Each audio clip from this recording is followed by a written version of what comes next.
baby. Me and Daniel's son live, baby. Let me see you go Peter Pipe, pick a pipe, Peter Pipe, man. Tell some man, Dan, they love it when you do what to do. We about to get us some new, brand new shoes, baby. Yeah, Dan, get some new shoes, baby, when you do what you do, yeah. Oh, shit, baby, it's great value, J. Cole, baby. Yeah, Dan, ooh. Yeah, baby, we live.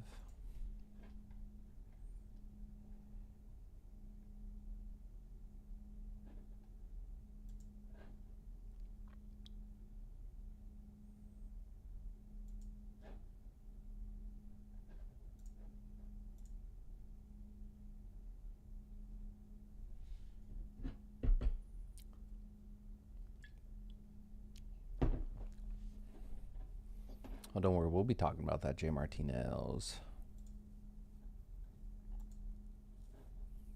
I said Peter Piper, pick up pan, Dan with the man with the got. All right. Going to chat with @Mix Vivian Wulf about her convo with @Whick TV. Whick TV.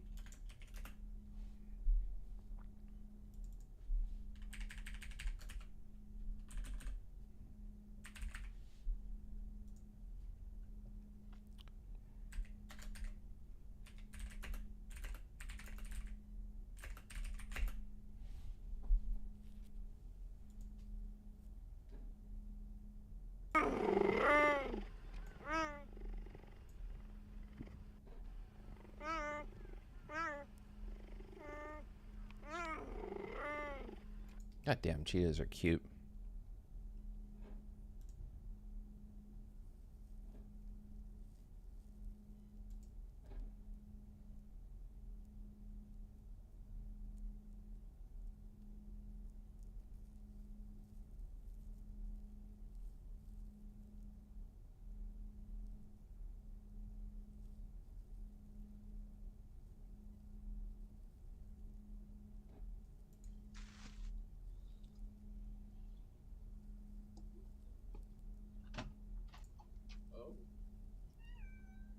Hi, how you doing?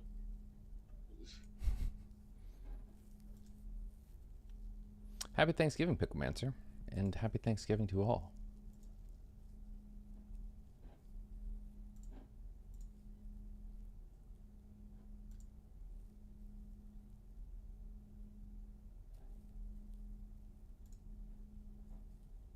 But for Twitter.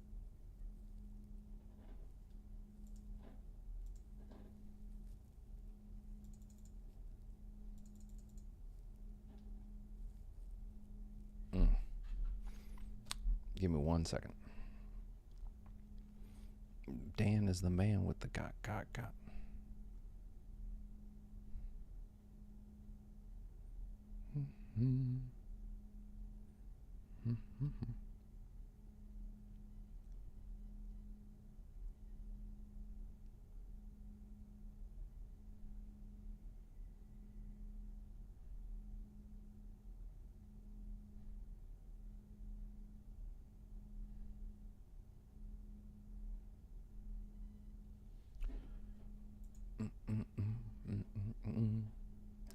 Two minutes, folks. We'll be chatting.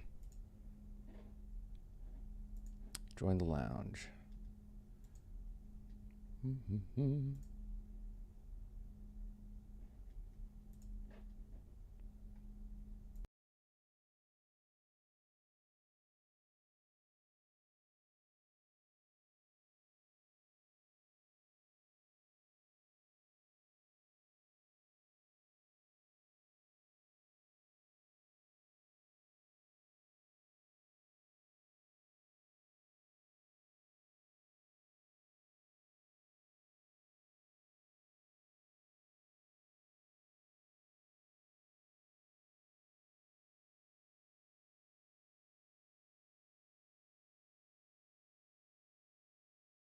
People who are you streaming? If you're streaming, I'll give you a camera. Yep, streaming on my end too. Cool, lovely. I don't know if that worked. Oh, it didn't, because I didn't put it on Discord. There we go. Wow, you're a fucking dweeb, Beckett. What the fuck? Yeah, no, I'm bad at this. Okay, cool. Hello, welcome to the Great Turkey Day Israel debate. I don't actually know what your topic is, but we are. I don't even We know are if here. I don't even know if we're debating. Just Lycan's partner, I think, contacted me out of the blue saying Lycan wanted to talk to me. Yeah, I had heard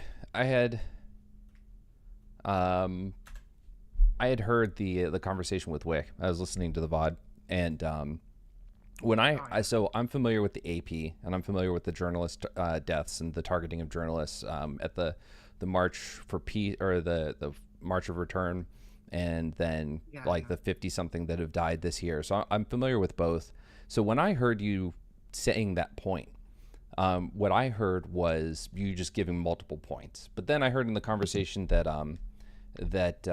that you had with Sunday that you had said that you did make a factual error.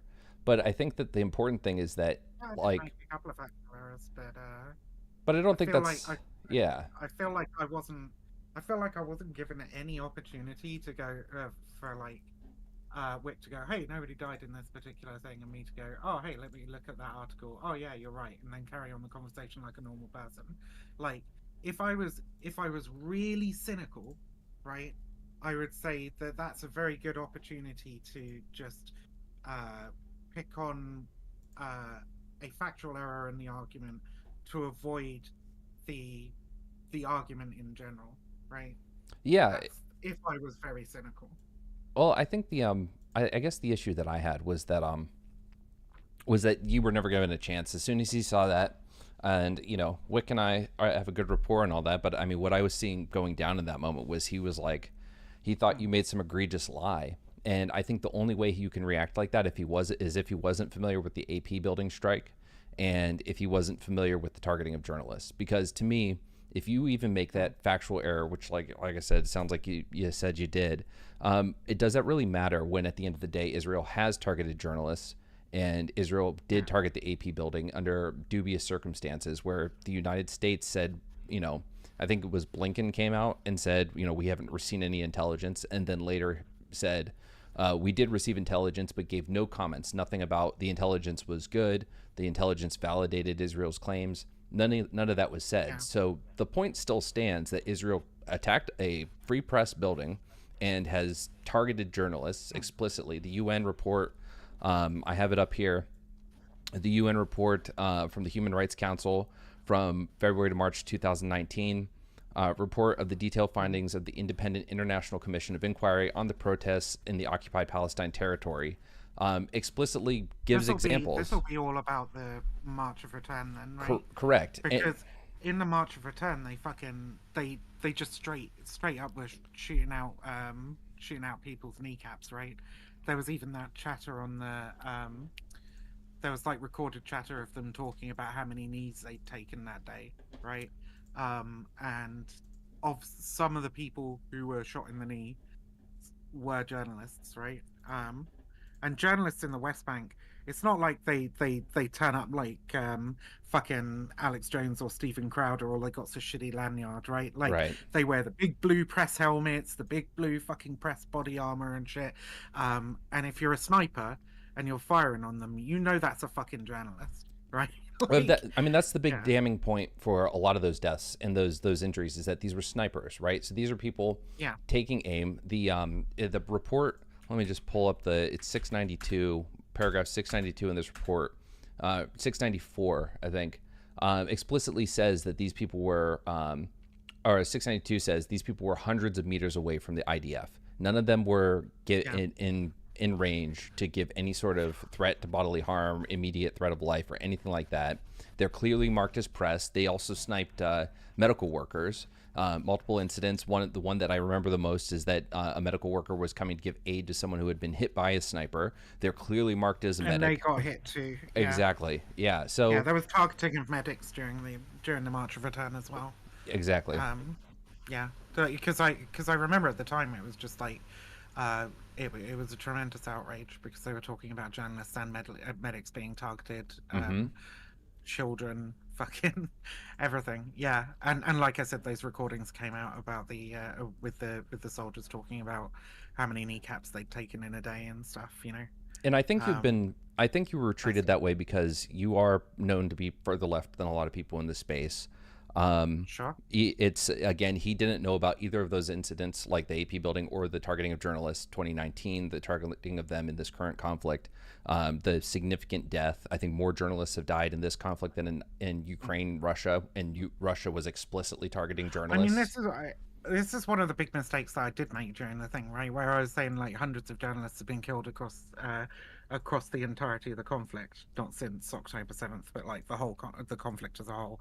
I was extrapolating from the fifth. I think at the time we did the thing, it was like it was up in the high 40s, or it just ticked 50 or whatever, and I was extrapolating from that. That 50 since October 7th, not unreasonable to think it would have been hundreds, like in all the time that Right. Israel Palestine have been. But turns out, at least since 1992, there was 20 to 25, depending on what sources you look at, between 92 and 2022. That's just even more fucking alarming, right? And you can say that the scale of civilian casualties is a hell of a lot higher as well, right? I think the war with Gaza, the last war with Gaza back in 14. fuck, was it 20? Yeah, something like that. Was like 2,000 civilians, maybe. I should really not just try and remember numbers off the top of my head in these conversations anymore. But I'm pretty sure it's like 1,500 to 2,000 civilians that were killed. 14. It was like 1490 or something like that for Operation Okay, Protective Edge. 1490. Yeah. Yeah. So, and now we're up to like almost 10 times that, right? Depending on what numbers you look at. I mean, the argument So- I give is that I think we're at 1,200. I've been going off the UN numbers. We're Yeah. at we're at, as of the other day, 1,200. We hit that mark. And when I argue with people, I say, if we go off Sorry, past, do you mean 1,200 or 12,000? 12,000, thank you. Right, yeah. If we go off of previous battles, wars in Gaza, it's usually about 70-30. As far as at least the two biggest one, which was Cast Lead and What, Protective Edge. militant/civilian? 70% civilian, 30% militant. So if we're going with that, and I think the numbers are going to be borne out after the independent human rights groups and United Nations get their hands on everything, I think it's going to be borne out that it's even higher civilian ratio. But even if we give that, we're at Well, six. they haven't even pulled everybody out of the rubble yet. No. I think this is one of the. Have you seen the Politico article that came out today? I saw where the About the ceasefire, where they were talking about how the U.S. State Department was worried that the ceasefire would allow more journalists to get into Gaza and expose the level of devastation there and turn public opinion on Israel. I did you not see that? Can you link that? That's a hell of a fucking thing to say. Yeah, I'll find it for you. And again, but, that's not just like a source. It's more like I'd like to definitely read that article. Yeah, no, fine. Politico. That's all right. Carry on while I find that for you. Yeah, so it's just I think you've been unfairly maligned because I'm pretty sure you came out pretty early and said, "Hey, Israel's here to stay. It's not going anywhere. The solution that we arrive at is not going to be one where Israel is gone." And second, I'm pretty sure you came out and said all those fuckers who are praising Hamas are absolutely insane. Is that correct? Sorry, could you say that again? That you had like condemned the people that were praising Hamas, and you had said that like Israel is here to stay. No solution that we are going to arrive at is going to be one where Israel is gone. Is that correct? So I haven't said the second part. I have said the first part. I even have. If you go back to October 7th on my Twitter, like I've got like a fucking 6-7 tweet thread, literally just going, anybody cheering this shit is a fucking monster. These people are animals, right? Like the people who did the things that they did on October 7th are fucking animals, right? Right.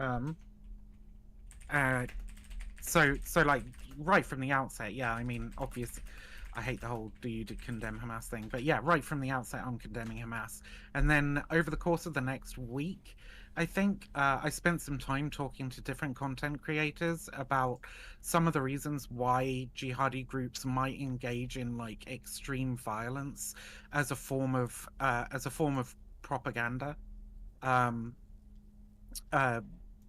I talked specifically about like al-Zarqawi, who was a propagandist for Al-Qaeda, and his methods were then sort of like later taken up by ISIS and so on, right? So I for I like I there's I think any accusation that I'm like supporting Hamas or whatever is fucking insane, frankly. I don't think I could put it in any clearer terms than like you do not target children, civilians of any kind, right? War crimes just make me fucking sick, man. The targeting of civilians makes me absolutely sick. It makes me utterly filled with rage. And the fact is that the response to October 7th has seen, to put it charitably, an alarming disregard for the lives of civilians, right? And I view that as equally fucking horrific as well, right? Well, it's The whole family. it's one of those things that like, I don't know how old you and Beckett are, but I mean, I was old enough to remember the feelings after 9/11, and the Same. there was no real there was, we did two wars, one of which, like, attacking Al-Qaeda, was one that I still remain understanding of, right?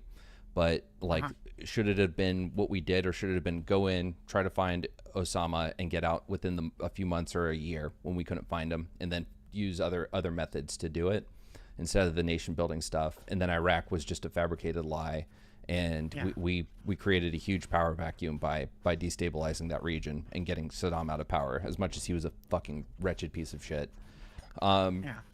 So it seems like, with this, it's like, well, how many, if we do the 70-30 ratio, and it's like 9,000 civilians have died, 3,000 Hamas, we'll say, right?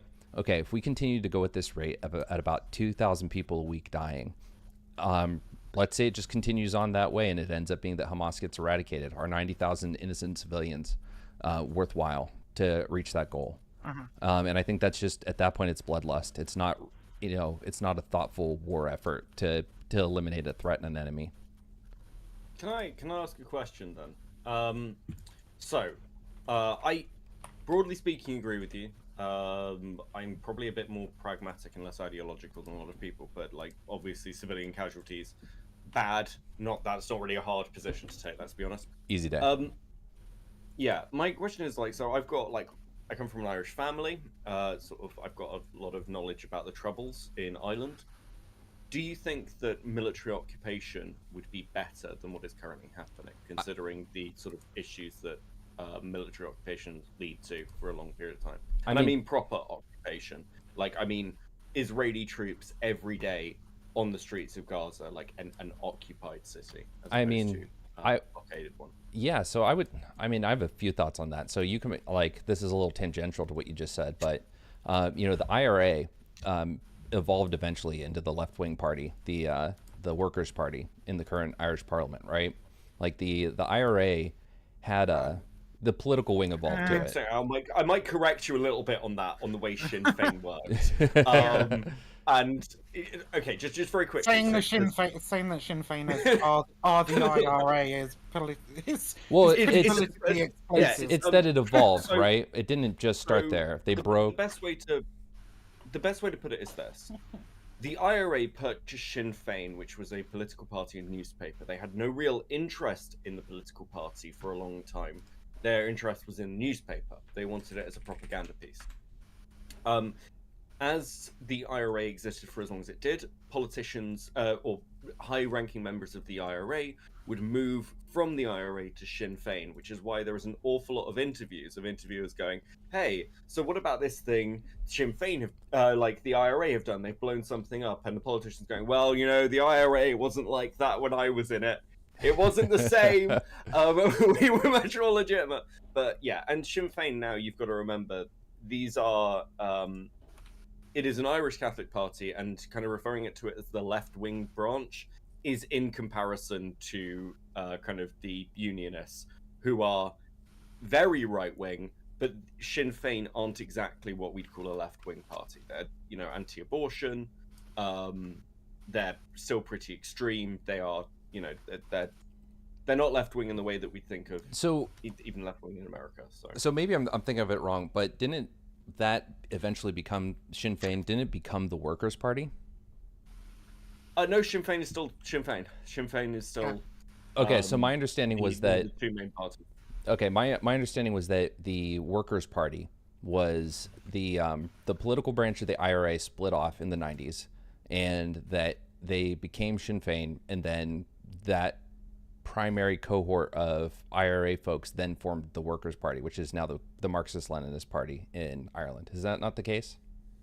No, that's no, it's not. Okay, sorry. Okay, Wikipedia is wrong then. It's fine. It's there are breakaways from the IRA that have become left wing, but like from the stance of how Sinn Féin works and its connection to the IRA, it's always been Okay.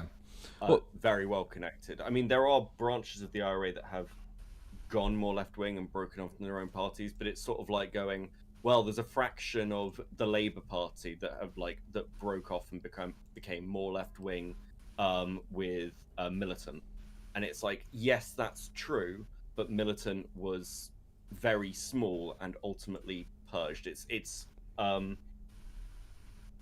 a way of phrasing something doesn't really tell the whole story. Does that make sense? No, absolutely. So that's fine. I'll back off on that. But the overall point I think of when I think of the IRA is that when you look at the violence of the IRA, like the what was that massacre? It's not Freedom Day or the it was a Bloody Sunday. What, maybe there was a parade going on and the maybe Remembrance Day. I think that's what it was. And so they have the it's supposed to target, you know, police force or some government folks, but it ends up killing a bunch of civilians, and a lot of sentiment towards the IRA turned against that because you know, there wasn't a huge taste for that in the Irish people in the Irish people system. You mean the big fucking bombing in whatever the fuck it was called? Yeah. Sorry, yeah. Well, anyway, the when this happened, I know that like a lot of supporters of the IRA turned against it, and I think that the reason that happens is because the living conditions of people in Ireland in the 80s, 90s, those aren't comparable to what Gaza has been like. So where people try to talk about reducing support for Hamas in Gaza, and you know, I'm not a Marxist-Leninist. I don't think about these things that often in the way I'm about to say, but the material conditions of life in Gaza are going to foment a significant amount of support for a group like Hamas, whereas in Ireland, you're going to have people that may still want the breakaway from British control, but they're not going to be accepting of things such as civilian death and targeting, you know, non-military, non-government targets. And I think when it comes... Ireland proper isn't under British control anymore. No, it's north. It's just Northern Ireland is part right. of the UK. Yeah. And so in that, I think that with Gaza, when we talk about a military occupation, I think that the issue is that you still have people where their lives fucking suck. And so that occupation would have to come with a lift on the blockade, the allowing of the Gaza government to actually function, and it would have to almost become more like a British Empire kind of state, and I'm not saying these places are great, so bear with me as I say this, but like India under British control, where there still is some semblance of autonomy, even if it's under the rule of Britain, there is still some semblance of autonomy and legitimacy to the state. And I don't think that... I mean, Likud and the far-right parties in Israel's government, they don't want that. They don't want the establishment of a Palestinian state. Exactly. They don't want enfranchisement. Bibi's entire policy towards Hamas and everything over his tenure, the time that he's been in charge has just been to try and stop the establishment of a Palestinian state. It seems like, right? I mean, yeah, I want to address two things. Firstly, because I got asked, Northern Ireland is a colonial colony and isn't UK. That's not entirely true. Northern Ireland, okay, so there is some truth to that, historically speaking. I want to be careful here because it depends where you fall. If you're full on sort of free and united Ireland, then it's a case where Ireland is occupied. The people who are kind of unionists want to view themselves as British. Republicans don't, and it's a case where, what's a good way to put it? Britain has something called devolved powers. Places like Scotland, Wales, and Ireland have their own parliaments. That wasn't the original intention set up by Blair, but that is how it's turned out. It's a case where each of them have their own little political struggles. Northern Ireland is unique in that its political struggles are largely divorced from the conservative Labour concerns of Wales, Scotland, and Ireland in relation to England. But essentially, Sinn Féin and the DUP are constantly at each other's throats, and the government doesn't really work. In fact, it's gone through multiple shutdowns where civil servants end up running everything for years at a time. From the case of occupation, the big issue that sort of seems to arise in the later periods of the Troubles is Northern Ireland was still part of the UK, and the Republic wasn't. And because of the way the British government enforced that, they basically put soldiers on the border. It was treated as an occupation. There's good arguments for it being an occupation. And that actually lifted up militant activity and put the rest of Northern Ireland and Britain at heightened risk, which is why there was so much terrorism. I don't think people in America, or even a lot of people in Britain who didn't live through it, really understand how devastating the IRA were, or how afraid people were of car bombings, hotel bombings, all the other stuff. I'm not trying to justify Ireland being occupied, Evan. I think I'm very much on record as somebody who wants a free united Ireland.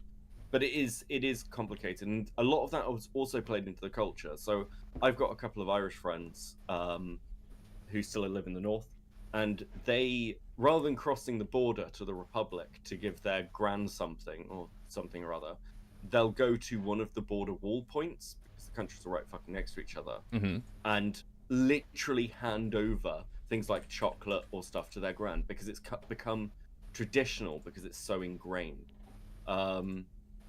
And it's not easy to have those kind of situations. And from the perspective of a long-term occupation in Gaza, I think the risk is that this will just continue. I don't think it will make much more difference. The only byproduct is it will probably lead to less civilian deaths within Gaza, but it's not like a better situation. Yeah, so one of the reasons I advocated for a ground invasion, and like people say the special forces memes and all that stuff, but I mean the reality is that while Cast Lead and Protective Edge were massacres in and of themselves, the ability for them to do as much damage as they have done, this is from, I'm citing stats that are about 3 weeks old now, but 45% of civilian living structures have been destroyed or damaged in Gaza. It's over 50% now. Yeah, so I think over 118 clinics have been destroyed. 200 something schools have been destroyed. I think 18 hospitals have been damaged or destroyed. The issue is that the air campaign just did so much devastation and continues to do so, and that I think that for the sake of expediency and bloodlust, it sounds hyperbolic, but the reality is, I'm making a tie to what we were like after 9/11, right? The difference is that we didn't go and bomb Kabul and Kandahar and Herat City and just indiscriminately attack, civilian infrastructure. We went to the mountains where we knew that the Taliban was hiding out, where Al Qaeda was hiding out, and we bombed those structures. And then we did a ground invasion. And then, I mean,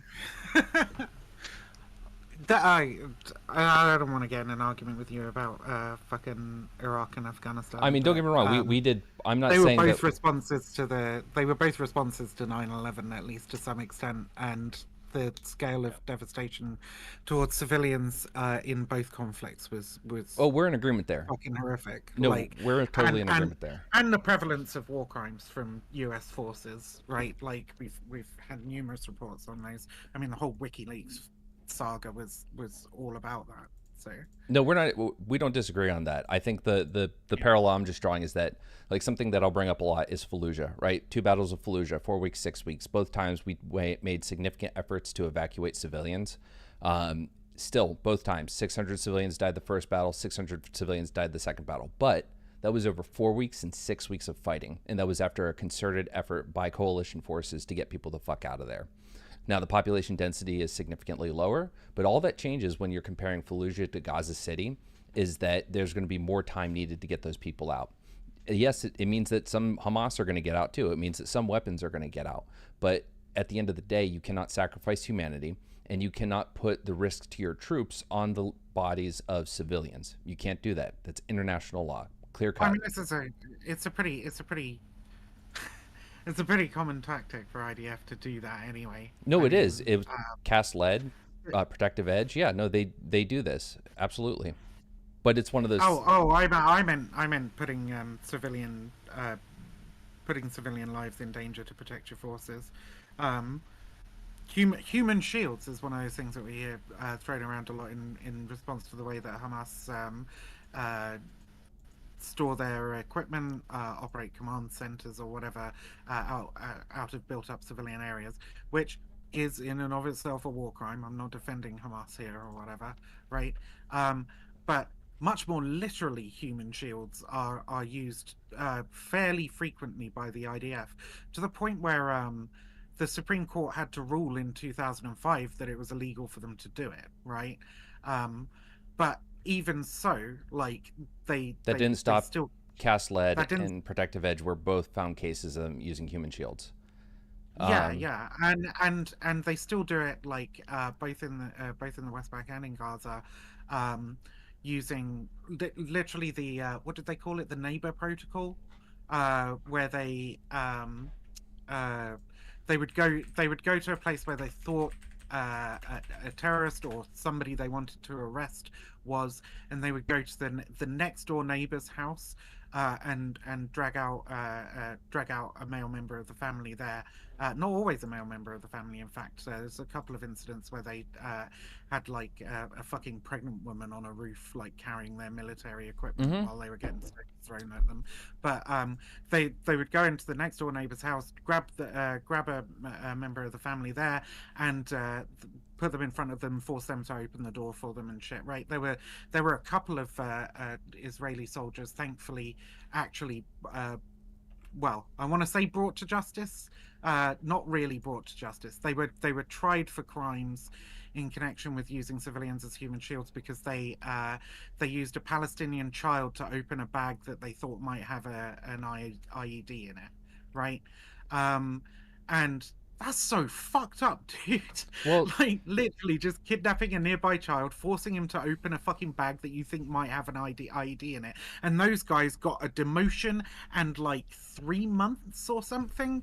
3 months of a conditional sentence, I think. I mean, were the words I read. I don't know what conditional sentence means, but even if it's 3 months of incarceration, like for that kind of crime, it's just disgusting. So it's these people are not held to account. No, they're not. So 2 points. One is, like, after the Goldstone report came out and found numerous instances of war crimes, the only thing that was ever punished after that was a soldier who had stolen some credit cards from people in Gaza and used them, and he got like, I don't know, a year, something like that, and it was, I think, might have been let off early.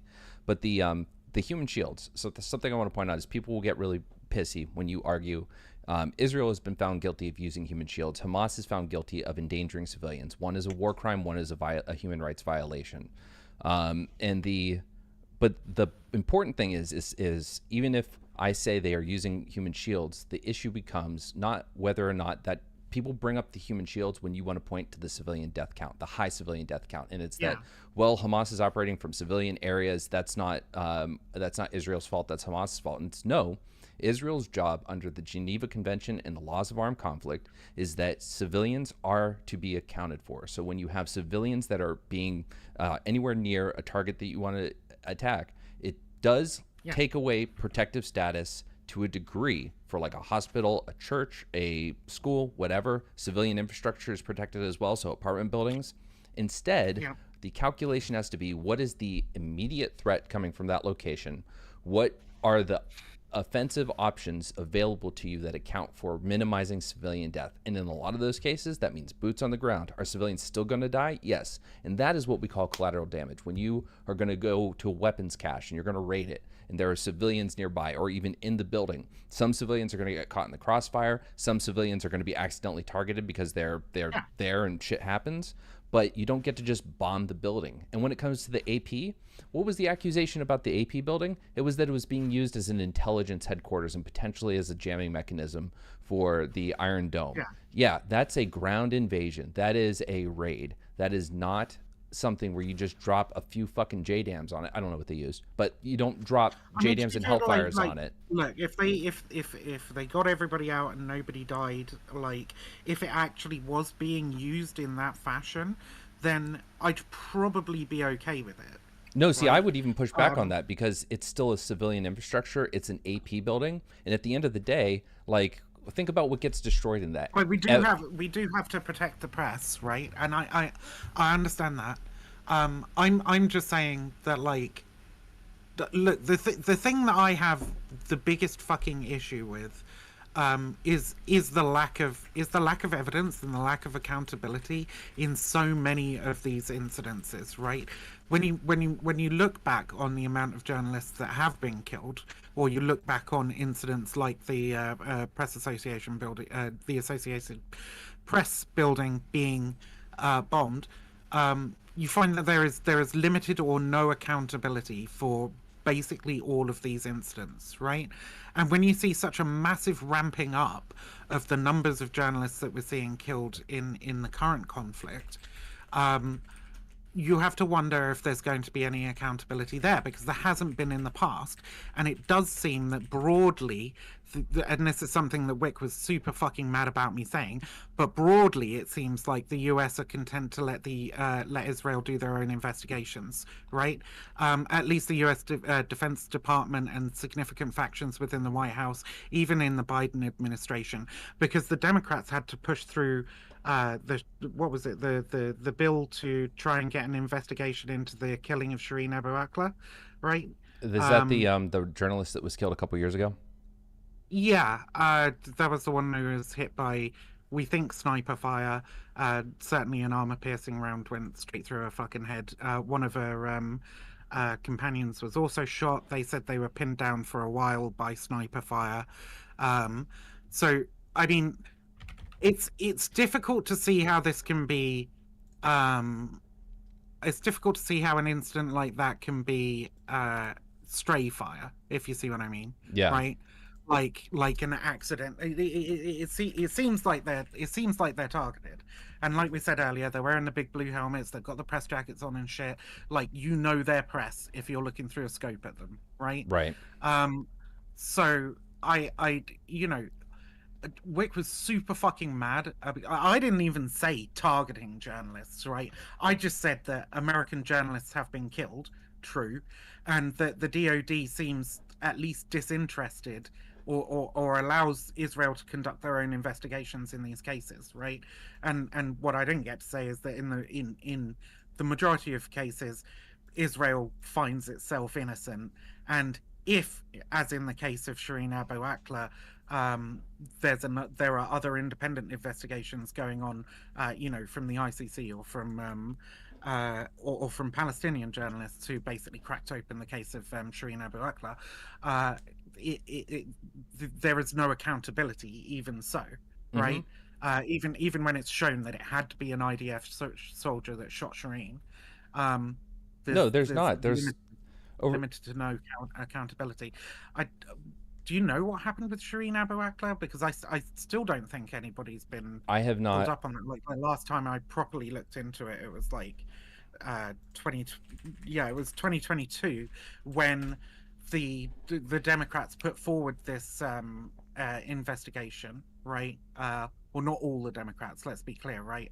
It was a small contingent of Democrats that introduced legislation to require a report on the killing. But like some White House officials, I could bring up an article about it right here, but even among Biden's administration, there is pushback on the idea that this investigation should even take place, right? Um, so and she's an American Palestinian journalist, Right. right? And that's kind of that's the overarching point of what I was trying to get through to Wick, is that if he cares about American lives, if he cares about free speech, right, of which freedom of the press is an important attribute, then he should really fucking care that the U.S. administration seems to be, at least couching my language here, hesitant to hold IDF soldiers to account in the killings of journalists, right? And we could even look at some of the fucking incidents of killings of journalists very recently, right? Where Wick's ranting about, oh, if they've got Hamas there, they're firing rockets out of the building or whatever, what are you supposed to do, or what have you? Like, we got there was a couple of journalists killed and one seriously wounded near the Lebanon border recently, right? I've seen the pictures of where they were shot. It's like out in the middle of a field, basically. You've got Bilal Jadala, right? Who was killed by an airstrike in his fucking car. I don't know if Hamas were operating out of the trunk or whatever. I don't know what the investigation will find there. But like, there are incidents of journalists being killed where it looks like it can't have been anything but targeted, right? And there's no way that, or it seems very unlikely that you can make the argument that Hamas are operating out of the area. Are Hamas operating out of Bilal Jadala's fucking car? Are they standing in the middle of a field with these three journalists that were hit by an Israeli airstrike just after they'd finished their broadcast? A few days after they'd had death threats sent to their email, right? Like, I don't know, but I find that argument entirely fucking unconvincing. So frankly. it seems there was a UN investigation, and I'm going to read paragraph 46 from that investigation. Is this Shireen? Yes. During law enforcement operations, lethal force is only permissible in self-defense or to protect the lives of others. In the case of Abu Akla, the commission concludes without doubt that Abu Akla and the other journalists did not pose an imminent threat of death or serious injury to anyone, and that there was no gunfire originating from Abu Akla's location or from near her. The commission concludes on reasonable grounds that the Israeli security forces used lethal force without justification under international human rights law and and intentionally or recklessly violated the rights to life of Shireen Abu Akla. I mean, so here's the other thing this reminds me of, is that it has been ruled numerous times that the occupation, which for all intents and purposes, redeploying your troops to the border, has still been ruled an occupation of Gaza. So it's not an occupation proper, as Beckett was referring to potentially happening. But it's still considered an occupation. It's still under military control. The IDF and the Israeli government still controls who goes in, who goes out, what comes in, what comes out. That's been ruled illegal. And the use of force to uphold an occupation like this is illegal. And something that is a hard pill for people to swallow. And people are like, well, what do you expect Israel to do? Is that, people are allowed to use violence to resist an illegal occupation. So the circumstances there, people say, well, you're nitpicking and just going to technicalities in order to, justify shit for Hamas or to shit on Israel. It's like, no, as a recipient of $3.8 billion unconditional, with no conditions to not expand settlements, to not cause further harm to the people of Gaza or whatever, the continued, the blockade that continues to have a hugely negative impact on these people, beyond reason. It's Well, look, like, so I said this in my talk with Whick as well, right? About the like it being a human right under the Geneva Conventions to be able to engage in armed struggle against the against occupiers, right? Mm-hmm. And I still believe that, right? My issue is, and always has been, with the targeting of civilians. It seems very clear to me that I mean I've seen some of the video footage of them walking around, and it's just like you know, like 50 mass shooters walking around shooting people in the fucking head, right? Like they're clearly targeting and killing civilians. They're clearly engaging in a war crime, right? If Hamas only targeted IDF positions and personnel, then there would be less of a problem and much more of a justification for what they did, right? And they did do a lot of damage to the IDF on October 7th, but they also engaged in horrific fucking war crimes and hostage taking and you know, all the there are numerous other things that they've been accused of that like are somewhat dubious in the reporting, but it seems very clear to me that they committed atrocities against civilians, whatever the nature of those atrocities were. So like I don't really know what the point is of like even bringing this up. Like I think you and I both agree on the right of the Palestinians to armed struggle to resist the occupation, but you know, I hold the Palestinians to the exact same fucking standards I hold the Israeli state to, in not deliberately targeting 1000%, absolutely. Yeah, I think the I mean, it's frustrating because it's like yeah, the like the Palestinians have been like the Hamas and the other groups have been found guilty of war crimes. Those rockets they use are indiscriminate weapons and are fired on civilian areas. And you know, it doesn't matter how many times you say that's a war crime. People are like, "Well, you're holding water for Hamas." It's like, no, it's just on the list of war crimes. One side has way higher count than the other. And I want the side that, you know, we champion, that our nation, that our friendly nations, our allies, that we champion as the only democracy in the Middle East. You know, some people have said to me the most moral army. I don't know if that's a common talking point, but a guy I debated the other day well, I mean, said it's that. definitely what Blinken would say, right? Like the whole point of the human shields narrative, like Blinken only said the other day, like the difference between Hamas terrorists and the IDF is that we don't use human shields. I mean, we talked earlier about how that's not fucking true, right? But like it's definitely part of the narrative is that Israel and the IDF are the moral army.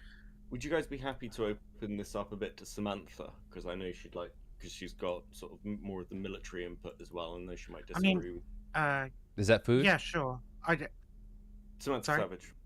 Oh, yeah, no, not food shops. No, God.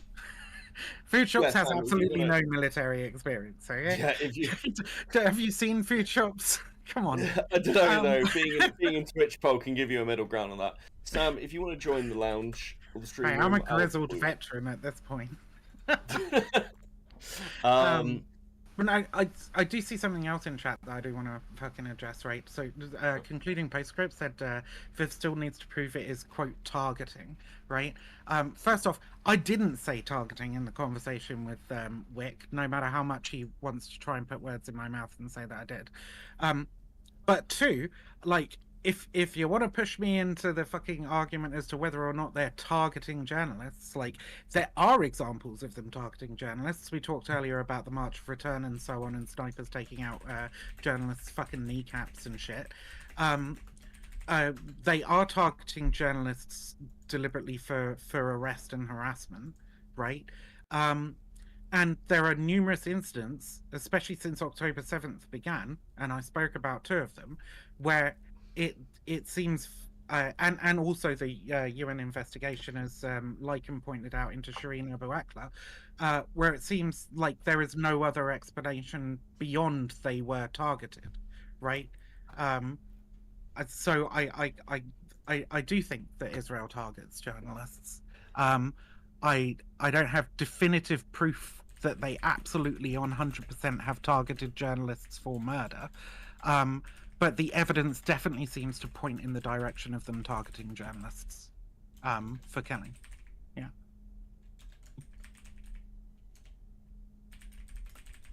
Hey, Sam. How you doing? Can you hear me, Sam? You with me? Not too bad. No, like the hard part is, like, I wanted to touch on the corralling thing. They have a loophole that they're using, and I don't know if not a lot of people like look into this stuff, but like, so their justification is not that they are corralling, or sorry, their justification isn't that they're like occupying and controlling just the Palestinians. Their point is that they are corralling terrorist organizations within the area. So that's kind of their loophole that they keep getting away with it on.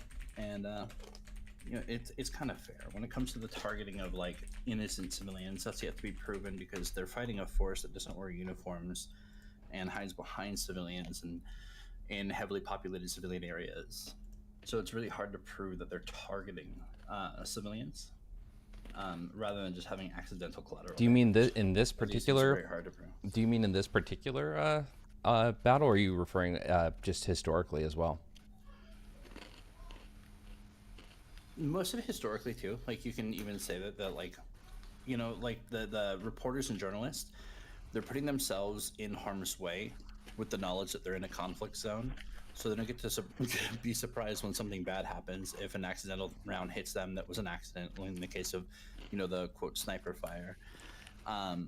I vehemently disagree with this. How many cases do you need to see before you? I mean, I disagree based on the facts. If you're hundreds of meters away from the IDF and you're a clearly marked press and you're being hit with a sniper bullet, or you're in a medic's vest and you're approaching someone who's clearly down by a sniper bullet, again, 50 to 100 meters away from the IDF, and you're taking sniper fire, you don't. You're in the line of fire in an active conflict zone. Use your fucking brain. It is a peaceful protest. Obviously not peaceful. The March of Return was the March of Return was not peaceful. Let's be clear about that. In what ways? There were people who were doing violent shit, but for the most part, I mean, are we going to go to the BLM like argument where it's like, well, there were some that were disruptive, but well, that paints them all bad. It does. Welcome to reality. It's not reality. I disagree with I disagree with Samantha pretty vehemently here as well. But like, no, I mean they were throwing Molotovs and rocks in slings and shit like that. That's not peaceful. Sure, but it's what is the threat, right? From what distance? What is the threat actually posed? Fuck, what is it? Well, they're throwing Molotovs, but like. Wait, I'm sorry. So if I show you the video of the guy throwing rocks at a guard shack, and you're going to say that they sniped him from the guard shack, and that was justified?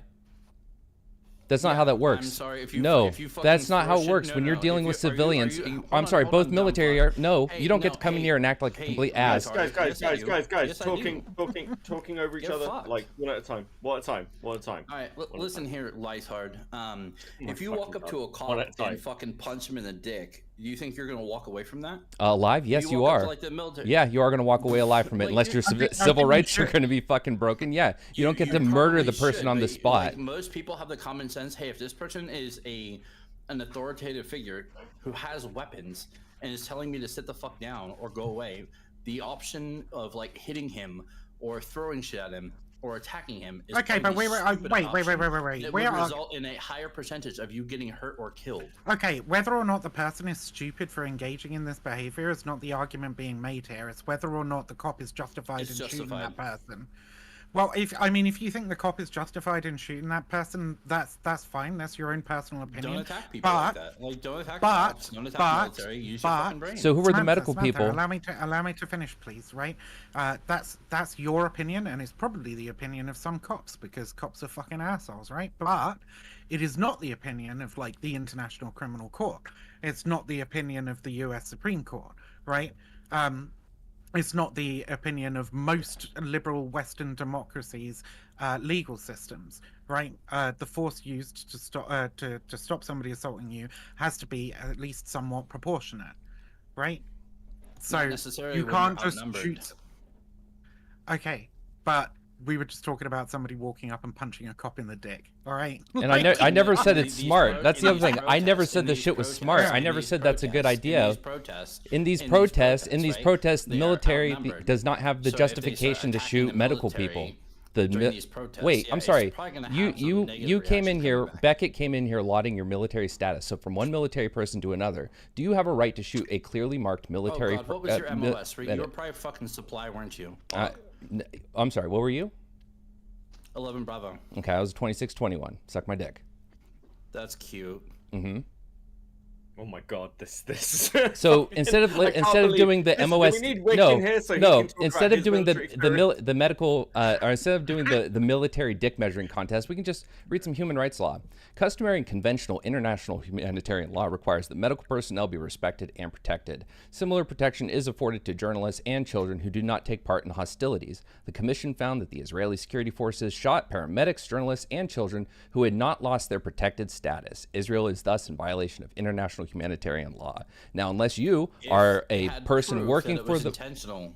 I'm sorry, how many times does it need to happen before it suddenly becomes clearly proof that it's intentional? When these people... It's not the amount of times it happens, it's each incident you have to prove that it's intentional. Okay, so again, Holy 50, fuck. 100, 200 meters away, not clearly in danger to anyone in the IDF, and they're going to provide medical attention to someone, yeah, you do not get to snipe that clearly... They were specifically... It has been proven.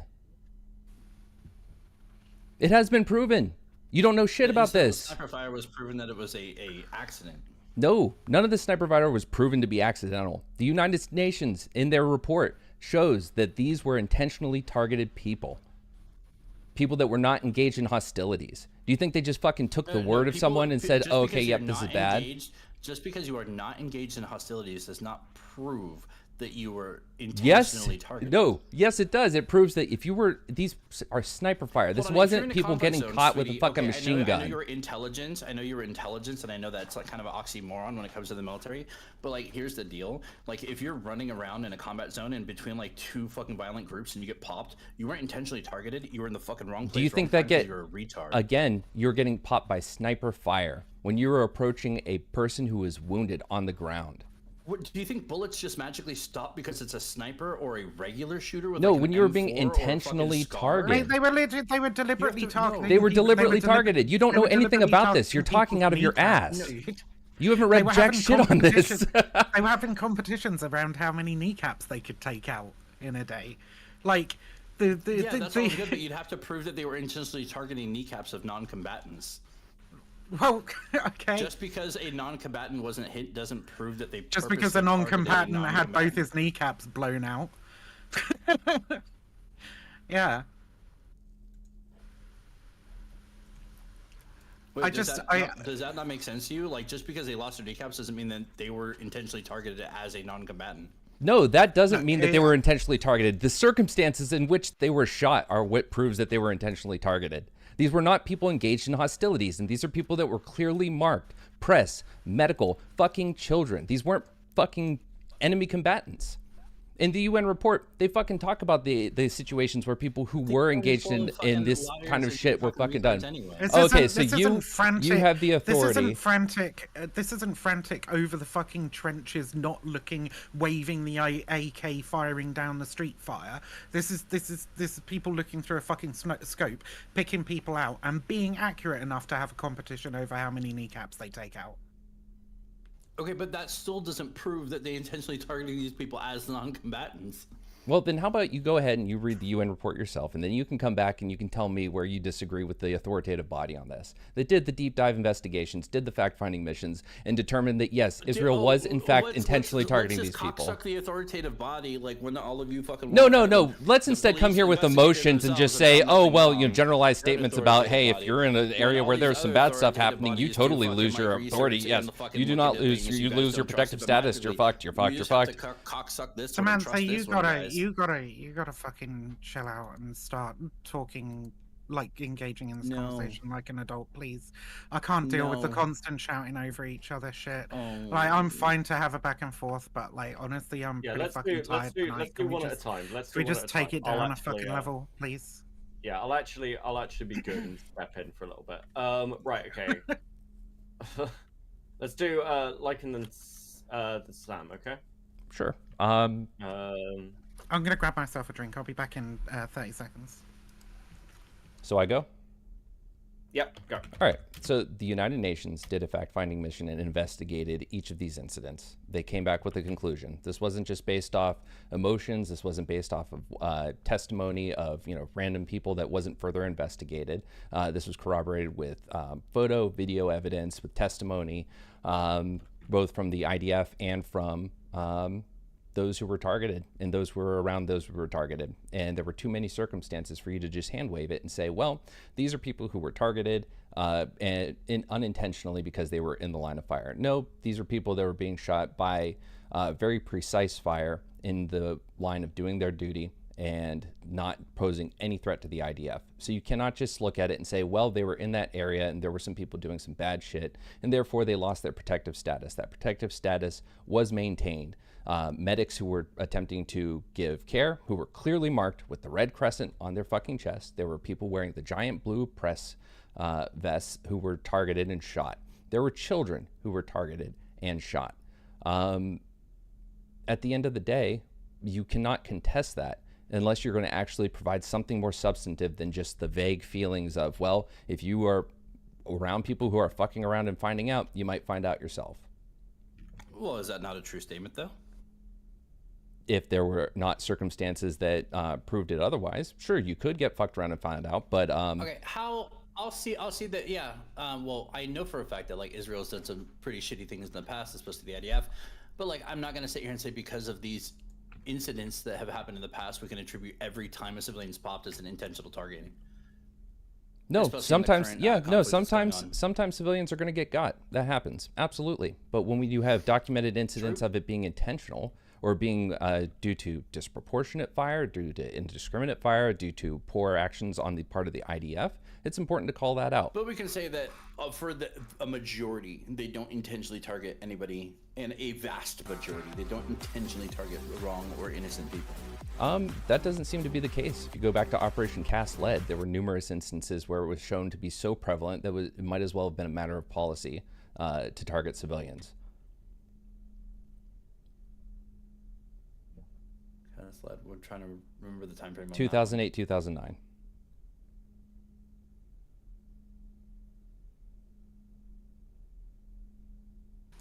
Sorry, what was the name of that operation? Operation Cast Lead. Because I was in Tel Aviv in 08. You're saying it in a dumbfuck Yankoid accent. Can you spell it for me? C-A-S-T-L-E-A-D. C-A-S-T-L-E what? C-A-S-T space L-E-A-D. Oh, Cast Lead. Okay. Cool. Thank you. Appreciate you. Okay. I think that was. Oh, they weren't like in town. Okay, they were besieging Gaza, and there was this bombing campaign. But that's still 150 killed. Blah. That's an interesting investigation. Amnesty International's investigation found that no evidence that Hamas or any other Palestinian militant group had directed the movement of civilians to shield military objectives from attacks. It did find that Israeli soldiers had deployed Palestinian civilian and children to shield themselves. That's fucked up, man. Yeah, it's only okay when Hamas uses children as shields. I think I've stated pretty unequivocally that that's a fucking war crime. Oh my god, let me just make an inflammatory statement. I wasn't attributing it to you. Jesus, fuck. Well, hey, when you're in a conversation with somebody and you make an inflammatory statement like that... Turn off the persecution complex. Okay. Motherfucker, you're not Whick. You're not Whick, but you are a colossal bitch, okay? And it's not beyond... I'm not attributing... I wasn't and attributing it's that not to you, beyond... okay? It's not beyond your I think ken. Whick got under your skin, but I'm not doing that to you. The main thing that got under my skin with Whick was the... what felt to me like an entirely fucking dishonest attack, you know? Well, God, for me, I've never seen Whick that angry and screaming. The continued fucking lying after the fact as well. Like, okay, I'm not going to say lying, right? I'm going to say the continued misrepresentations after the fact, right? Also fucking pissed me off. Like, he's going on for ages about, like, I claimed a dozen died or 12 died. And I was just like, where did you even get that number from? Like, you made that fucking number up in your fucking head. Do I want to let Destiny in? No, Destiny can go eat glass. Wait, what? Like, who's asking if you want to let Destiny in? Steven wants to know if he can join. I fuck yeah, sure. If Destiny wants to join, you can join. Like, fuck, I want to just open it up. Do you want to give him? Hold on. Why? Well, because if we're gonna do this and like fucking argue it out, why not? Did you really not want him to join, or if you really don't want to join, I won't join him.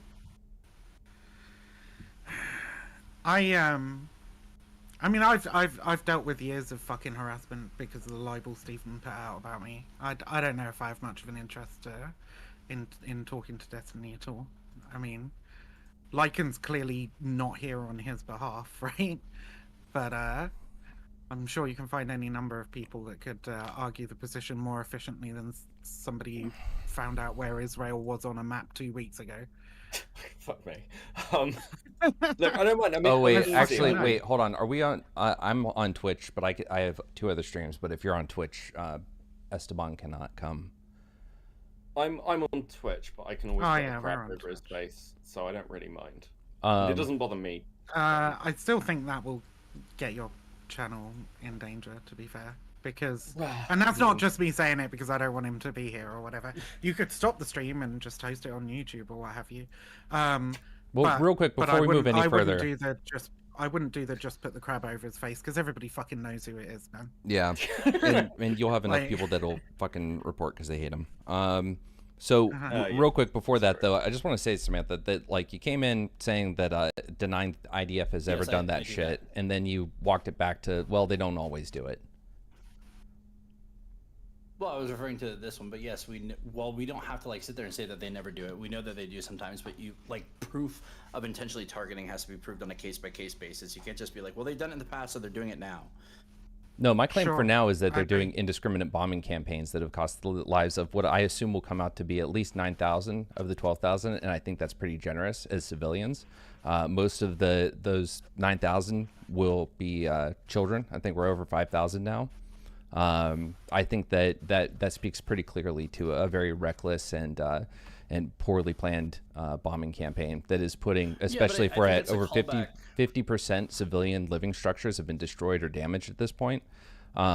We are dealing with a force that is not acting with any sort of concern for human life and dignity.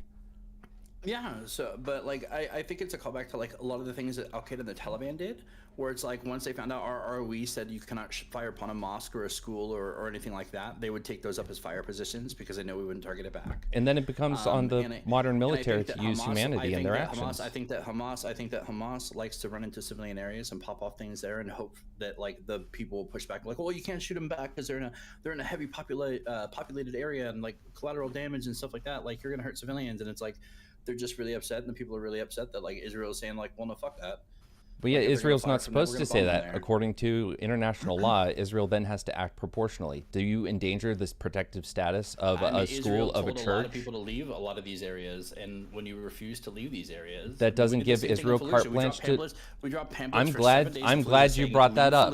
I'm glad you brought that up because we had 4 weeks. I'm still speaking, sweetheart. Okay, this isn't your Rosa Parks moment. Get to the back of the bus for a minute, okay? You can continue in a second.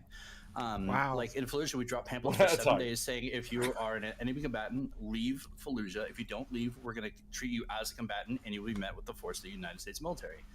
And after 7 days, we fucking rolled through Fallujah, and everything that breathed, we made stop breathing. Yeah, so 4 weeks and 6 weeks of combat, and both of those 600 civilian casualties and then 600 civilian casualties. Like you said, we spent days ensuring that as many people as possible could get out. The IDF said you have 24 hours to get the fuck out, and they only changed that after the United Nations and the rest of the West said, hey, fuck that, you can't do that, that's way too fucking much. Do you think they would have changed that if no one had stepped in? Do you think they would have changed it if no one had stepped in? Don't know, I'm not there. Okay, and what about the change of the food and the supplies and the water and all that shit? Again, only changed after the West pushed back. So again, do you think Israel would have? I'm asking you, gun to your head, to make a value judgment here. Do you think they would have changed anything? I don't know if they should have changed anything. That's a little... Okay. What I'm gonna say is, I'm happy to flip over to Kick. I'm quite interested because I haven't seen Destiny. I want to see where that goes, especially with the research. I've seen almost no fucking content from Destiny on this. Yeah, I want to. I'm going to keep this. I'm going to keep this Oh, I know he's done a ton. Yeah, and I can so what imagine I'm what gonna his do- position will be. It will be whatever he thinks will piss off the most lefty of lefties. Oh fuck. Okay, yeah, I'm actually kind of entertained to Wait, see where isn't this that goes. my Look, position? I'm gonna keep this fucking reasonable Probably. though. So I will actually start active modding.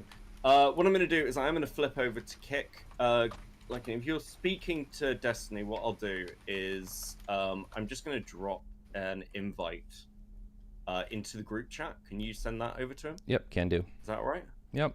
Because I don't think he's in my server. Fuck, I could message him myself, I suppose, but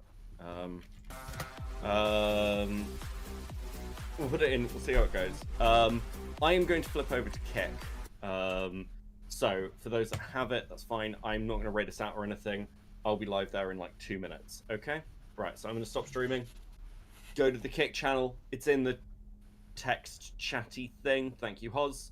And I'll see you guys over there. I think I've ever even been near Kick. It is a hell site. Okay, I'm cool. not surprised. I'm just flipping over. Seeing who set the whole fucking thing up. Yeah, not surprised at all. So let me just do that. That.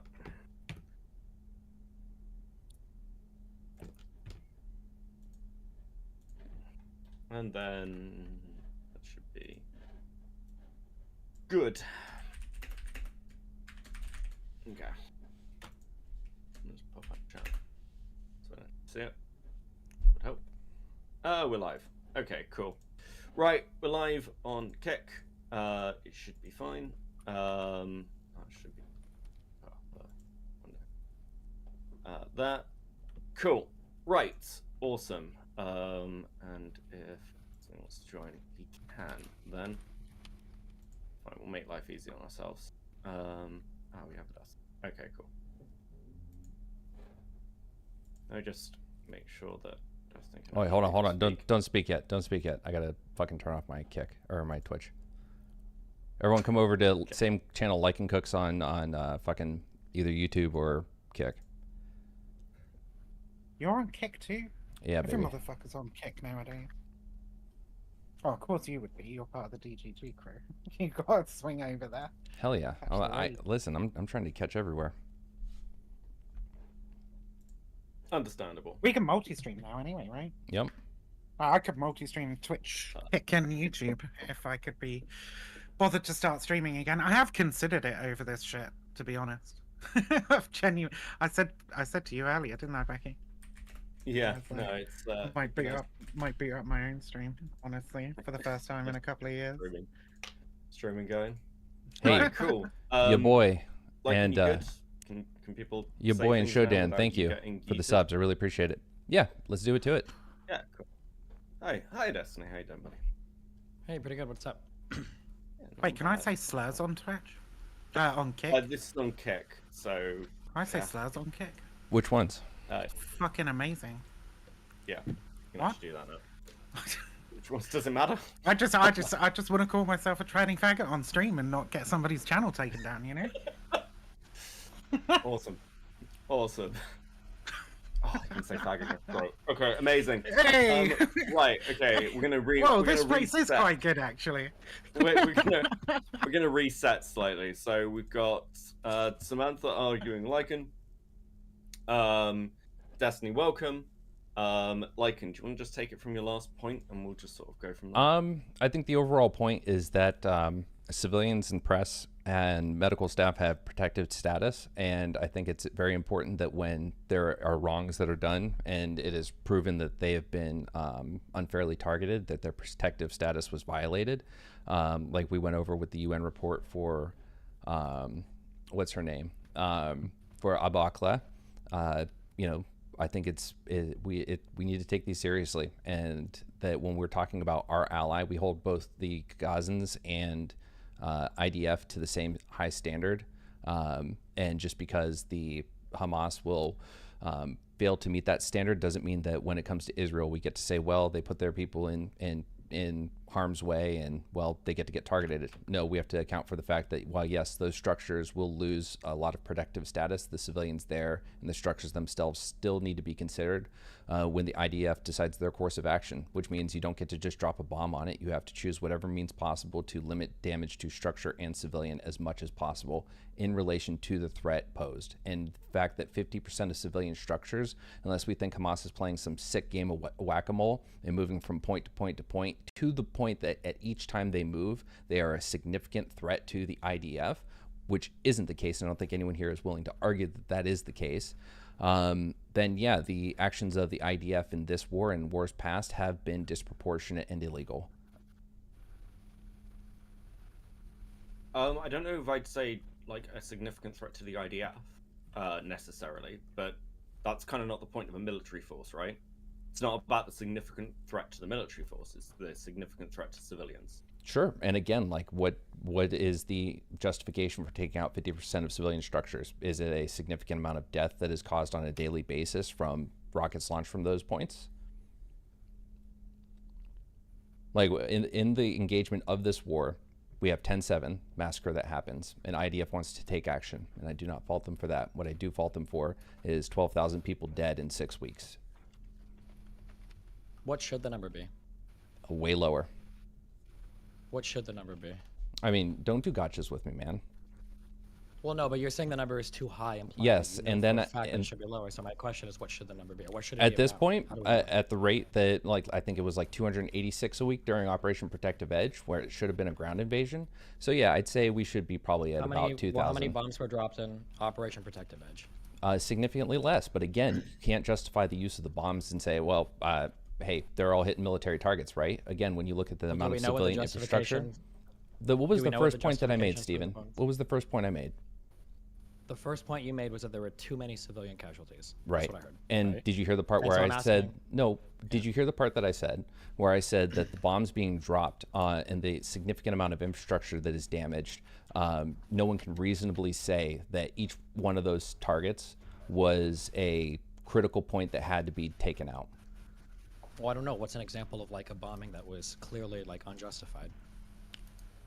You're playing a gotcha game because you know I can't speak to every single bomb that was dropped and the motivation for it, but I can make a critical bit of analysis. Well, I would say, on the contrary, you're playing the gotcha game because you keep throwing this 50% number out over and over, which we both know is not true. I don't know why you keep saying that number. The 50% number is bullshit. You keep throwing that number out as evidence that clearly improper bombing is taking place, but I don't. Wait, I'm sorry. You sure you want to say it's bullshit? Because we went over this one on your stream together. Yeah, initially you had said 50% of homes were destroyed, and then when we looked for the original number, it was 44% of homes were either damaged or destroyed, and then we found the original number. I think it was like 10% of homes were considered unusable, and the rest had some type of damage. If you want to find the original one and tell me that I'm completely wrong, you can do it. But you keep saying like that 50%, like 50%. I have gone between saying damaged and destroyed this entire conversation. So if you want to hit me with that point, sure. I will say that 45% have been damaged or destroyed, but I have the number right here, and this is from 3 weeks ago, and I think we're over 50% now. Okay, so if it's a highly dense area, if you bomb one place and like a debris hits a building and like a window breaks, that would qualify as like the probably damaged building is with a window broken, right? And everything, yeah, sure. I mean, if we're going to say that, yeah, just windows broken, partially damaged, sure. Yeah, so then the question is 40,000 destroyed. 40,000 housing units destroyed. Okay, sure. Do we know for a fact if any of these bombings were completely unjustified? Do we even have an inkling of that? Or are we just going by the numbers? No, I'm saying that I think a significant number, based on the number of casualties and the number of infrastructure destroyed, I think that it is completely justified to say that these were not posing significant threats. You're totally that's coming from nothing. You're pulling out of thin air, though. Okay, Stephen, define for me when you have justification to attack a civilian structure that is protected under international law or a structure with civilians in it. If the structure is being dual use as a military purpose, it loses its civilian protection status. No, it doesn't entirely lose the status. The status becomes compromised. No, that compromise means you lose it. You lose the status. Do you still have to consider? Do you still have to consider the civilians in when you choose how you're going to go forward with the method of attack? Yes, but that's true of every single structure you attack. It's considered a military target, but even on military targets, you have to consider like civilian collateral damage. You do. And do you think that utilizing these bombs are the most effective method of attack? that'd be my guess. I haven't heard the U.S. suggest anything different. I haven't heard anybody else suggest anything different. So I don't know if there's a more effective method. I haven't heard it yet. The Everybody more keeps saying effective there method but is I a ground campaign, which they should have done from the first week. They do their bombings of initial key infrastructure, which is probably still going to cost a significant number of lives. But they go in after that and they do a ground invasion.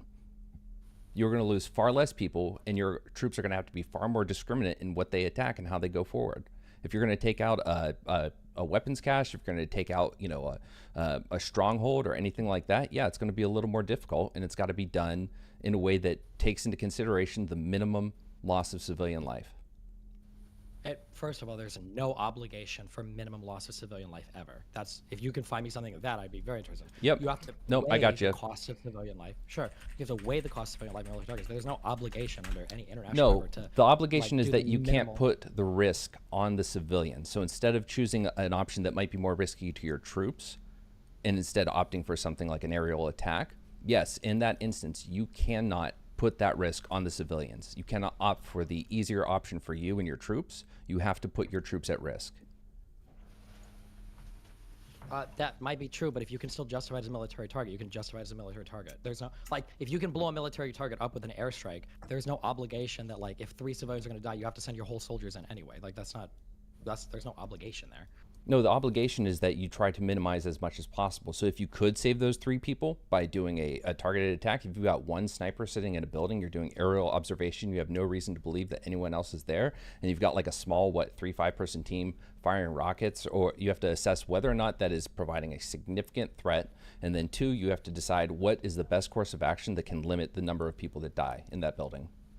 Okay, is there any example of a ground invasion that has ever played by these rules ever, even in the past 25 years? Yes, Fallujah, Iraq. So in Fallujah, we did no airstrikes at all? No, we did airstrikes, but we spent 7 days evacuating as many people as possible before we did it. Okay, And then we only incurred weren't 600 over- casualties each time. Okay, I could be wrong, We but didn't weren't there over- evacuate. We dropped pamphlets to tell them to evacuate. And we also there over used loudspeakers 100,000 and translators to tell people to get the fuck out from the city perimeter. Yeah, weren't there over 100,000 people killed, like civilians killed due to military operations in the Iraq War? In the whole entire war? Sure. In the war, the whole war, wasn't the whole war like a month or something? Am I wrong? Hold on. No, the Iraq War was fucking 2003 to 2011 was OIF, and then Oh, you're considering the whole occupation and everything afterwards. Okay. But I'm thinking like in our initial invasion, from invasion up to deposing of Saddam Hussein. Okay, somebody in chat said 9,000 civilians were killed in the first 3 years. So we were still bombing things, right? Where we probably could have sent in ground forces anyways. But it sounds like your argument could be used to like, you should never bomb anything ever because you can always go in with ground no, forces. you bomb key known military targets, and you do so in a way that is going to minimize civilian casualties. Usually when we're in a war against someone like Saddam Hussein, we know where the military targets are. We're bombing bases, we're bombing airstrips, we're bombing weapons caches on military bases. But we're not bombing the middle of cities with no significant issue. I think we might have bombed the Parliament building, perhaps. I'm not sure. But for the most part, we are bombing key strategic targets. And so my point with Gaza City is that it might take some time. It might be protracted, but Israel is now in a heightened state of alert. The chances of another 10-7 coming over the border are significantly lower now after 10-7. And that the threat that they have to minimize is going to be the threat of significant death to civilian or military in any grand capacity. And then you use ground troops and you come in and you neutralize key targets from that point on. Well, like a question. So like with how we did things over there, right? So if we had ground troops in there, we still did bombings with ground troops, right? Because we call in casts, right? Of course. So like, okay, so ground troops isn't going to stop bombing. It's going to do just more targeting, like localized targeting. You're still going to end up with civilian casualties. I'm not arguing against, They're to still be going really to- clear, they're still going to- I'm they're not still arguing going to take against fighting civilian positions casualties. in buildings full of people, because this is what they do. And Literally we're gonna have to nobody call in has a said- JDAM or something on there. Literally nobody has said that no civilian casualties should be incurred at all, ever. And if you kill a single civilian... So you're fine with it civilian is- casualties. You just want other people there to be able to up the amount of casualties that would be in the area. No. That the force incurring those casualties should take whatever means necessary to minimize the civilian casualties while attaining their objective. Okay, that works great when you're fighting an army that has rules of engagement and tactics, not when you're fighting a terrorist group of jihadists who love to run into heavily populated areas to do the fighting in hopes that we won't return fire. Okay, so if you have a bunch of fucking terrorists run into the middle of New York, then dropping a nuke on New York to get rid of those terrorists, Nobody's fucking dropping bad. a nuke. Very fucking That's like bad. a I never said horrible, they like, were. example. Never said they were, right? But we're talking about ridiculously disproportionate means of wiping out those terrorists, right? Like, obviously, everybody would view that as as a moral abomination, right? So there is at least some fucking bar here that you and I both agree you can't do just to kill the terrorists because they've walked into a built up area or whatever. Right? There is going to be some bar. I think we all agree with that. Like if like 1 million Palestinians have been killed so far, we're like, this is insane. But we also, I think it's important to understand that does everybody here agree that Hamas, 14,000 now, isn't it? yeah, that Hamas by design is trying to maximize civilian casualties? Do we all agree with that or no? I haven't seen any. I mean, yeah. I mean, I don't know if okay. Depends how we're using the word maximize here. But Yeah. yes, like when we're talking about Islamic terrorism, generally speaking, we're talking about like targeting of civilian targets as opposed to military ones because if it's impactful, and this is like pretty well laid out in the literature anyway. But there's a historic precedent with this of like the targeting of athletes. For example, because you know it's going to have the effect. And generally speaking, it's the same reason we don't see terrorist groups attack things like energy grids much, because they're not looking at infrastructure or military damage, they're looking at effective public consciousness. So yes, by design as a terrorist organization, or a militia, their modus operandi is going to be different from a normal military. Do we all agree on that, or do we disagree on that? We should say that. Do we all agree that Hamas, maybe I won't say maximize, but Hamas wants as many civilian deaths as like they reasonably can? 100%. I could concede to that. Yeah, sure. They know that there's going to be a PR benefit to more civilian deaths. Okay, so does Yeah, Vivian agree to that or no? I'm not 100% sure. I think it's possible, but I can't fucking read them.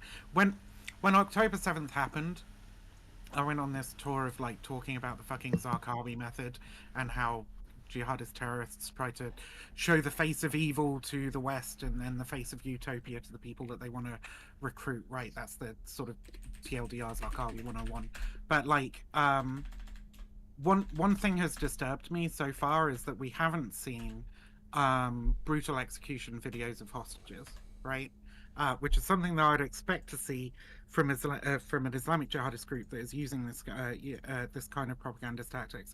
Do I think that Hamas are okay with civilian targets being hit and a lot of civilians being killed because it's like it works out good PR for them? Yeah, I think they probably are. Wait, do I think that has Hamas ever done videos of executions? Off the I top thought that of was my like, head. I know ISIS does. I know I've seen others from. Well, yeah, Al Qaeda, and so Al Qaeda and ISIS are the groups that you would most typically associate with Zarqawi, but like since then, obviously, a lot of other kind of groups around the world have learned from Zarqawi, right? Even going to like the base in the United States, you know, the fucking weird ass neo-Nazi group, right? So, but it's just that if they were following this particular method of propaganda, I would expect to have seen some executions of hostages by now, like videoed executions of hostages by now. That's not something I've seen. Maybe they're out there. I don't know. Maybe I'm not aware of them yet, but I haven't seen any so far. But anyway, what I will say in response to your question is, I think they're probably okay with civilian max casualties.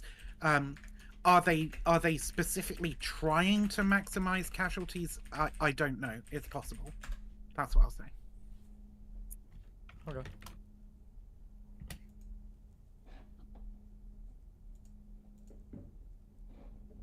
Okay. Give me 1 second. We might add one other person. Oh God, fucking who now? Somebody who's apparently IDF. Could be helpful. Wait, Never not fucking Rafi. Wait, why do we need another pro-Zionist person here? Do we need that right now?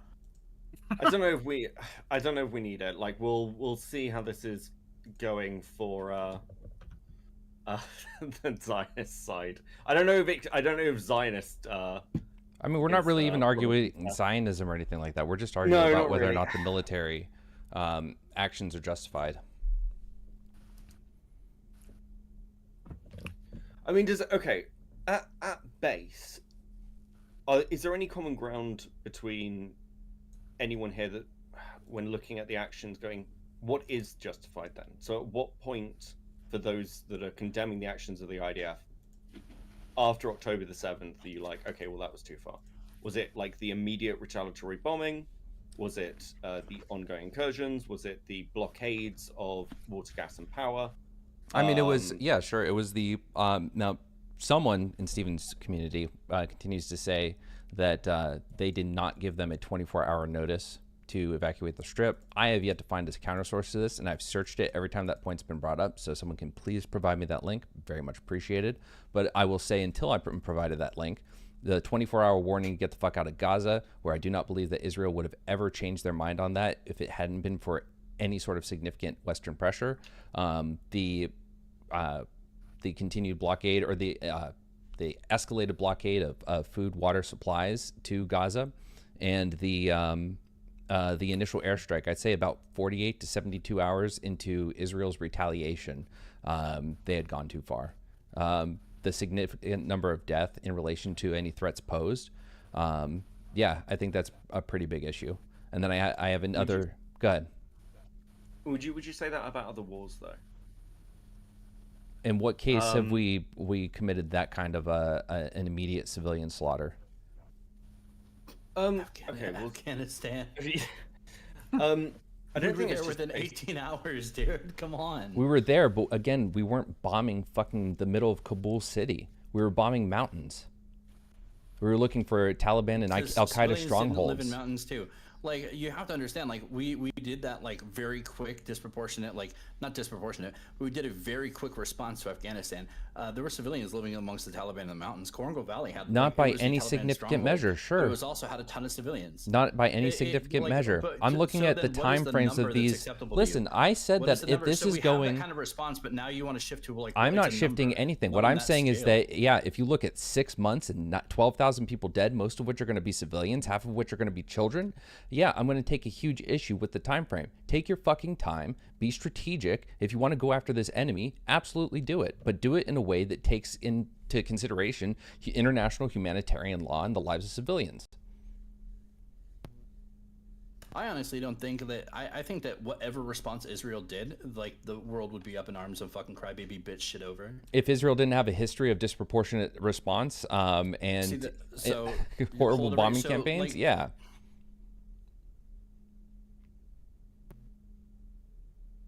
What would have been... Okay, so I think this leads back to, like, the earlier conversation about the military occupation versus kind of air force striking. If I'm just wondering, right? Like, if some nut job militia came out of fucking Alabama or whatever, right, and started murdering random civilians in neighboring states. What fucking states neighbor Alabama? I don't fucking know. But started murdering people in neighboring states, right, and then went back to Alabama.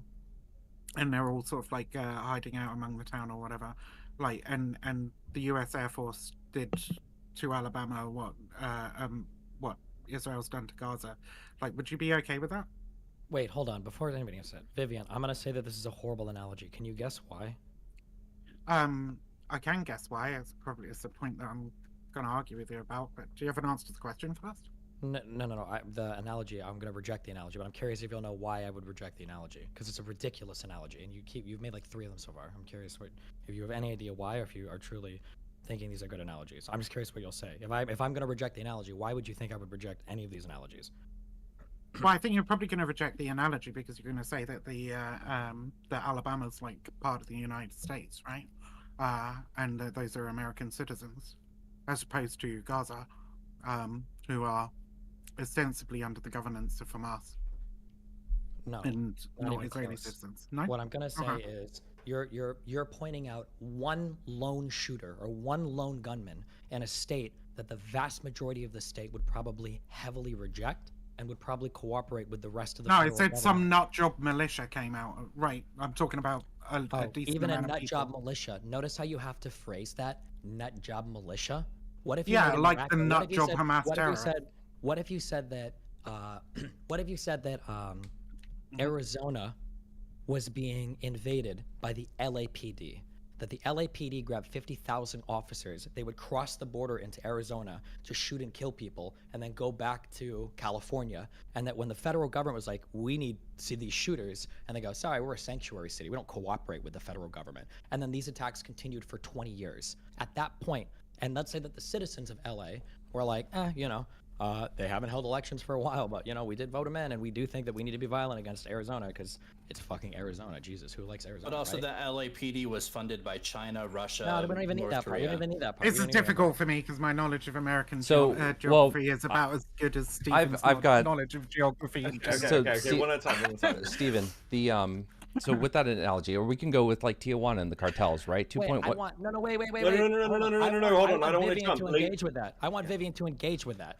The police. Right, force right. So you're talking of a about the neighboring length of the length of the situation, right? state. No. I'm Okay, well, talking what's about the fact that it's the representative police force of a region that ostensibly has some kind of support from the citizens and is like operating in a territory with said citizens, then going over and doing terror attacks on a neighboring state. Okay, cool. In that situation, would you be okay with the response from the American government? If Being the the same as American Israel? government said, if the American government went to California and said, California, you need to turn these people over, and California says, not only we're not going to turn these people, if you try to come in and get them, we will fucking kill you, and we're going to start hiding these cops in like civilian houses and shit. If at some point these attacks continued against Arizona, the U.S. government's like, okay, well, we're going to start marking houses and bombing parts of your cities if you're not going to do anything about this. Yeah, I think that there is a stronger argument for the federal government there to do violent intervention. Yes. Okay, because I mean, like mainly my point with that is that they're still, that these people are at least to some extent the responsibility of the Israeli government. We're not really talking about a war between two foreign powers. Like it's almost a civil war, you know. How is it a civil? It's not a. How is it a civil war? Well, because Israel occupied Gaza, right, and a military occupation. Does an is- occupied territory become part of a civil war if it's an occupied territory? I said it's akin to a civil war, right? It's not akin It's to not a the civil war. same Civil as. war, it's two of the same people fighting against each other. Pretty sure Palestinians would rope you if you called it a civil war because I mean they consider themselves the same people as civil the war. European A settlers. civil that war came is in. not. Okay, a civil war is not necessarily two of the same people. It can be two different ethnic demographics, definitely. Two different religious demographics, definitely. Right? It's that these two people are united under one government, right? Which is essentially the claim that I'm making is that at least to some degree, Israel governs Gaza, right? They Israel control does what not goes in, they govern control what Gaza. goes. They have blockades and stuff, but it's not. They're not governing it. It's was a separate it's a government, military. there is a separate- There is a separate government. You're absolutely right. Right. That's why I said to some extent, Israel has control over Gaza. Right. Israel is a governing force in Gaza because it controls certain things about the way people get to live in Gaza, especially what resources they can have, but also where they can go, what they can do, etc. Sure. I mean, if you want to do it akin to a civil war, I mean, if that's the case, then you probably would expect to see this level of destruction. Then, right? How many didn't over 500,000 people die in the U.S. Civil War? Like, there's a lot of. I mean, if that's the comparison you want to go with, but Yeah, to put it in super simple terms, like I think Israel has as much responsibility, or nearly as much responsibility, for the citizens of Gaza as they do for their own citizens, right? The people they would actually consider their citizens, and especially even more so in the West Bank, right, where they're still fucking murdering people. also Palestinians are murdering Israelis and other terrorist groups are murdering Israelis as well, right? Sure, yeah, Okay. yeah. Palestinian terror groups So- are murdering Israelis, and Israeli terror groups are murdering Palestinians, and the Israeli state is murdering Palestinians, and the Israeli state actually has appointed ministers within its administration who are members of terrorist group, or who were members of terrorist groups that have murdered Palestinians. Yep, and in Gaza, you have a devolved government, let's call it, right, in Hamas, who are terrorists who've murdered Israeli citizens, etc., etc., etc. Right? But my point Okay, is that, that's fine. And the leader Israel, of the leader of the PLO, the moderate Palestinian government that the rest of the world is hoping to hand shit over to. Okay, Abbas, his PhD dissertation was literally talking about the relationship between Nazism and nobody Zionism. nobody has any fucking faith in Abbas. Everybody's like, fucking Abbas is useless, right? Even in the West Bank, nobody has any fucking faith in Abbas. Anybody proposing Abbas to take over is a fucking idiot, all right? But like, Okay, that's a trend, by the way, in Palestinian leadership, that nobody can lead them because they're all fucking terrorists or insane. That's not like a unique thing with Abbas. It's a pretty broad statement to make about all Palestinians. As I opposed said to Palestinian leaders. well, So- most of them have been involved in politics for a really long fucking time and have seen multiple wars, right? So yeah, I mean they're gonna be militants generally. Oh, well then that's an excuse for Israel. So my as well, question then, too, is, 'cause like- they've all been in multiple wars as well. Yeah. You're I pretty. never said it was an excuse. It's just a reason, right? Like, I don't know why you're trying to keep pigeonholing me into like, oh, you're supporting Hamas, blah blah. Fuck Hamas. Absolutely, 100%. Fuck Hamas. Okay, fuck Hamas. Fuck any act of terrorism which deliberately targets civilians.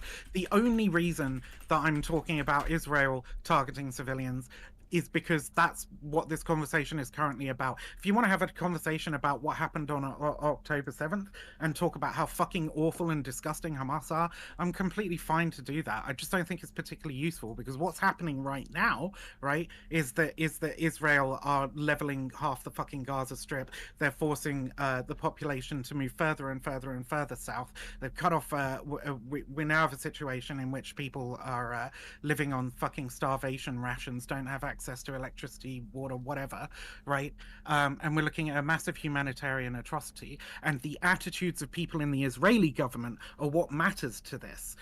Not the attitudes of people in Hamas, except maybe with regards to like how long you can make a ceasefire last. But I don't think that the Israeli government want a ceasefire to last. Of right? course they don't, because they want to get rid Yeah, of Hamas. they want to Because all the completely people that are obliterate No, Hamas. they violated ceasefires before to continue to stoke it because they want their military to seem much more superior in the region, to use their deterrence I mean, they capacity. have, but I think they do. And because really they need want to because they've stall set the out- political process. They do not want Gaza or Palestine to become a state. They don't. Yeah, the Likud well, party does I- not want Gaza to become a state with or without I Hamas. agree- Wait, I hold on, agree- wait, I wait, agree with you literally there. Everybody violates ceasefires. Okay, number one, everybody Yeah. fucking violates ceasefires. Number one, and number two, I mean, right now they probably don't want them to become a state, because who the fuck would even lead that Palestinian? But they haven't for state? years, so we can't just look at it now and say, well, now who would want it? know. Because they've been doing this for years. I actually think, like, and there's like a difference in policy now, right? Because I think that previously there is this all-out attempt by Netanyahu, except for the small period where you have like a more left-wing government in Israel. There's this all-out attempt by Netanyahu and the people who sympathize with him to stop the idea of the establishment of a Palestinian state at all costs, right? But since October 7th, Israel has made its position very fucking clear that its military objective in this fight is to eradicate Hamas, right? And I don't think that they can continue doing what they've been doing, essentially focusing on suppressing the ideas of the establishment of a Palestinian state. I don't think they need to, right? Because I don't think anybody's in a position to establish a Palestinian state right now, right? I think they do genuinely just have to now try and follow what they said their objective was, which is to try and wipe out Hamas, right?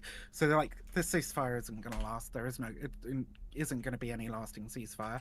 So we as the international community, not us here on this panel, because who really gives a fuck what we say or think generally, right? But our governments, at least, right, have to be placing pressure on Israel to abide as much as possible within the confines of international humanitarian law.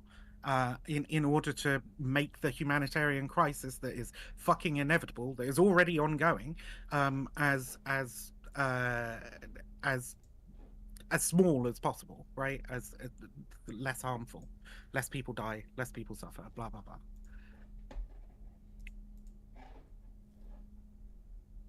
I mean, at base, this kind of like conversation, I think, twisted to like, what are the options, right? So, because when this came up in a debate for me like months ago, I think I said something similar to kind of the fact of just mitigating civilian casualties, and got accused of just being in support of ethnic cleansing. And it's the same question around the occupation in some regards, because I feel like if, from an ideological point of view, if you sat there going, well, military occupation is the obvious answer to that, and then you either remove or curtail the government, or do what the West always does, which is kind of try and force democracy as a top-down system, it doesn't seem to work anyway. So when this has been going on, and most of the debates I've seen, they don't seem to address the core issue that this is a recurring factor in the region. And unless you've got like unless there is a clear fix for that, I think what annoys some people about the debate is it ends up becoming a question of, well, this is the good ideological stance, so this is what we should support, but it's not a realistic, pragmatic stance for a long-term resolution. And we can be outraged at things. I don't think that's an unreasonable want, but at the same time, it's like, well, what do you do in that situation? And I think as well, like watching a lot of people talk about, talking about the propaganda that's coming out of it, it's quite shocking, I think, to see the amount of people who are prepared to use images from Syria. Now it's convenient as propaganda in the Israeli conflict, right? So clearly it's not like cut and dried from a Western perspective. Yeah. I think it's weird that we've gone here from what we were originally talking about, which was like whether or not like attacks on journalists and possibly civilians were like deliberately targeted, and the accountability for war crimes and so on, right? Because I think that's what, like, broadly the left wing of this argument wants, is at least some sign that there's going to be some fucking accountability, and that we can rein in some of the excesses of the Israeli government when it comes to committing more crimes against civilians, right? And Israel and me and Lycan talked for a while before this on the long history that Israel has with committing these war crimes and the limited accountability that exists for them. How many UN resolutions have there been against Israeli war crimes? What do they do? Well, How are UN resolutions accountability? That's just a bunch of people going, "Hey, we don't like this. Please stop." Oh, Like, okay. I thought, what was the what the result? Well, the point I'm pretty sure is there's been quite a few UN resolutions against certain Israeli actions. I don't think there's ever been a single UN resolution against the actions of Hamas. I think that even when they tried to get Why one would there? recently over Why the would there October be? 7th, well, I mean, at some point, it's probably going to damage Israel's, or unilateral resolution against Hamas. I think at some point, it's probably going to damage Israel's trust or care for things like what the UN says, because, well, why the fuck would they care? They already don't care. Because Israel is part of the United Nations, right? Hamas is not part of the United Nations. Like, a UN resolution to a UN resolution to Israel means nothing. A UN resolution to Hamas means fucking less than nothing. Obviously, the UN don't approve of the actions Okay, of but Hamas. if you say on like the October 7th. UN and everything means nothing, well then why the fuck are we talking about war crimes? What does that have to do with anything? Who cares? Because we're talking about the lack of accountability, right? The fact that a UN resolution means nothing is a source of great frustration to those people who see civilians being hurt, suffering, and dying, with no fucking accountability for people who could reasonably be said to be not, at least, and couching my language very fucking carefully here, at least not taking the greatest care in avoiding that death and suffering, right? Like, the theater of war needs to be heavily fucking policed. Like, when there are war crimes, people need to be held to account. Just as in Russia with Bucha and shit, right? We want to see the war crimes tribunals for that, and it seems like I understand what you're saying, they're but I'm putting saying together like, a fucking case for it. But it doesn't seem like Yeah. anybody's putting together a case for it in Israel. I understand what you're saying, but like, one, I don't think Israel's even signed on to some of these like international criminal court things. I don't think the United States has either, right? Why Sure, would and neither Israel- was fucking Coney, but he was still tried in the ICC. Sure. Why would Israel sign on to these if the enemy Wait, was that they're Coney tried in the ICC? I have no Whatever. idea. If I don't know But if yeah. you try individuals in the ICC or countries or states. I'm not even sure. But Oh, if, you if try Israel individuals, or yeah. the United States are not a party to these, and they know that their enemy's not a party to it, why would Israel care? I mean, are we Sorry. saying why should they care from like a legal standpoint, or are we talking from a moral standpoint? I'm saying in terms of why would Israel try to conduct itself in a way that puts it like above board for every single possible like war crime or also Yeah, like, Coney every was possible tried war in the crime, ICC. where Sorry. if they know that their enemies aren't held to that standard whatsoever, why wouldn't they just rely on their own internal metrics or military justifications? Why would they ever? Why submit would we themselves hold to water that? for that when they continue to do egregious things in the name of whatever actions they want to take and against, you know, internationally recognized human rights law? Why would we hold water for that? Like, fuck whatever reason they decide they're not going to do that. Why should we not, as civilians of the world who look at these actions, why shouldn't we have issue with it? Why would we defend that? Why would we try to find excuses for why they don't do it? Why do we want our Well, the tax first dollars question going is, to do war? we feel like the question is, do we feel like Israel has a right to not care about submitting itself to the authority of the international courts if their enemies don't? I don't care about whether, I mean, first of all, they refuse to do so. They know because they'll they're get fucked members if they do, but they refuse they're to members cooperate of with the international. ICC.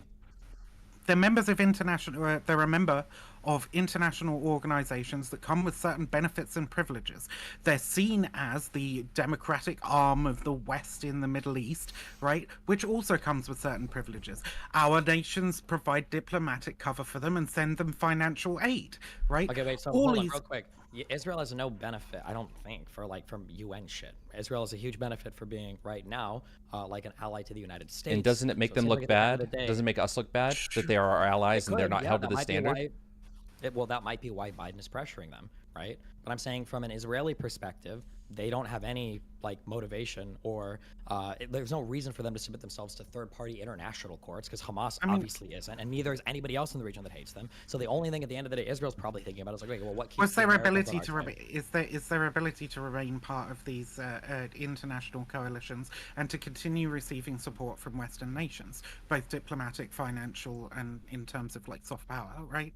Like, I just don't Wait, want. what are we talking about right now? Hold on.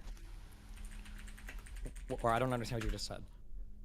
Okay, well, because they are part of these organizations, they have to, at least ostensibly, agree to some of the rules of being part of these organizations, right? Sure, but like, here's like a question I genuinely don't know. Okay, you could shoot massive dunk on me because I really don't know.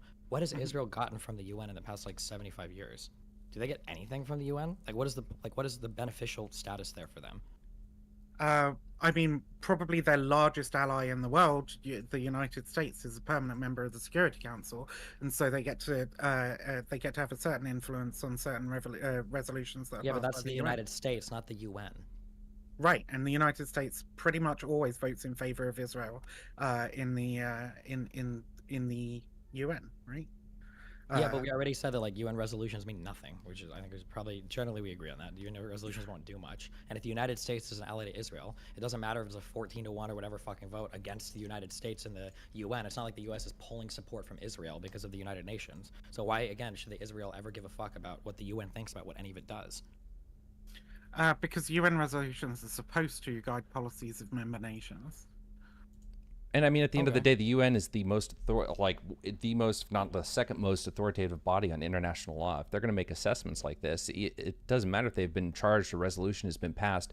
They put distinguished people on these panels or experienced people on these panels. They have multiple people that run the panel, and they do fact-finding missions with deep investigations, whether it's forensic evidence, whether it's gathering testimony, video footage, and they do analysis and they make assessments. And they say, we find that this has been done in violation of international humanitarian law. These were war crimes, whatever. I mean, why are we Okay, but so working what? so hard to undermine those bodies when Yeah, Israel doesn't I'm not give a trying shit. to. I'm not trying to undermine the bodies. I'm just saying that these bodies are like clearly are preferential to the adversaries of Israel. Israel obviously doesn't give a fuck about what these third-party bodies say. So like we can scream all day about like war crimes, blah blah blah blah blah. But there's like if these international tribunals or whatever, or if the UN or all of these other larger third-party institutions don't hold any of these surrounding states accountable for anything, or don't hold Hamas accountable for anything, why the fuck would Israel try to play by that rule? I mean, if we're gonna go by that rule, then we can hand wave whatever Hamas does, right? Like if we're gonna say that for Israel, then it's like, well, fuck it. It already is. Yeah, fuck it. There are no fuck it. There are no rules. Wait. Hold on, wait. What did you mean exactly by that? Like, what would we hand wave that's not already hand waved? Everything is already hand waved. The Goldstone report explicitly calls out Hamas and calls out their war crimes. Calls out? What does it do? The same what way. When they get called out? Hold on. The same citations I make about the Goldstone report for Israel, I'm saying they make the same claims against Hamas. So Yeah, I'm saying the point is that a governing body with again authoritative power over these kind of or an authoritative understanding of these international laws has made an assessment, and it says Israel has done this, Hamas has done this. When you say authoritative, what does that mean? They don't have any authority here. They have authority to like no make authoritative statements. in understanding the laws and how to investigate them. Yeah, but like, what's the end result of the UN slapping Hamas on the wrist? Also, the Goldstein report. Hold on. I mean, UN investigations can form the basis of prosecutions in the International Criminal Court if you can manage to extradite people for trial at The Hague, for example. Which. So just quickly, because I want to take a bit of a middle ground, because otherwise we're going to end up looping. Okay, so broadly speaking, the UN serves a couple of purposes. It can be a meeting point, and we saw this with kind of other ceasefires and kind of resolutions to conflicts, where it becomes essentially a neutral ground. In the case of the Israel-Palestine conflict, or Israel's existence itself, that's a bit more of a harder push, because Israel has been roundly denounced in the UN for multiple years, so much so there's a joke about the fact it's kind of the international place of just bitching at each other, essentially. It doesn't have much meaning. The UN has a kind of secondary meaning use to it, which is the pooling of military resources and decisions for things like the use of certain weapons, what shouldn't be developed, the risks of certain developmentals. Like one of the big ones at the moment is like things like swarm warfare and artificial intelligence in warfare. Like the UN's a big leader in the research in those areas. But yes, ultimately, Wait, what does that? Hold on. What does that mean? The UN is a big leader in research. You're telling me the UN has its like own institutions, its own schools, it funds research. It funds and pools military kind of documentation. So, like for instance, a lot of American generals will contribute to papers with other countries, like say South Korea, when they're. But it's supported by like top legal scholars in the world when it comes to these issues. Well, supported and contested. Not every single thing the UN says is like a supported statement, especially around Israel-Palestine. There's a lot of contested stuff here. Yeah, but it's important to see what the contestations, what's being contested. Yeah, it's a difficult one with Israel-Palestine. I agree with Destiny on this, because as opposed to other nations where there's a bit more balance, a lot of people. So, for instance, you'll find that Britain often abstains or has in the past voted against Israel in UN resolutions or condemnations, because Britain's concerns are with kind of our oil-based counterparts, to put it politely.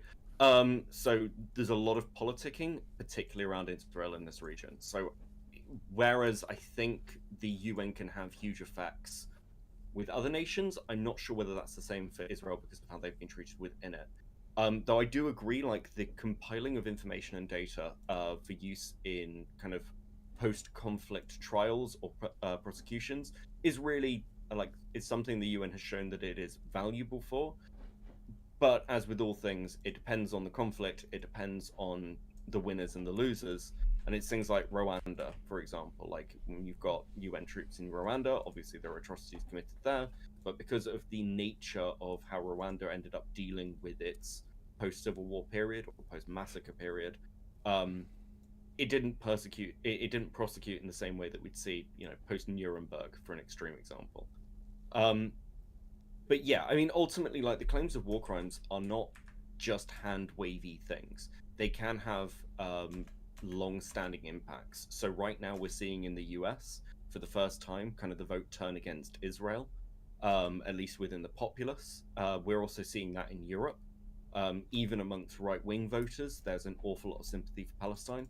And that does impact how politicians and governments are going to introduce that issue to the voting demographics because they want to win elections. And a lot of this is to do with where that money and lobbying and support comes from. So in the long term, having a load of accusations of humanitarian and war crimes against you could have an impact to Israel's support, yes. It's not just as simple as a hand wave, just a longer case study, basically. Does anyone disagree with that? Like, does anyone think it really is pointless to, like, put anything as war crimes? Because Destiny, I've seen you say this a few times. Well, I mean, I feel everyone like commits war the crimes. UN declaration is kind of pointless. I feel like what people probably don't like are the underlying things. I think that's probably the big thing.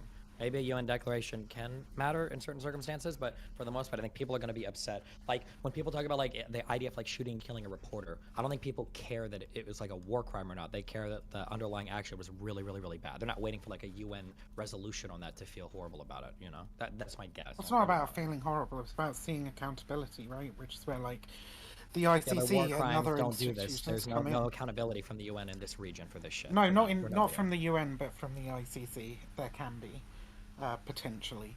What has the ICC done to hold anybody in this region accountable for anything? in that region, I'm not sure.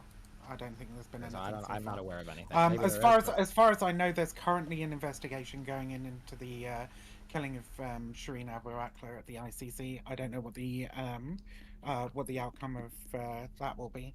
I imagine there's been other investigations by the ICC into Palestine, Israel. I can't imagine why they fucking. Sure, but wouldn't I don't think anything like so much I don't think they can do Okay. anything to hold them accountable. Like, Israel's not even part of the ICC. I don't know what, like, the ICC can do it a third-party investigation, which apparently at this point just means asking Hamas about what happened. But I mean, at that nobody's- point, like, I don't think that, nobody's like, like- the ICC can hold them accountable for anything. I mean, nobody's like part of the ICC. Coney wasn't part of the ICC. He still stood trial in The Hague for war crimes, right? I Like, thought the ICC has members, has signatories to it. Is that not true? International Criminal Court. It's like, I'm pretty sure, like, I thought I saw a map of, like, the United States and the and Israel, like, they were not signatories or whatever too.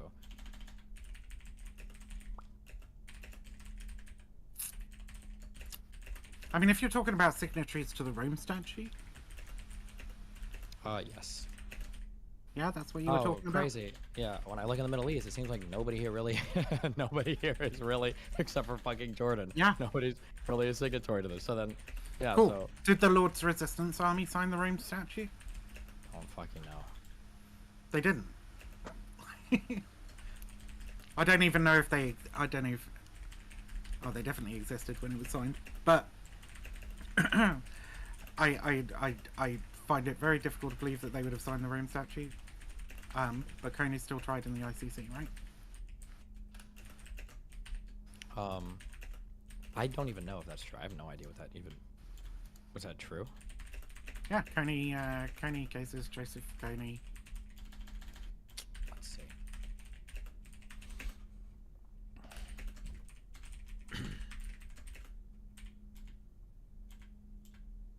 Coney is a Ugandan militant who founded the Lord's Resistance Army. Oh, Yeah, he's from Uganda.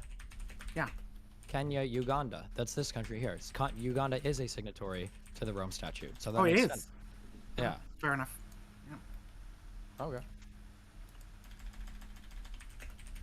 So then they put Even, out even international best case scenario for reference. your ICC example, like I think Israel wouldn't care about giving up a few leaders in exchange for like the fact that they would win. Well, I mean, I wouldn't give a like shit. I'm not. I will fully admit, right, that I don't know like everything about the internal workings of the ICC, right? I don't think any of us fucking do. But like, I'm not the only person suggesting that the ICC could potentially intervene in the case of Israel Palestine, right? Not only are they investigating the case of Shireen Abu Akleh, but I saw something yesterday, I think, about South Africa adding themselves to 4 other. It was either 4 total with South Africa or 4 other nations that are calling on the ICC to open a criminal investigation into Netanyahu. So like whole ass fucking nations seem to think that the open up ICC one can fucking into do Iran, something. into Pakistan, into Hamas, into Hezbollah, like there would have to be some level of consistency here. Like, what are their thoughts on October 7th? Like, what is the UN stance on October? I would like to see absolutely anybody who's fucking committed war crimes be held accountable, right? We're just not talking about those people right now. Like, these groups don't think these things are like an illegal or bad thing to do in war. These are just standard tactics. What matters if the Let's skip forward to all of this, okay? Because none of this matters. Fuck the war crime shit, okay? So obviously we want a truce or a ceasefire, or whatever. What should Israel do right now? For the people that are calling for a ceasefire, let's say they do a ceasefire. What's the next step? I mean, they're already doing a ceasefire, right? We're getting a ceasefire. We're getting releases for days. Yeah. What's after the ceasefire? 4 days. I would hope they use the period of the ceasefire to enter into some kind of negotiations. Honestly. Yeah, but I'm asking what comes after. What are they? Because they want Hamas gone. Hamas is not going to leave the Gaza Strip. What happens next? The next step is that you lift the blockade. You secure the borders of Israel. You start to work on the two-state solution. You bring the people to the side of Israel. Let them see that, okay, Israel's now opened up the borders. Our economy is no longer crippled. Our government's allowed to actually work. You work with the PNA to help, again, generate support for the people, to support the PNA instead of Hamas. And you start the long, difficult road to actually giving Palestine statehood, creating good relations between Israel and Palestine, and turning the people against Hamas. You can't fight an insurgency like this by just going to war. Hamas, though. Neither does the fucking war in Iraq or Afghanistan. We learned that you cannot just go in and kill a bunch of people. I mean, what happened and achieve to this end? Like, they're not exactly doing terribly right now, are they? The Taliban? No, they went to their hidey holes, and then the moment that we couldn't continue to do the protracted nation building, which again, Reuters, this art, yeah, no shit, you know what I fucking mean.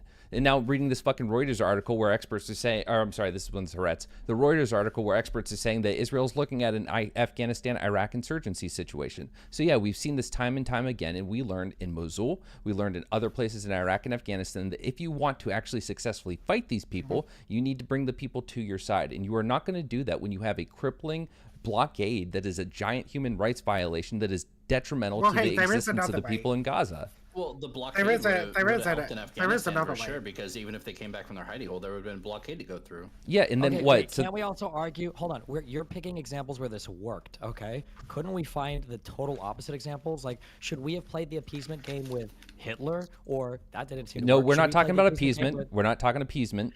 You are talking appeasement. You're talking about because they did October 7th. Well, no, because appeasement. No. If you want to go ahead, if you want to disregard, should we have done appeasement with Al Qaeda? Should we have done appeasement with ISIS? Like, we're not talking about appeasement. We're not talking about appeasement. We're talking about working with the people. Are you saying that no? We actually, because this is what I want to talk about when she brought up her Alabama example, and you turned it to the LA police one. Like, to what degree are you willing to damage the lives of 2.3 million people? Like, what's the number of people that have to be dying per year for you to say, no, this is okay?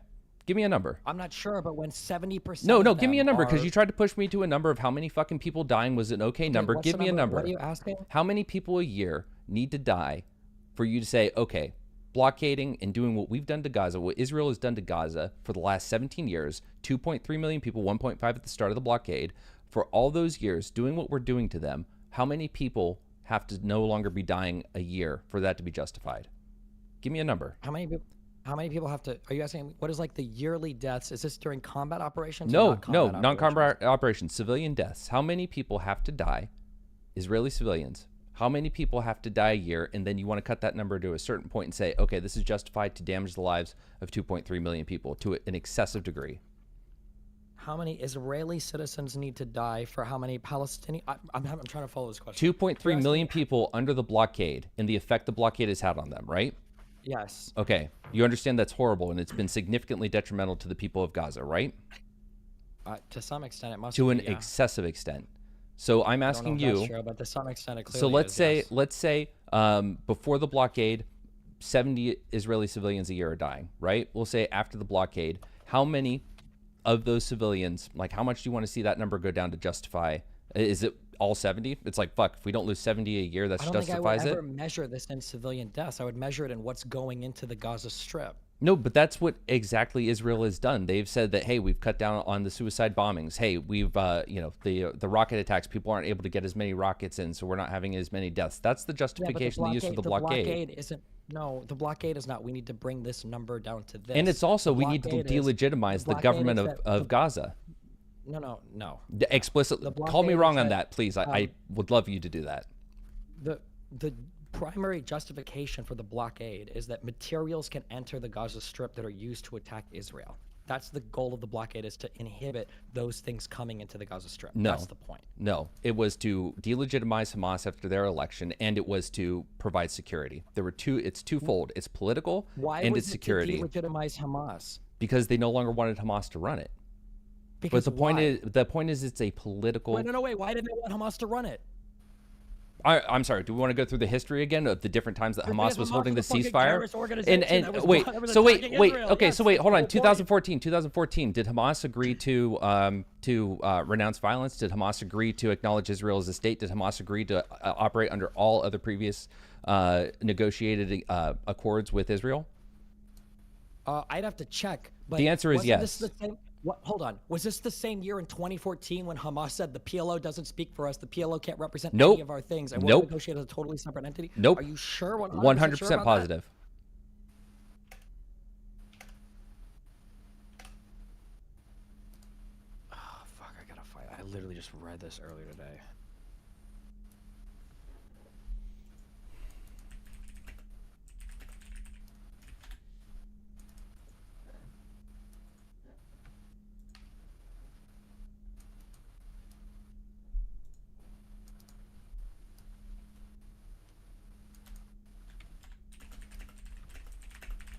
Was this before or after Protective Edge? This was before Protective Edge. Hamas, wait, is this working? Oh, okay. The Palestinian government explicitly stated that they were rejecting Kerry's announcements and that Mahmoud Abbas had no legitimacy to negotiate in the name of the entire Palestinian. What year was this? I think this was in 2013. Okay, in 2014, they formed the unity government with the Fatah, and they agreed to everything I just said. I'll get you the source on it. Give me 2 seconds. Sure. Okay.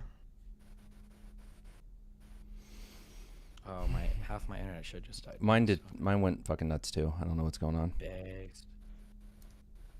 Wait, is anybody else alive in this call, or are we just in our own? Yeah. No, I'm fine. just giving you time. I'm just giving you time. Oh, I know you yeah. want to Oh, track that's things. I'm fucking happy weird. for people. I've got that Bay Area internet. I'm fine.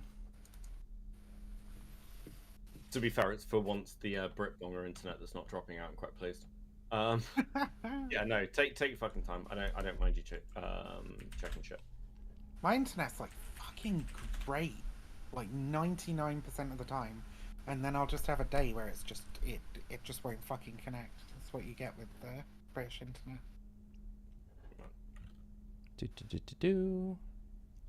I literally fucking 400. Well, while you're looking that up, like the blockade thing, tearing the blockade down would just like bolster Hamas because they would be able to get like weapons in mass From Iran and from Hezbollah and from everybody.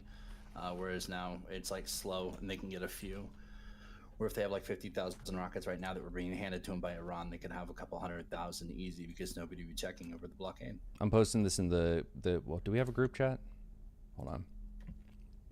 Yeah, you can just post it in the channel chat or in general. I'm posting it in general in this just for my notes. Fuck, can you DM me? Yep.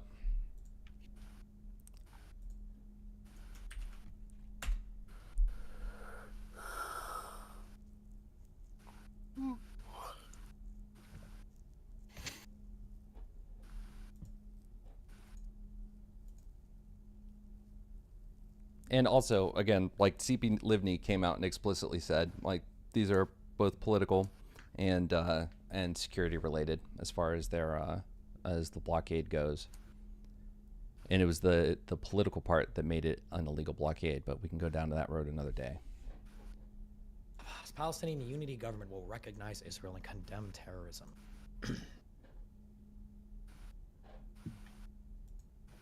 I'll bring it up on the archive stream link, as hold on. well, so I can actually have a look at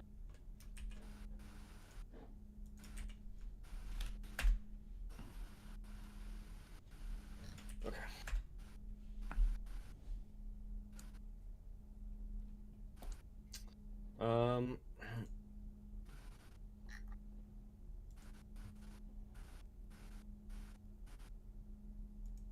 Viv, you're peeking a little bit on your mic.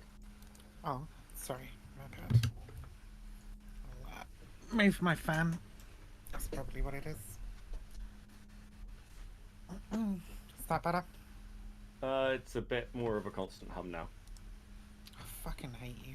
What is wrong with this Sorry. shit? There we go. Well, yeah, there we go. I muted my fucking self. I'm fixing it, Becky. I'm fucking fixing it, alright? Dickhead. Okay, I'm sorry.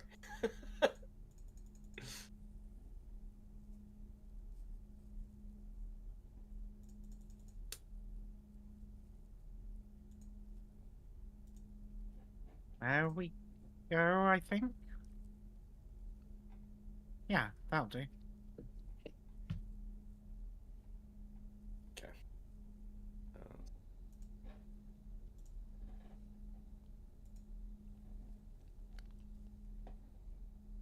Isn't it fucking crazy how, like, air works?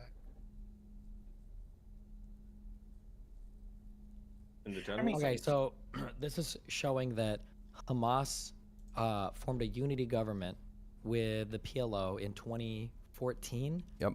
and that they were willing to recognize Israel and condemn terrorism. Was there anything else about like this unity government thing, or No, the How whole long point. did this The whole. last for? The whole point. Well, then the Operation Brothers Keeper and Protective Edge happened. oh I just gotta spend a week doing all the Gaza wars. What was Operation Brothers Keeper? Operation in Brothers response to? Keeper was the 3 boys were kidnapped. They go on a search and rescue mission, but evidence comes out later that they already knew they were dead, but they still did the search and rescue mission anyway. And then there were retaliations for the way that the IDF behaved during that search and rescue mission. And then IDF used that as a precursor to go ahead and start Operation Protective Edge. Do you think that is there a chance that Hamas forming a unity government here might have just looked to be backstabbing the Palestinian Authority again? What about the time in 2008 where people in Israel... Wait, I'm just asking on this one, is that possible? Say it again? Is it possible that Hamas is just forming unity governments with a plan to eventually, like, basically backstab the Palestinian Authority? Sure, anything's possible. We have no evidence of that. Because again, we have evidence about that in when- 2008, we have evidence in Hold on, 2000. don't jump. Focus on this one area. This 2014 unity government thing. I haven't heard this before. New area for me, so I'm just trying to figure this shit out, okay? Mhm. So apparently Abbas himself verified this story. We can come out later. But apparently Hamas was planning a massive attack against Israel and a coup against the Palestinian Authority after they'd formed this unity government. I've not read a single thing about that.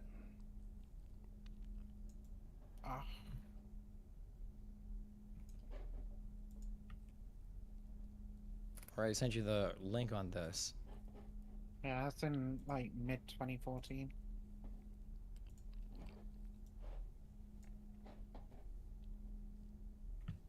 If somebody has like a link to Abbas confirming these separately, I guess. I see like a statement he made down here, or confirming this.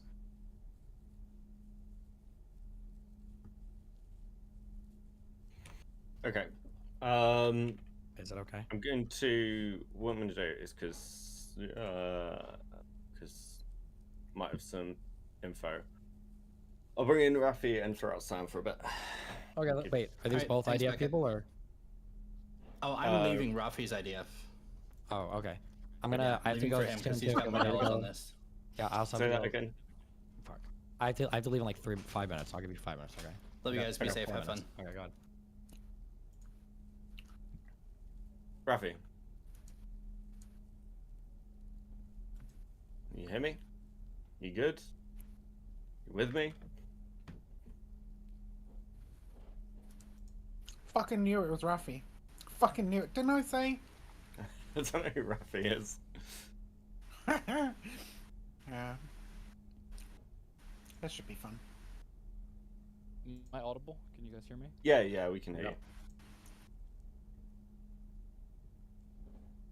you. Right, go ahead. So where we're at? Lycan, do you want to just give a quick recap? Very Well, quick? Where we're no, I'm reading this article, so you could start wherever. Rafi, I assume, has been listening, so he can jump in wherever he wants. Sure. I was listening on Destiny's stream, but that seems to have gone down, at least on YouTube. Oh, we're on kick, baby. Okay. I just want to say, like, in very quickly, the claims you were making about the unity government, you do realize that it fell apart after less than a month for Protective Edge, having nothing to do with Israel, right? And that it was mostly an internal politic between Hamas and Fatah that had to do with a lot of the internal politics of the Palestinian regimes. It also would have required elections within a few months, which obviously neither group ever wanted to do. Do you have a source on that? Sorry, because everyone's playing the source game with me tonight, so I would like to read on that since I haven't. I'm looking at. I mean, I guess I would go on Wikipedia first. They'll have the basic rundown. I was looking at the Hebrew Wikipedia, but I was in the military at this time. I mean, if we're needing sources we can constantly, go through like the. if we're needing sources constantly, and just fucking spending half an hour reading a fucking article every time a point's brought up, like I don't know. What are there not contentions that you guys have that you actually know something about rather than having to look up a source I would every 5 personally fucking source to seconds? Wikipedia for like more detailed claims, but you can just look at the specific dates of the unity government, how long it lasted for, and then also very importantly the specific requirements that the unity government imposed on both Hamas and Fatah, which would have been elections following several months of working together. This also wasn't the first time that there were unity governments formed. I think there was another one formed maybe in 2012, if I remember correctly. I think I read that this is a third unity government, so that might be the case. Okay, yeah. So this is something that has to do with a lot of the internal politics and them competing with each other for supremacy in terms of representing the right to represent the Palestinian people. It's hotly contested. Obviously, both parties are actually quite unpopular, generally speaking. But this broadly has to do with their own internal management of Palestinian politics rather than through opposition to Israel. But generally, they try to one-up each other through opposition to Israel because that does carry some weight with the Palestinian populace. So I'm looking at the I think Abbas and the PLO have popularity problems as well. That's one of the reasons why he doesn't want to call elections again, right? As I'm pretty sure he thinks his leadership would be threatened. Yeah, so basically, we see Hamas is generally quite popular with regards to their management of the conflict with us, with Israel. Sure. Whereas Fatah is very unpopular both with regards to their management of the conflict and with regards to their civil management. People generally okay with Hamas's.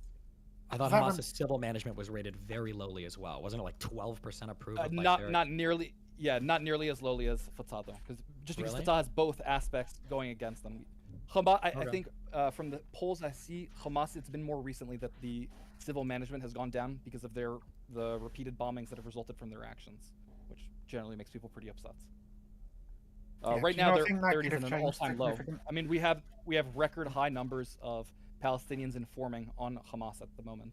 I was going to say, do you not think that could have changed significantly since October 7th?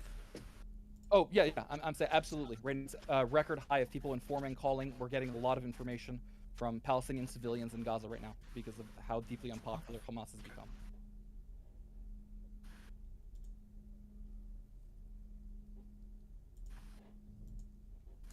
Okay, listen, I love you guys. It's been fun. Yeah. I'll be back later tomorrow, actually. Okay, be careful. Love you, buddy. Like, and I love you too. Be careful. Say 100%. Take care, man. Cool. Right. Hey, I think you had some shit to fucking say to me though, Rafi.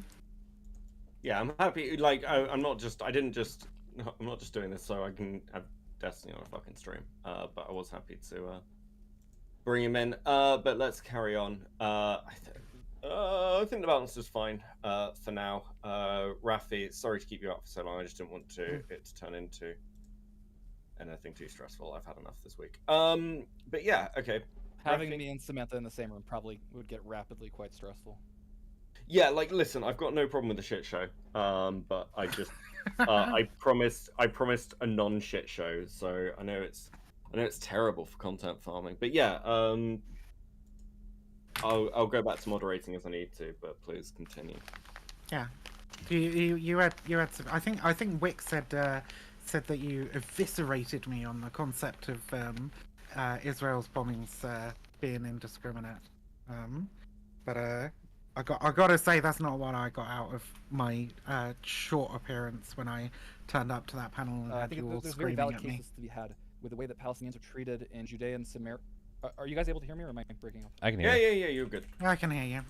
In Judea and Samaria. Broadly, there's a yes. I think Interesting broadly, choice there of are language. very valid places to those are the words we use in Hebrew. Those are the words Jews have used for a little over 2,000 years. So I'm going to continue using them, if that's okay with you. Yeah. I prefer not to use nomenclature that's existed for like 60 years, right? So in any case, so I think there are very valid criticisms to be had of the way the Palestinians are treated in Judea and Samaria. I think that we can have very real conversations about the impacts of the occupation on people that live there. I think that the discussion of bombings in Gaza as indiscriminate is just like on its face impossible to defend. There's just not really a realistic argument to be made for why these What? Rafi, you cut out. Why these? Yeah, disappeared. bomb. We're gonna go. Oh, that sorry, sense. you cut for We a kill second. about 1.1 people with each bomb. Oh yeah, that was I'm just saying, that was the weird math. Yes, I was Israeli hearing bombs kill before, yeah. approximately 1.1 people like per bomb that we drop. These are like in the order of magnitude of like several hundred kilogram munitions that they bring down buildings, and we kill one person with each of them. So I think that to call that indiscriminates is like a bit laughable, honestly. And Right. maybe if you want to give me a novel argument for why it is indiscriminate and why actually we're out to kill Palestinian people, I mean, I'd be interested to hear it. I've never heard one that held any water. Okay, and I can also speak. I was in the IDF for a decade. I was an officer. I was involved in frontline combat. I've never seen any of the behavior that we're constantly accused of. Never seen Palestinians being used as human shields. Well, hold on. So you have the let's see. No, never seen it. Never seen. Never seen arrests and detentions of children under the age of 6. I'm disconnected from you guys. I don't know if you can still hear me. Viv, I didn't hear anything you just. Oh, never Hello? seen. Hello, can you hear me? Sorry, can you hear us now? I think I'm cutting out from you guys. I'm having 1 second. Let me switch networks. Okay. Take your time. Damn.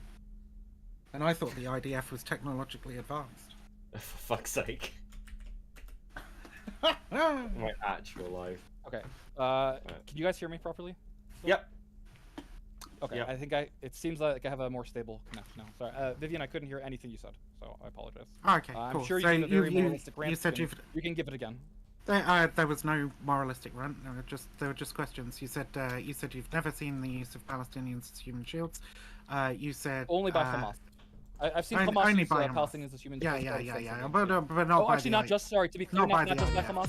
Actually, several times in the course of my time in the IDF, I actually saw parents pushing their children, usually fathers, pushing young children either to throw Molotov cocktails at us or rocks or other objects, hoping that we would shoot on them and then they would be able to. Thank you for take the photos sub, with STV with Philly. cameras, Appreciate you it. knew. That was actually Oh, something that I saw quite frequently. the parents were deliberately getting their children to throw Yes, rocks. quite so that quite you literally would a father. shoot them, so that the father could take photos of his kid being shot. I'll say this quite literally. Yes, I literally saw parents pushing their children forward. Wow, with Molotov Palestinians cocktails sure are just Molotov cocktails in monsters. hand.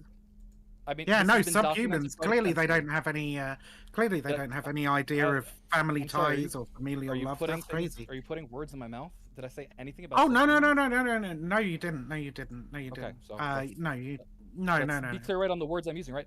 Palestinian I'm not sure, fathers have no are you love for their contesting- children. I'm Clearly. just instead of making moralistic, instead of morally grandstanding, do you have any evidence that this hasn't happened? Because there's quite a bit of evidence recording events like this. Rafi, right? at some You point you're understand gonna that? have to. At some point you're gonna have to stop talking, and then I'll be able to say the next thing. Okay, go ahead. So,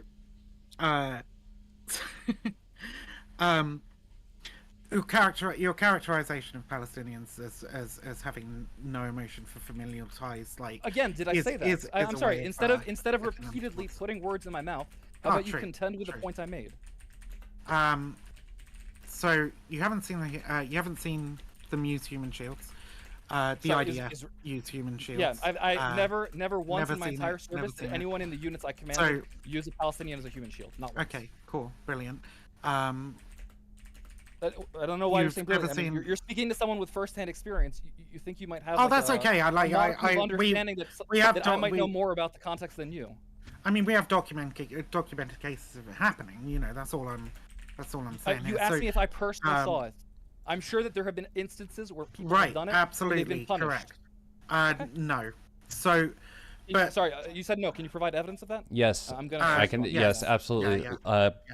The cases found in the Goldstone report and the cases after Protective Edge, I know for the Goldstone report, no one was punished. The only person after the Goldstone report was released, the only person punished was someone who stole some credit cards, and he did a little bit of jail time for it. Let's talk about the nature. I'll need reference to the specific events, and then let's talk about the information of the events. Sure, 1 second. Let's talk about the nature of punishment as well. When they actually are finally fucking punished, like when IDF soldiers used a young child to open a bag that they thought had an IED in it. I think they were demoted. Sorry, to clarify, the young child in that case, was it the owner of the bag that was forced to open the bag that we suspected had an ID in it? Because I have seen that happen. I don't think that's really using human shields, right? If you're going to carry a bag with an explosive device in it and we ask you to open it, I think that's kind of reasonable. No, it's taking a nearby child and telling them to open a bag. Sorry, you're saying the IDF found a random child, brought him to an explosive device, and had him open it? I mean, the idea that they wouldn't just take. I'm just curious. Wait, the idea that they. You have documented evidence of the idea. Oh my fucking god! Randomly selecting a child to open an explosive device. Are you done? Yes. Like it's every time. The idea that the Israeli, the IDF wouldn't do this, right? Like when, for example, you have the neighbors policy, right? The idea that they're not going to take random civilians and then put them in danger. In order to protect themselves from terrorists is inane. Like we have numerous documented incidents of this happening. The neighbor policy Can you show me? You're saying you have numerous documented evidence, right? Like instances. Can you show me the numerous documented instances that demonstrate like a clear and consistent policy of the IDF? I'm just. I mean, just Google neighbor policy. Well, very, very clearly, right? You're saying that this is something that happens. It happens frequently, and it's a policy. Oh my god! Every time I try to respond, it's like it's mad. Wait, hold on. So just Google. So just Google neighbor procedure rather. Rafi, is your claim that it never happens? IDF, or no? My claim is that personally, I haven't seen it happen, and that secondary to that, although I'm sure there are bad actors within the IDF. They are not. This is not the policy. And they are punished. The IDF. They are overwhelmingly punished. We do our best to root out these bad actors through a demotion from staff sergeant to lieutenant, or the other way around. Let him finish now. Don't do this. Yeah, and that it is incomparable to the ways in which Hamas and the other militant groups that we face. I don't care about like how they operate. I'm caring about how you operate right now. But why? I'm sorry. Why? Because why are we being held to a double standard? Why are you holding us to a standard you don't hold? Holy motherfucking shit, dude! Shut up. Ask a question, hear the answer, then ask another question if you like, or engage in conversation. Okay. Okay. For fuck's sake. I just also want to be very clear. I'm sorry, because I keep getting sidetracked because you're doing a lot of this like really disingenuous kind of arguing. But to even go back right to your discussion of the disingenuous arguing like what? Yeah, can you express to me in your own words what the neighbor policy is? The neighbor procedure, rather. A means. I had it fucking here. A means employed by the Israel Defense Forces to arrest wanted persons in the West Bank and to avoid civilian and military casualties of the Israeli. Okay, wait, sorry. Can you repeat that? To avoid what? To avoid what? To avoid civilian and military casualties if the Israeli armed forces have knowledge of the wanted person's presence in the house. Yes. According to the early warning procedure, the forces surround the house but do not enter it themselves. They obtain the quote-unquote assistance of local Palestinians, i.e. a neighbor who is persuaded to enter that house. That person warns the occupant. Yeah. So it's again, let's be very clear, right?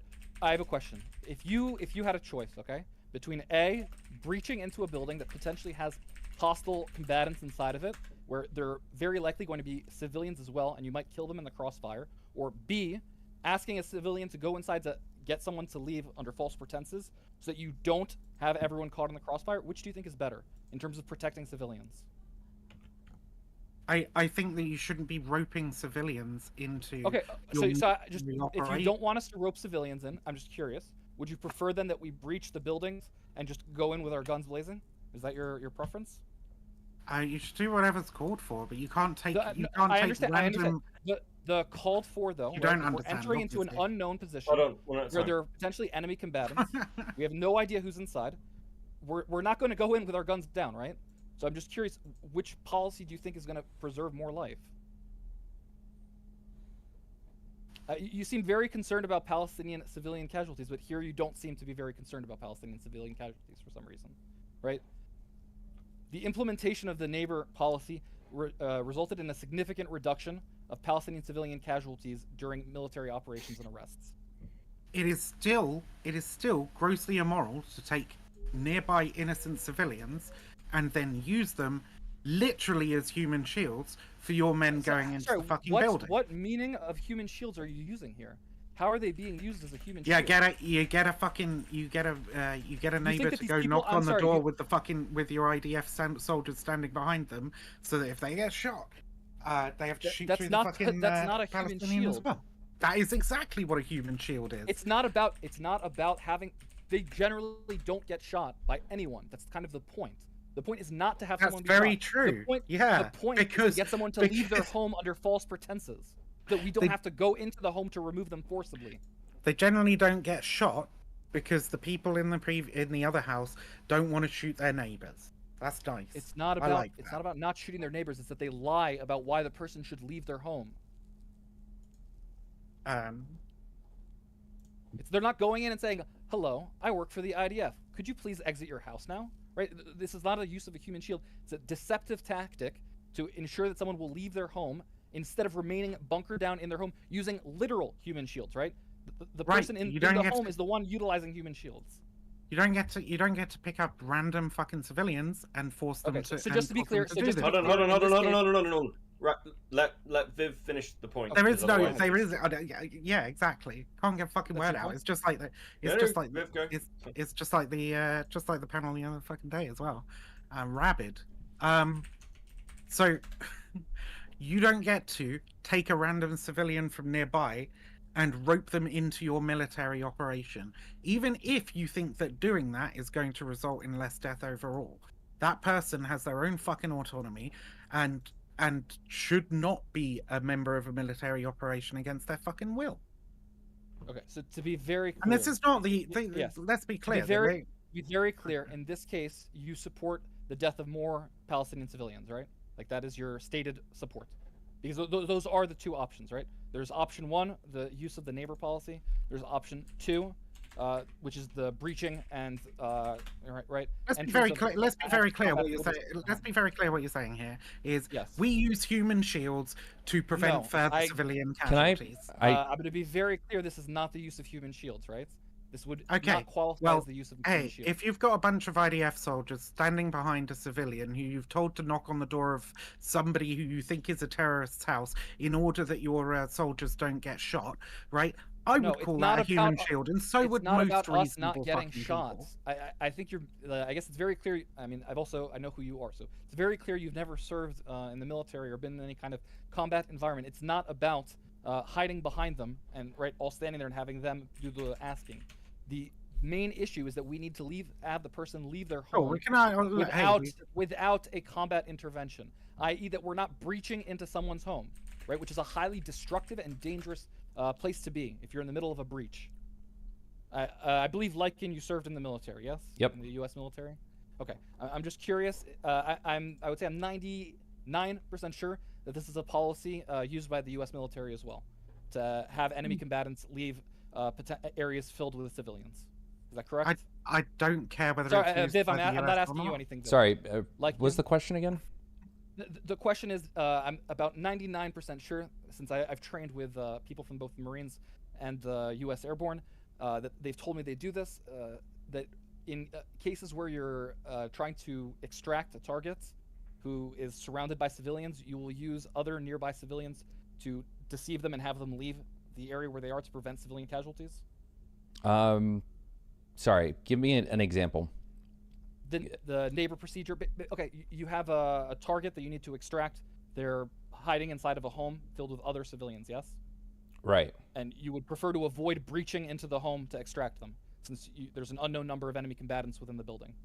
So I will speak just to the units that I supported. When they did raids like that, no, they still kicked in, and they were just very cautious with their trigger fingers. Like, so we rolled up people that were like known targets. Like, this was intentional raid specifically to go get people, and we didn't just go in guns blazing. We broke in, and yeah. Like, what would you say? There's no situation I know where we used other people to lure folks out, unless it was like another kind of engagement where it was people on the ground working with individuals to like say, hey, you know, get this person to this spot at this time. But I mean, that's usually like a different kind of roll up where someone's been working with a source and whatnot. But that's definitely not proper practice for the majority of infantry. It's still exploiting civilians for military tasks, right? So, what would you say, like, and if a member of your unit suggested taking a nearby 19-year-old to tell them to go knock on the door of a terrorist's house? I mean, from my understanding, that's something that we would never do. But I just, since I have a moment to speak real quick, are you familiar, Rafi, with the Breaking Our Silence group? Yes, I am. Do you consider that testimony legitimate, or do you consider them like traitors or anything bad for coming out and speaking on there? I don't consider them. I don't consider them traitors. I think that there is some of their testimony that's accurate. Unfortunately, there are when like people have looked into those who do testify with them. Unfortunately, a lot of them do suffer from mental health issues or other kinds of issues that they had within their military services. So I would say that. Oh, I see. They're crazy. They're making shit up. I get you. Well, I mean, this is just like a factual statement of the people that. Yeah, no, they're insane. They're just I mean, are we talking about PTSD? Because wouldn't people who've gone through a lot of those situations have PTSD? I would say that they definitely do. They are very important. Yes, yeah. That's a lot of it does stem from very extreme PTSD in certain cases where people, unfortunately, will dramatize their experiences. But I would say that Breaking the Silence is, I consider them a pretty important organization, even if I don't think they're always reliable, because it is important to have some kind of third-party accountability for military activity. Just very quickly, to go back to the neighbor policy, Vivian, I'm just curious, do you know the last time the IDF engaged in the neighbor policy? Just out of curiosity.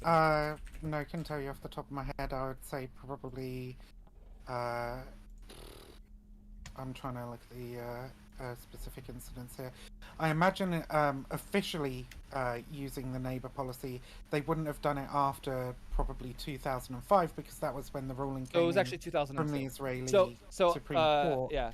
As an example, I never engaged in the neighbor policy, right? And no one in the military for the decade I was in engaged in the neighbor policy. But I disagree with the Supreme Court, but our Supreme Court outlawed it in 2002. I do disagree with that decision. I don't consider it to be the use of a human shield. But anyway, it's not part of our operating procedure. Cool. But it's just cool. I would defend it. Still says so. But like the fact because even the Breaking the Silence link, by the way, that I just looked that you sent, right, doesn't have anything post 2002. Yes. So I'm just curious. You're criticizing the IDF for practices we no longer engage in. Personally, I'm fine with engaging. It's not a practice you no longer engage in. I do defend the practice. It's a practice that's no longer official policy because it's made illegal, but it's not a practice that you no longer engage in, right? We can. It's pretty hard. It's pretty hard for the military to hide the activities we engage in, right? I mean, they simply don't. They simply don't. A lot of people that are present during operations, right? It's very difficult. It would be very, very difficult for any unit in the IDF to engage in an activity that's been outlawed formally. So, a lot of systemic level. Is he just gonna talk every time I start fucking talking? Honestly, it might have been the lag. Your time in the IDF has sent you a bit mental. Yeah, I'm sorry, Vivian. I have a lot of lag, so it's hard for me to know when you're talking and when you finished. I'm also Israeli, and we tend to interrupt a lot, but some combination of the two. I have a question. So, Viv, go ahead. Go do your thing. Yeah. Yeah. So the official policy of the neighbor procedure, right, may have ended with the Supreme Court ruling, right? But we have numerous examples of people being used as human shields after that, right? Like I said earlier about the soldiers who ordered a young boy, 9 years old, right, at gunpoint to open a bag they suspected was booby trapped, right? Can you send me the documentation of that event and then what happened to the soldiers afterwards? Yeah, they were given a 3-month conditional sentence and demoted from staff sergeant I'm less interested in private. hearing. I've seen the way that you reference certain materials, so I'm less interested in hearing your description of it. And I'd like actual, an actual link to something. I will give you the fucking link, but for the benefit of us having an out loud conversation in front of a fucking audience. No. See, right? it's very difficult because you I'm make a lot of claims that later turn Motherfucker, out to be totally shut false. up. No, Oh, hold on, That's not Yeah. actually true, right? hold on. Like, Well, it is, right? one, right? One in a heated fucking argument very fucking recently. If you can find me significantly more, right? I'd like to see them because I always like to correct the record and make sure that if I've said something that turns out later to be false, that I correct it and say, hey, I was wrong on that thing actually, right? But no, I'm reading here from Bethlehem, right? That the two were given verbatim a 3-month conditional sentence and demoted from staff sergeant to private some 2 years after the incident took place. None of their commanding officers were tried, right? So the fact that they were found guilty, right? So they must have been if they were disciplined for what they did. 3-month conditional. So that's why I need the link to the actual court events, because generally it actually doesn't mean that they're guilty. It may have been that some other procedure wasn't followed. May have been that they were acting within the constraints of IDF operating procedure. I have no idea, based on what you're saying, right?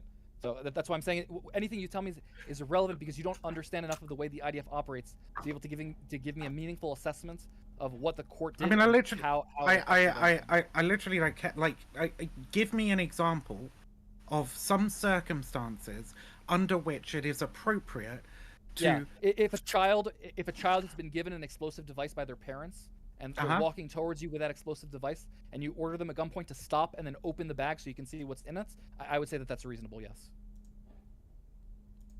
I'm going to interrupt this for 1 second. This is the only time I'll do this. If you're watching me on Kick, I need one more individual sub to get monetization. So if you are enjoying the content, you want to help me out, just one sub on Kick, kick.com/likingcooks, one sub. Thank you. No, the answer is definitely no. Right? Any reasonable moral fucking person would say that a 9-year-old should not be forced at gunpoint Okay, to open Vivian, a bag let's suspect stop is booby and trapped. stop the moral grandstanding, right? And I let's don't assess care. This is a moral conversation. Yeah, if a child approaches you with an explosive device and they Yes. fully intend to detonate it near you, Okay. and you Yep. order them to stop and they don't stop, what are you gonna do? Are you gonna allow yourself to be blown up? Is your recommendation? This is that, not the case. Thank you we're for the talking gifted about sub, now. Anonymous. Gifted subs do not count, that's why I'm saying I don't unfortunately. know what But case we're thank you very talking much for the gifted That's sub. exactly why I said I cannot assess. The boy was situation. Big ordered dog, by thank the- Anonymous for a for the fact- gifted sub. I know for a Okay. fact that minors have been given explosive devices and told to walk towards soldiers in the past.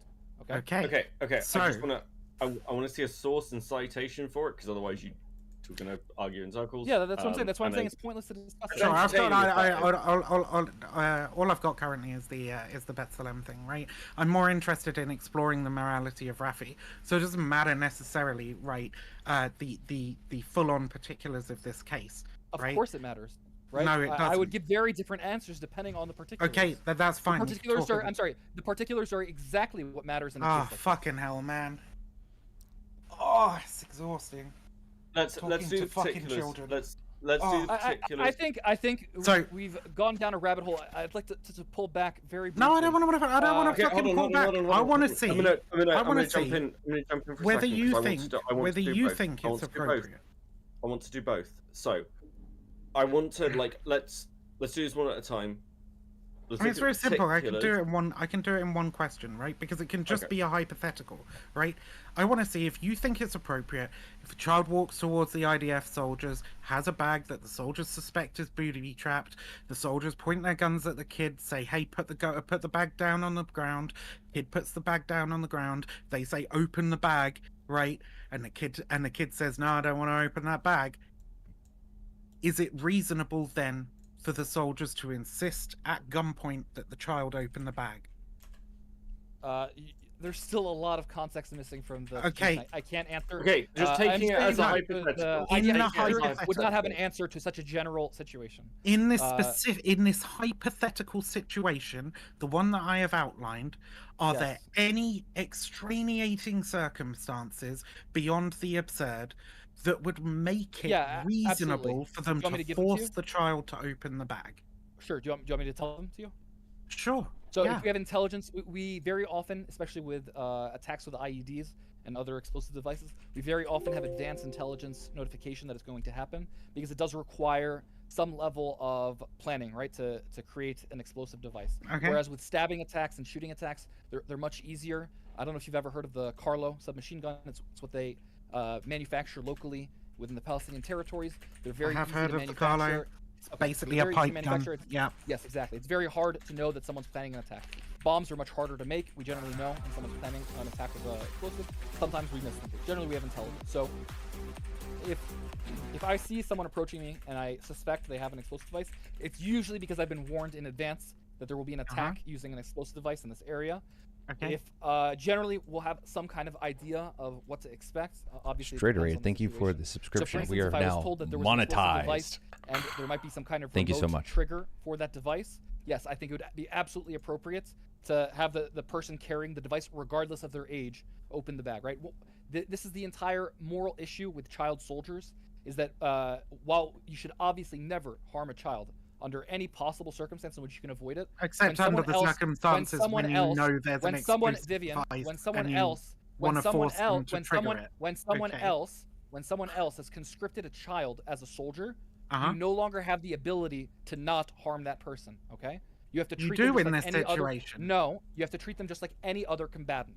So Look, the fact even, they are okay, Vivian, I don't the even fact care. they are a Oh child my is fucking just God. moral weighting that you are using to add to the Yes, it is. situation. It is. It The is issue moral is weighting. the issue. Yes, but the Holy issue fucking is that shit. in this context, it does not matter what age they are. You treat them Okay, just like true. any yeah, other combatant. No, you're absolutely. So, you know what? You know what? In the You know same what? context, I would Oh my ask an adult to fucking do it. God, I would shut ask a up. child, and in the context where I would not ask an adult to do it, I would not. I ask need a water. child to I'll do be it. right back. Okay.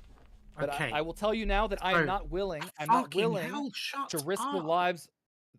lives of my men in order to protect the life of an enemy combatant. Okay. So, regardless, all you've said here is that if you have an enemy combatant, regardless of their age, be they child, conscript, forced into it by Hamas soldiers, right? Whoever they are, right? It is perfectly reasonable for you to order them to trigger what you think is possibly an explosive device at Sorry, did I say to gunpoint. trigger? I'm just kidding. Oh, sorry, It's potentially incessant. trigger. It's incessant the extent to which you alter the words that I use. So to potentially trigger. Yeah, To I would say potentially trigger a I would say there are device, many yeah. there are many circumstances in which that is reasonable, and there are many Hold a minute, circumstances hold a minute. there are many Yeah. circumstances in which it is not reasonable. Okay. Okay. And I don't because think of it's the ever nature reasonable when of you the- have somebody in I don't think it's ever reasonable when you have somebody in custody Sorry, to then why order do you them think they're to in take custody? actions that will put They their are lives quite in danger. definitionally they are quite definitionally in that case not in custody, right? They That's why are. we have our guns. They're held No, at that's gunpoint. They've that left is not in they've left custody. the bag on Someone the ground. someone in custody has been rendered harmless. Motherfucker, not they are harmless. held at gunpoint. They have put the bag on the ground, right? And okay, and what if they have the ability to detonate that bag while it's on the ground? Should we approach Okay. it? Then order them to move away from the bag so that you can arrest them at a safe distance. And that is exactly what we would usually do. That's again why I Okay. said there are But you said- circumstances but in you which it is said- reasonable, and there are circumstances in which it is not reasonable. I don't I think can there are any absolutely circumstances in which it's imagine reasonable. Okay, so imagine them then, because you haven't given them to me so far. There are no circumstances that I can think of in which it's reasonable to order somebody who is already held at gunpoint, who has already put the fucking bag on the ground, to potentially detonate a device that you think is in the bag. So fundamentally, the issue is that when we're dealing with someone who may have explosives on them, for instance, it may be that it's not in the bag. It may be that it's on their person. And when we order them to step away from the bag towards us, right, we're actually ordering them to bring the explosive device closer to us. So if I see someone and visually it appears that they might be wearing a vest, I'm not going to order them closer to me, regardless of whether there's also a bag on the ground. I will absolutely order them to open the bag and then order them to take off their clothes, right? Obviously, there are circumstances in which it is appropriate and circumstances in which it is not. So painting this as like some kind of universal declaration that it's always acceptable to do this is ridiculous, in the same way that it would be ridiculous to say it's never acceptable to do this. So you can still order them to step away from the bag and to open their shirt or whatever to make sure they have no explosive devices attached to them. What if, okay, and then but Vivian, deal you, with them wait, however Vivian, you want to you just said it's fucking... okay to order them to however open you their would shirt. do it. What if opening their shirt is the trigger for the bomb? What, Right? You just said it's not okay to order them to open the bag. Why is it okay to order them to open their shirts? Because at opening gunpoint? their shirt is never the trigger for the bomb. And is opening the bag the trigger for the bomb? Fuck knows. So exactly, fuck knows if opening their shirt is the trigger for the bomb. I don't see any. Did I miss anything good? Two acts. Right? You understand that there's no functional difference between ordering them to open the bag or opening their shirts. There are a trillion different circumstances in which you can find yourself faced with someone who may or may not have an IED on whatever their situation. person. Okay. But if you think that there might be an explosive in the bag, like you shouldn't be ordering them to tamper with the explosive, right? If you think that they have an explosive on their body, are we saying that you shouldn't opening be the bag ordering is them tampering to with the tamper with the explosive? explosive. Are we saying It opening could- the bag is tampering with these? Or Yeah, I don't think the case that you discussed had IDF soldiers at gunpoint telling someone to start touching the bomb and defuse it, right? Because that would never be acceptable. At that point, they're so clearly under your control that of course you can force them away from the explosive and then have a team come to disarm the explosive, right? So obviously these are radically different circumstances. Yeah, you should. No matter what happens, you should just have a team come in and deal with the bag that you think is an explosive. You shouldn't be ordering some And that's why the ordering vast a majority. 9-year-old fucking child to open it. That's why the vast majority of the time we do have our teams come and dismantle the explosives. Okay, again, and when you I don't know. I and when don't you know don't, the specific. I've already said that I don't know the specific case you're referencing, so I can't make any comments on it.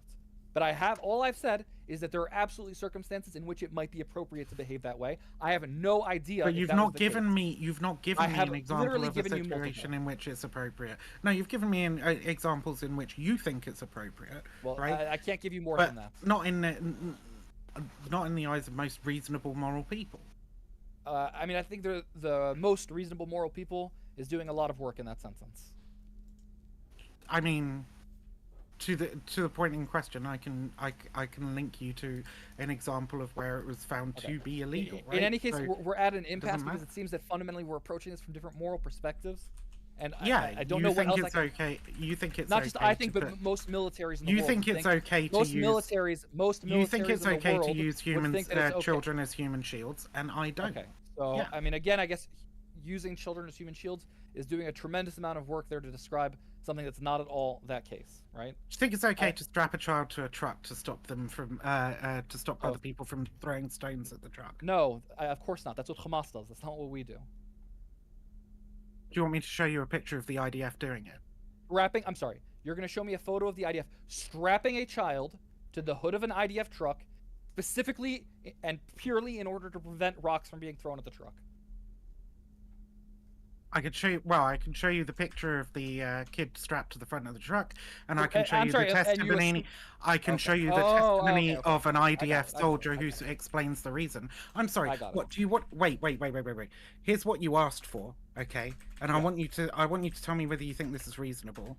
A photograph of them strapping a boy to a truck specifically to defend from missiles. Now, if I show you a that's photo, the claim you made, right? Yeah, I want okay, something to support the specific claim you made. wait. Yeah.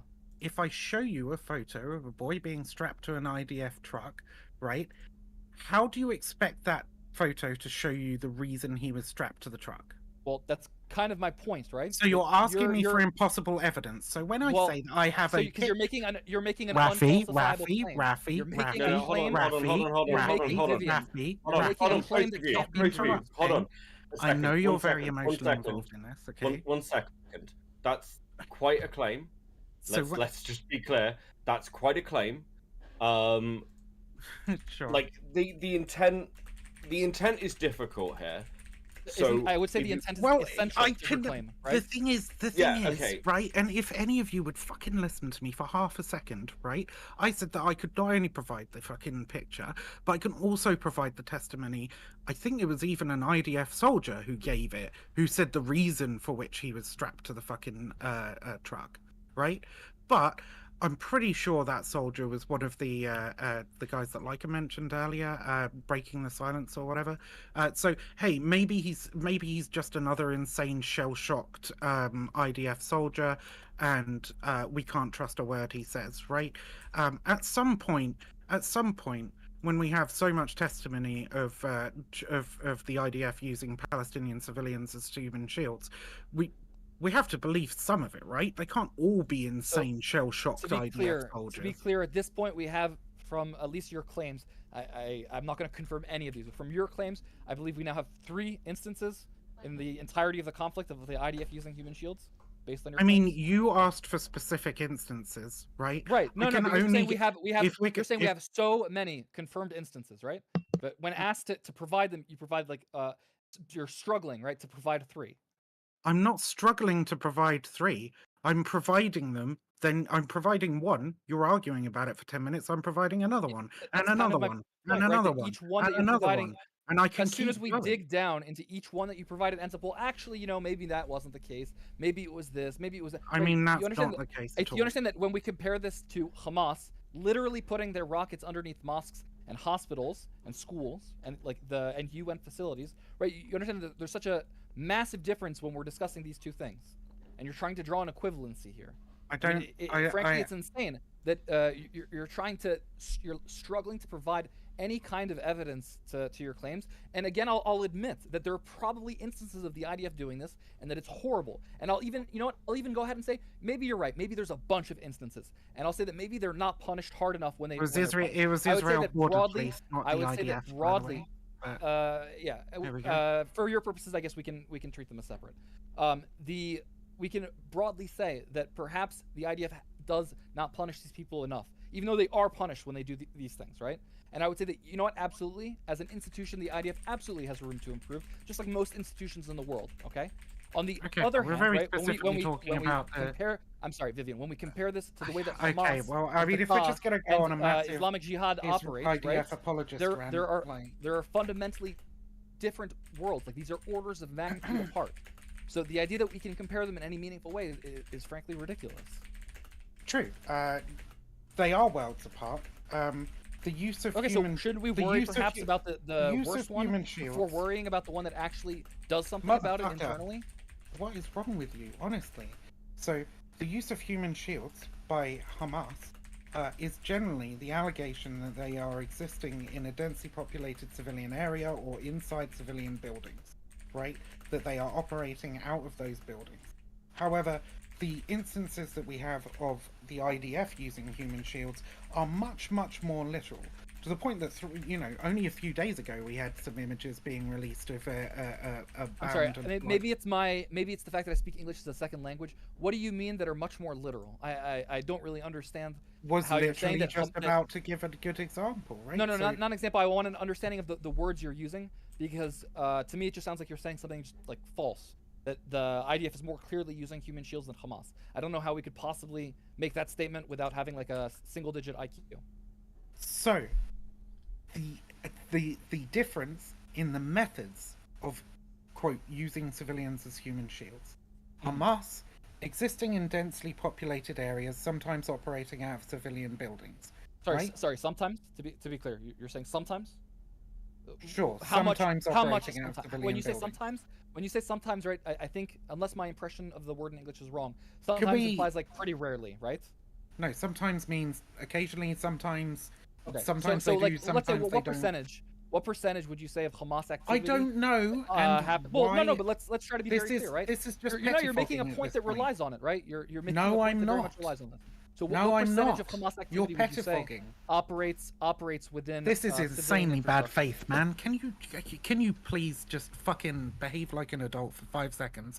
Listen, okay. Rather than the ad-homs, again, like what percentage would you say? I don't care about the fucking percentage.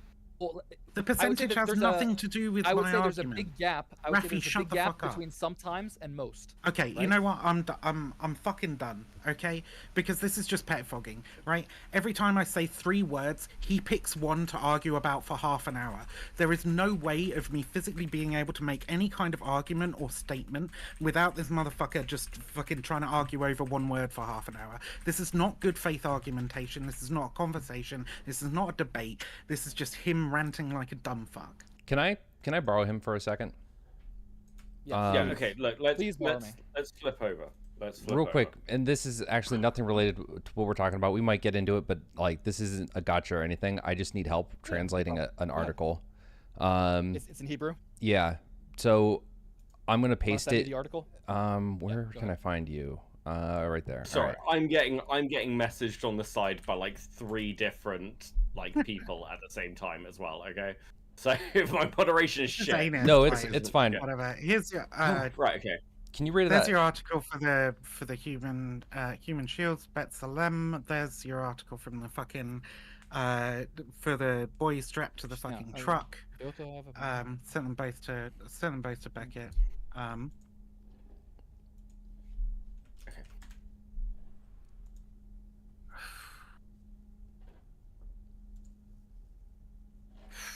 Okay, so what are you asking about this? So does the last line say this morning the IDF spokesman clarified that indeed the emphasis is on damage, not on accuracy?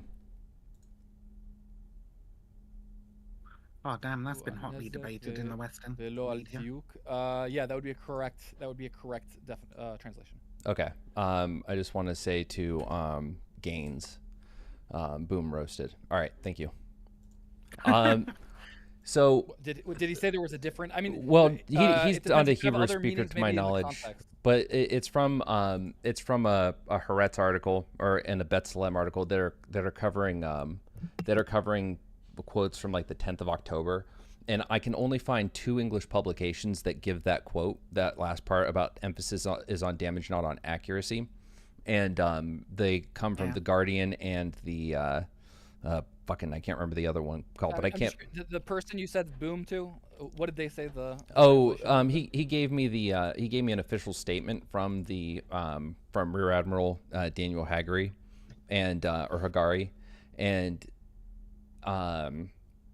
yeah. I think I watched this. I think I watched the speech live, but this was like a month ago, and I'm sure. And yeah, he doesn't say that in that speech. But according to that article, it was like a next morning he came out and clarified thing. According to that article, anyway. And this other person said that it meant what? The other guy was just saying that he never said that in his speech or in his address. Yeah, because I don't remember this from the speech. I guess I'll take you at your word that I didn't see the statement focus on damage over accuracy. I'll take you at your word that he said it. I mean, I don't think it would be unreasonable in this case for saying it.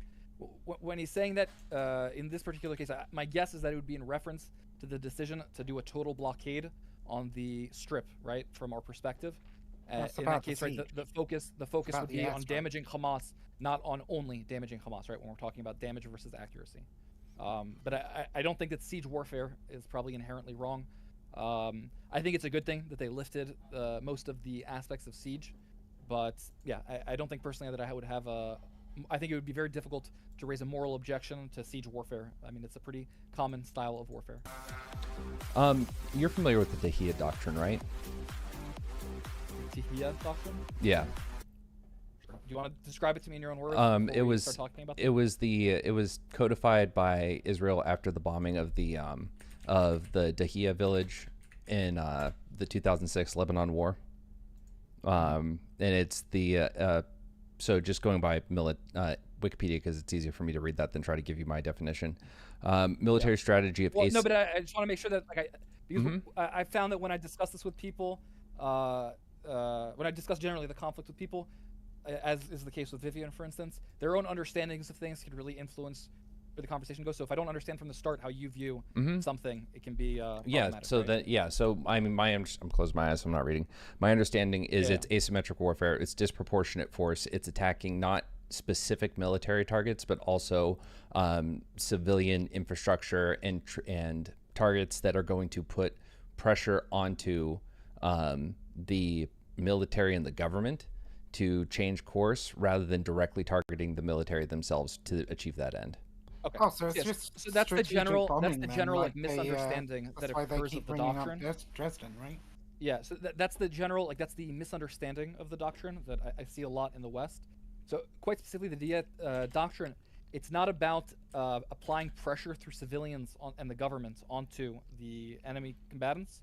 The issue is that when you're in a situation of asymmetric warfare, where enemy combatants are frequently using civil infrastructure in order, right, as military infrastructure, the issue is that there are cases where you will need to deny them the use of that infrastructure in advance, because once they've reached that infrastructure, it can be much more difficult and costly in terms of civilian death to remove them. Okay? So you don't want to allow your enemy to fortify themselves within certain infrastructure. It's better to destroy it in advance. So it's not about applying pressure. I mean, you are applying pressure to them, right? But it's in the sense of denying them the use of certain infrastructure that you know that they will be using. Hospitals. Right. I mean, I guess ostensibly yes, but I don't think we've ever really struck a hospital that didn't have active combatants inside of it. To my knowledge, we haven't. I would have to see very, very firm evidence of that. I know that we go to great lengths to avoid targeting certain areas.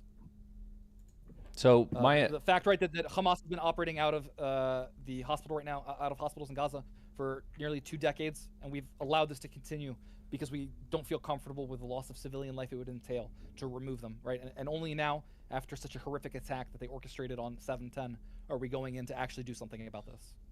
So I know this, under international law, like just because there are civilians present, and the enemy combatants have utilized that facility for whatever ends may be, it does compromise the status of the facility, but it doesn't give carte blanche to then use any means available against it. You still have to take into consideration the civilians and go with a method of attack that is going to neutralize the threat, but the threat has to have like a clear strategic or safety advantage like immediately, and not like just be like, well, enemies are there, we kill them. And then second, the method used to neutralize them has to be one that has the least likelihood of significant civilian casualties. So i.e. ground troops going door to door inside the building versus dropping a JDAM on it. So I've seen, I would say like your assessment of that is relatively accurate. The way I've seen it best explained, and I think this is the definition the most militaries I've interacted with go by, and definitely the one that we go by. So first and foremost, the laws of warfare dictate, right, valid and non-valid targets.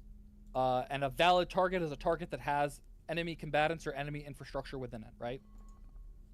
To a degree, yes. Valid, valid with additional considerations, yes. Yeah. So as soon as an enemy starts using civilian quote unquote infrastructure, right, it's no longer civilian infrastructure.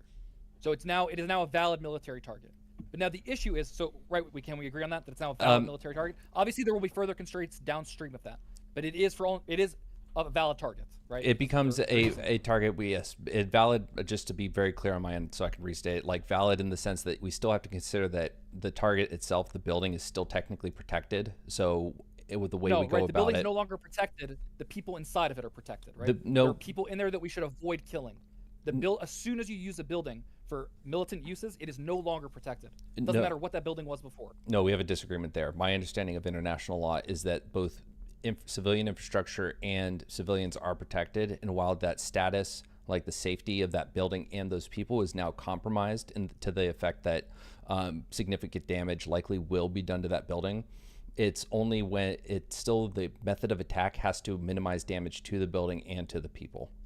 Right. No. Okay. So that's why I'm saying that's what I'm talking about downstream.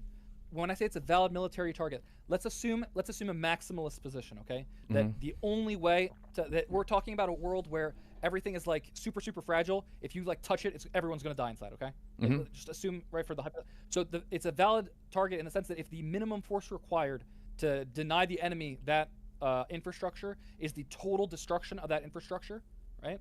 But that's the minimum. There's no level of force that exists below that is possible. Then you can do that. Yes? Would you agree?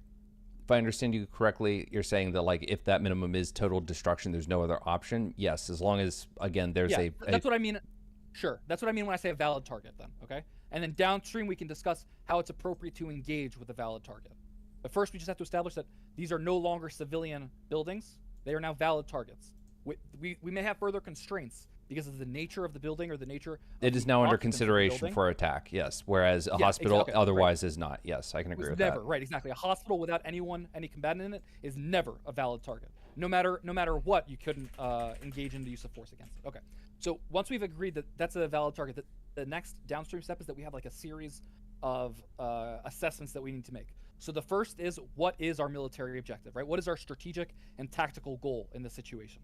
Right, and that's where you evaluate, that would be the first. Yes, so then you're going to evaluate, is there an immediate significant threat, and like, what is that threat, and does it warrant, the potential loss of life and structure? Now, the second consideration, once you've assessed that and you say, okay, yes, this is something that requires immediate action, right? This is not something that can wait. We need to do something. So next, you say, okay, what are our options for dealing with this threat? And then you go through, you go through wargaming, or you talk to your, if you're a company commander, you talk to your lieutenants and your captains below you, whatever, right? Or you're a general, whoever you are, whatever the level of this objective, whether it's tactical or on a strategic level, you go to your people and you talk about what our options are. Yes. Mm-hmm. How can we do? Okay. Then the next is, what are the costs and benefits of each of these options? Right. Okay. And then finally, you choose the option that will, most importantly, maximize your own strategic goals while minimizing damage to enemy civilians. Correct. Okay. So that's really crucial, because that means that sometimes a lot of civilians need to die in order to accomplish your necessary military goals. And that's horrible, right? But that's part of war, especially when your enemy is purposefully using these civilians as shields. So purposely embedding their infrastructure. And that's where it becomes very important to understand. And this is an argument I made. I think you might have been listening before you came on. Is that with the level of civilian infrastructure that has been damaged, Hamas has never posed such a threat that they're not playing this insanely good game of whack-a-mole where they're going from one location to another, and every single location being hit is of such strategic significance to the IDF and to the safety of Israeli civilians that it needs to have been damaged the way it has been. So this is where we get into the cost-benefit analysis, right? So you're saying it doesn't need to be damaged that heavily, right? But fundamentally, first of all, I would disagree with you. Hamas absolutely desires to be an existential threat to Israel. And the concept in military theory, right, of a first strike, to rise first and strike first, is absolutely enshrined in military law. Or in international law. You absolutely have the right to strike first against an enemy who is planning to attack you. You do. Okay? So the fact that Hamas currently does not have the capacity to totally annihilate the state of Israel actually doesn't matter. They plan to. They are an organization that is completely and utterly dedicated to the total annihilation of my people. But the question is, what? They have repeatedly said it. And a month ago, they came into my country and raped, burned, and massacred over 1,000 people. Okay, 1,000 civilians, a little over 200 military members of the IDF. Right. So they absolutely pose a threat to us. It is impossible. It is not tenable to continue living in the status quo. Okay. They have been, for 20 years, they have been launching rockets almost daily, usually weekly, into our country. It is not a tenable situation to continue having Hamas on our border. For 2 decades, we engaged in a policy called mowing the grass. I think it was a horrible policy, but I was not a high enough ranking to do anything about it. But fundamentally, we would try to deter them through the use of force from attacking us again.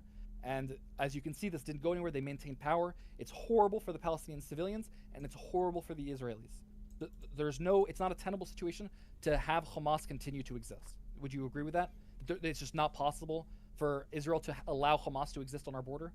I agree that Hamas can pose an existential threat. I think that something you said yourself is that they desire to be, yes, capable of destroying Israel, but they're not, right?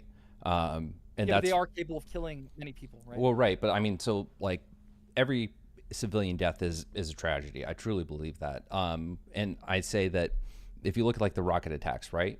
There's a mental toll that it takes on Israel as these rockets fly to them. The rate of PTSD in the south of Israel is insanely high because of these rockets. I'm sure it is among children. And it's not it's not a normal situation to live like. Is it 97%? I don't know I have no idea what the specific rate is, and I don't know what the 97% you're referencing is either. But I'm assuming you're trying to make some kind of grandstanding point. Anyway, Lycan, can you continue? I swear to God, like if we're having a conversation about morals, then obviously I'm going to bring up things that have to do with morals, right? Right. You understand Not the difference between a moral discussion and moral grandstanding, right? What sure. These are separate Tell me, things. Yes. tell me what's the difference if I say something is immoral? So we can speak morally without speaking hyperbolically about the morality of an act, right? And so Okay, far, cool. you have only literally exclusively discussed Israeli actions in the context of hyperbolic statements. And that's why I pick apart, when you speak, I pick apart a lot of your words, because you very specifically, and I would say kind of maliciously, choose to use words that maximize the moral lowness of the IDF and of Israelis, right? You choose words that attempt to maximize the wrongness of what we do and minimize the reasons why we might do it. So I would consider that moral grandstanding, and I would consider that irrelevant to a moral discussion, right? That would be what I would consider bad faith, is to speak in a way where if I allow any of the sentences you say to go by unchallenged, that you're smuggling in an unbelievable amount of moral loading to the situation. I don't think So at that any when we point speak about bad faith engagement, that would be the bad faith engagement. I don't think that at any point I have minimized the atrocities committed by Hamas. Well, as an example, right, when I started picking on the word that you used sometimes, right? That sometimes. Yeah, they that use was a human silly shield, right? thing So to pick on. No, because that's a I didn't say minimization. sometimes they use human shields. I said sometimes they operate out of civilian buildings. Those are the This is same. not- Those are synonymous It's statements, not. right? That's not minimizing. That's just. That absolutely is most of the time, right? Hamas almost exclusively operates out of civilian. Oh, I infrastructure. didn't use extreme enough terms for you. No, it's not extreme enough. It's accuracy, right? It is accurate to say that Hamas operates almost exclusively out of civilian infrastructure. Saying they sometimes do is giving the impression that a lot of the time they don't, right? That's not the case. That's why I can't allow you to smuggle in these kinds of statements. I mean, some of the time they don't, right? Yeah, some of the time they don't. Okay, Most cool. of the time they Brilliant. do. Okay, cool. Brilliant. Right? I'm But glad you understand I'm the glad difference we got between onto these that. statements, right? No, These are, I just used these the are word fundamentally different sometimes. statements. I just used the word sometimes to mean not always. That's it. That's what it means Okay. in English. So I think that's a It's bad not faith. That's a always. bad faith way of explaining what you said. I think you're I think you're just assuming, frankly. Every time I say a fucking word, you're assuming what it means. So you do acknowledge that the vast majority of the time Hamas operates out of civilian infrastructure. That would be something you would say. You would agree to that statement. I don't know if it's the vast majority of the time, probably the majority of the time. Okay. I don't know what the actual fucking percentages are. I'm sorry, I But don't you have think that maybe information to before hand like right making now. statements on these topics you should know? What that the you should exact percentage of attacks or at least that the have general, been yeah, launched or at least against the Israel? broad realities, right? Don't you think that, What? like, for example, Is when we is spoke- the when we majority spoke- not when we good spoke- enough? When we spoke a few days ago, you were I get- completely even unaware of the again, number you're of not missile gonna allow strikes me that had to occurred answer. in Gaza. You were completely unaware of the number of people that were dying to How these was strikes. I? You were completely unaware of the methods by which Was I? buildings were targeted. Yes, Was you I? were. That was It's like the six, point. it was like 6,000-7,000 or Yeah, whatever. that's what I at the told you. point Yeah, where of I course. was, right? I'm happy that you remember what I said to you. That's great. No, you just never give me a chance to fucking say anything and assume that I don't fucking know. Lycan, I'd like to What is continue. I think actually- you were having a much more productive and interesting. Well, I mean, you're the one who's making it non-productive, right? By being such a fucking aggressive dickhead. Okay. Okay. I Like- appreciate it. Thank you. Yeah, I take and it I back. couldn't, hold on. I couldn't get a single just- fucking let me point just- out, and you let me want just to, fucking- and you want to pretend that there's some, you've made some kind of point against me. You haven't, because you've never even heard my arguments. Like, Okay, let me just let me just completely fucking flatten- ignoring them. Let me just flatten here, because like, I see like in perspective of like in a lot of these conversations, people will be very selective with the language, and it comes back to like the conversation of fucking blood libel. Whick may say he's using that in one particular way. I disagree. It certainly sounds different.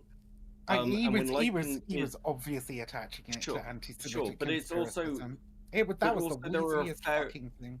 Holy Sure, shit. but there are an awful lot of people who are running defense for Hamas, and I'm not accusing you of doing this, but who are really selective about their language to downplay the horrors Come on, of picking Hamas. on a of the word like situation. sometimes is No, just but so I- fucking inane. We have to I have have- half an hour conversation about the Sure, word like, sometimes. Vivian, before I'm we sure get it's to frustrating for continue you, the but can you argument. imagine how frustrating it is for me that in every conversation I have on this topic, people like you will try to smuggle in using these kinds People of words. like It's always you? yes. It is What do- always who are exactly people the like same. me? I mean, people that share your political positions. What political positions? I would say generally far left, usually socialist or some branch of Marxist thoughts. Sure. Is that an accurate assessment of your political positions? Sure. It encompasses So a when I very speak- broad range of people that you That's seem to fine, be that's fine. tarring with a When I speak- with a very yes. broad fucking brush. That's fine, Yeah. because I've never spoken to someone that shares your political ideology that does not engage in precisely the kind of language smuggling that you do. Okay, they all I do know- this. what And it is language unbelievably frustrating. smuggling? I wish that I could have a conversation on this. What topic language and smuggling? not- Literally, all you've got is Again, the word sometimes. sometimes. That's it. I don't have Yeah. an eidetic Not memory, always. but I Sometimes picked is up, not I always. picked up on many other points that you made exactly because of what you said, right? You even said that I kept interrupting you to argue over very specific words you used. That's essential. Because the issue is if I don't do that in It's every not, it's conversation, pettifogging. which is unbelievably exhausting, I allow the other person to smuggle in very specific moral loading to the conversation. It's we're having. literally pettifogging, and it prevents the other person from making an argument. It's not. It That's is what not. you're doing. You're deliberately disrupting the flow of conversation in order that you can sit there on your soapbox and preach, and the other person can't conclude their argument. Right? Do you understand how immensely I think I frustrating that is for understand me? pretty well your Whenever argument, I actually. speak, I don't know whenever why you I say that. speak with somebody like you, that they refuse to address the substantial points being made, and instead try to dig down on like very specific things that they think they can get a win on, right? So that they can ignore the broader points. I engaged actually quite specifically. I with would almost consider it all a method of the war broad crime points you raised. apologia, to be Yeah. honest. I engaged with all. No, of you the didn't. Broad points you raised. No, I you did. didn't. Very specifically, I did. No, you I didn't. engaged with every hypothetical you posed. The Oh, so issue what is do that you in think each- about the difference in the way that in the way that like Hamas and the IDF use human shields? What do you I think think about they the are difference between fundamentally them? incomparable. Okay, I think they're significantly different too. Do you know why? I already know because you think the IDF does this more than Hamas, more clearly No, than Hamas. Which I that's think not is an true. insane statement. No, that's not you true. literally said it. I'm sorry. That Actually, is not that's what I true. said. That's not true. What you literally, I think, word for word said was that the IDF engages in the use of human shields in a more literal way than Hamas. I believe that those were In a word for more word literal the words you fashion, used. yes. Yeah. Yes. So yes. that I think that it would be a fair assessment of your position that the IDF moreover uses human shields than Hamas. And right? do you know what I would say that mean? the IDF And is do you know more what I guilty- mean when I the IDF what? is more guilty of the use of human shields than Hamas. That No, would be your I point. don't think they're more guilty of the use of human shields. I never said that. So do you know what I mean when I say a more literal method of human shields? Elucidate me. Sure. So, the example of like the video we saw only a couple of days ago come out of a bound and blindfolded Palestinian on his knees with an IDF soldier resting his rifle over his shoulder, right, to aim. Okay. Now that video hasn't been verified, but I would consider that to be a more literal use of somebody so, as a again, human shield yeah, than again- simply existing in the same area Sure. as they are. So again, right? very specifically, I want to be very clear. Again, So we've these are made the a different kinds huge, of we've made a methods. huge claim of A wrongdoing huge by the claim IDF. about what? Yes, of wrongdoing by the Okay, IDF. what did And I then the what did I evidence- say about it? And then the evidence that is provided, you even literally say it's an unverified video. I mean, Right. it's actually Wait, insane. You can't- hold on, Right. just really quickly. And so just quickly, because I feel like we're getting lost in the source. I understand exactly where you're coming Yeah, from. that's why I Rafi. wanted to go back to completely- Lycan. Yeah, I no, wanted And to so just- what and I was saying that video had been verified to make sure that everybody knows that I'm not asserting that this incident is something that the IDF has definitely done. Then why Right? bring it up? I was You're- because that's- I that's was exactly- because no, I I'm sorry, was the using exact it point that you're because doing I was is just that using you're it using it as an evidence because of I was. wrongdoing. No, I'm not using it as evidence of wrongdoing. No, hold on. Thanks hold for on. the Rafi, sub I'm X using test, it as an appreciate it. example of what I would consider a more literal use of somebody as a human Thanks, shield Tom, buddy. than simply existing in the same area. That's a as good them. emote. I need to get that good one The emote to idea my that the other. I'm IDF did this? smuggling other chat. nothing in. You're smuggling it. Okay. You're using an unverified video as evidence to propose And I'm the idea saying the that IDF it's unverified, and I'm signaling don't to bring it any up. audience that might I be wouldn't bring listening, up unverified information. and I'm in the market. signaling to any audience that might be listening that you shouldn't take this as something that the I think IDF has that's definitely unbelievably done. bad faith. This That's is simply a unbelievably bad report faith. of Okay, something stop a second. Okay. Because I can Again, see why Rafi everything's gets- no, everything's hold on, bad hold on, faith. Viv, please. Oh, Please. fucking Because I insane. can see why Rafi's getting annoyed, and I can see why you're frustrated. Because at the same time, a better thing to say would have been like in a hypothetical scenario where somebody's holding up a child in front of them is a more literal use of a human shield than if you are like. Sure, let's basing go with yourself that. I'm within- fine in with a- that. Yeah, I don't sure. care. And Rafi's point is the choice of language is he is like having to clamp down really hard on this because the He experience doesn't he's have had to in these clamp down debates. so hard on it. But it's an emotion. It is like an emotion. Well, I don't mean this. In I a don't bad think way. it is. I think it's a bad faith attempt to prevent people from being able to make the broader arguments that they want to make, because it is textbook pettifogging. It's very obvious what he's doing. It's very fucking normal to see people do this when they're engaged in apologetics. Like, Yeah, I just find it weird that, for instance, when it's I'm a speaking with rhetorical Lycan, tactic. he doesn't use this kind of extreme smuggling language, and so I have no need to correct it, right? I disagree with Lycan on his positions, but he's not using maximalist, emotionally loaded language to express his position. Yes, because I find these actions by the IDF abhorrent. And if we were talking about Right, that's my point. if we were talking about Hamas, I would say that I find those actions abhorrent. You can go back on my Twitter and read the fucking thread I wrote on October 7th if you'd like to, right?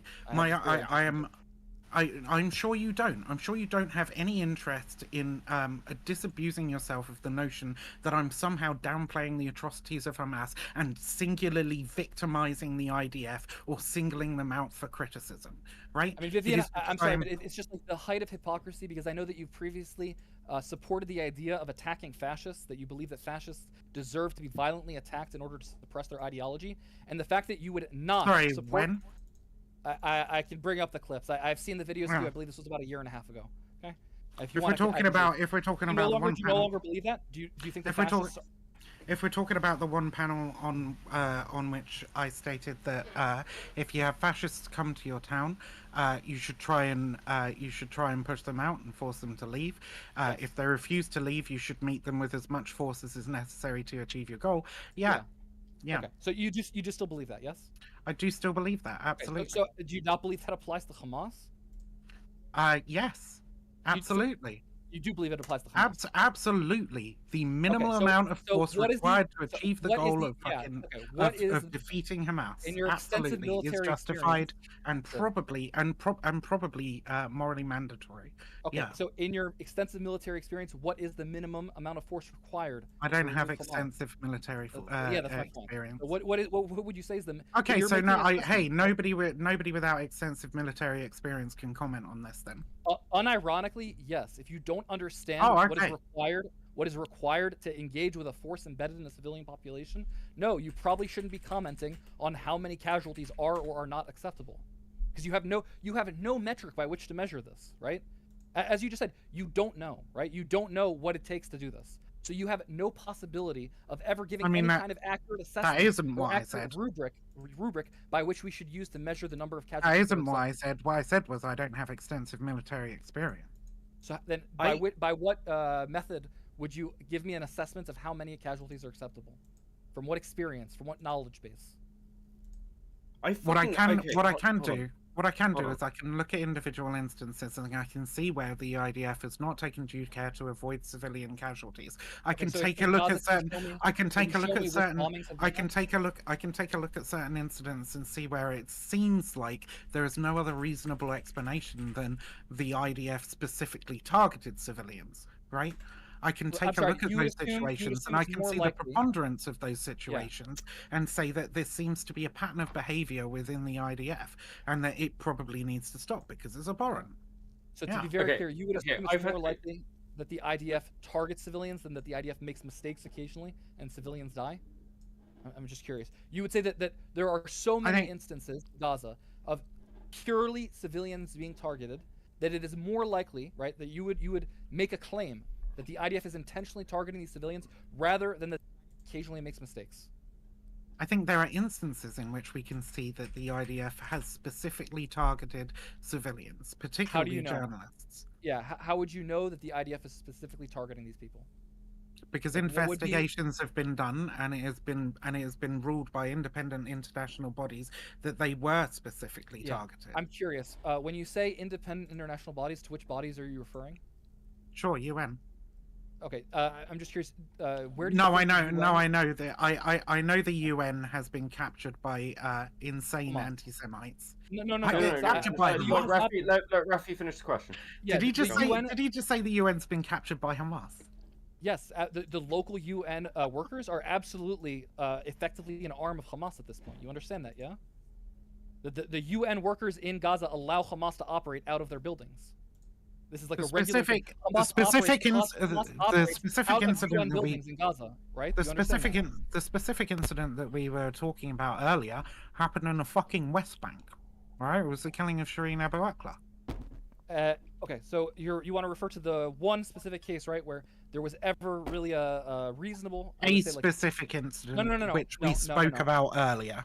You have you said IDF targets journalists, right? So I'm aware of the Shireen case, and I think that that's I'm sure actually you probably are. one of the cases where a soldier may have intentionally shot. I'm not sure. I don't know. Right? Very specifically. It does actually- seem like it, right? Well, there's Yeah. actually an issue that the PA refused to ever release the bullet that was extracted from her body, which would have been the only thing that could have actually shown that the IDF actually targeted her, right, and actually shot her. And the PA very specifically refused to allow any investigation of this bullet. So think it I would say could've that that's a been very bullet? strange decision by the PA if they wanted to prove, if they had a bullet that would have proved the IDF did this. So Do you think it I could have been a don't know. Palestinian bullet? And when I you have say no idea. refused to release the bullet, like They refused to release both. To it the went independent into a, it went investigators into a, for the yeah, UN, and they refused to release it to the IDF as well for investigation. it went into a skull, ricocheted around inside her helmet, and then fucked off again, right? Like, did they No, actually have it the was bullet? yeah, they had the bullet, yes. Mhm. Right, and they Yeah, they refused to probably allow the bullet to be they analyzed. probably should have provided it. Yeah. Well, they not just probably probably, should right? It paints a very different picture when you understand that the one piece of evidence which did exist that would have definitively proven who did it and from there would have been very much easier to prove why they might have done it, right? Because that person could have been thoroughly investigated. This piece of evidence was purposely withheld by the people who had the most reason to give it.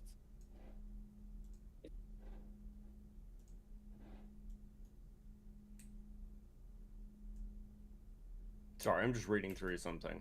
Yeah. The PA I said mean- that they would do their own investigation and they didn't want to cooperate with Israel. Israel said that they would do their own operation and they didn't want to cooperate with the PA. I'm sorry, we did not say that we would not cooperate with the PA. We requested actually the bullet from the PA, right? So I would I mean, not that's say not that the cooperation, is it? But that's sure, that's you know. quite literally cooperation, right? The sharing of evidence between two Yeah, parties. they want cooperation. evidence from them. They're not willing to give evidence to the PA. You know. What do you mean? We had there was no evidence from the IDF side. What evidence? Okay, so regardless. No, do no, you no, no, think- not regardless, Oh right? my God. This is what I point out, that you bring up these cases and you act as though these are showing some kind of trend of behavior. But each time we dig into the details of the case, it's not what you're saying it is, right? What do you mean? It's not what I'm saying. It is the I'm UN. saying that The you UN reached their posited- fucking. you The UN posited- investigation reached their conclusion. You Right. accepted that their conclusion was probable. No, Like, I what's the accepted their issue? conclusion was possible. And of all of the cases of You said death of probably, but- journalists, no, I said of all the cases of journalists, this was the most likely. Okay. This If was I the were most to believe, likely. if I were to believe any of the accusations that we intentionally target journalists, I would potentially be open to believing this one if that bullet had been provided, right?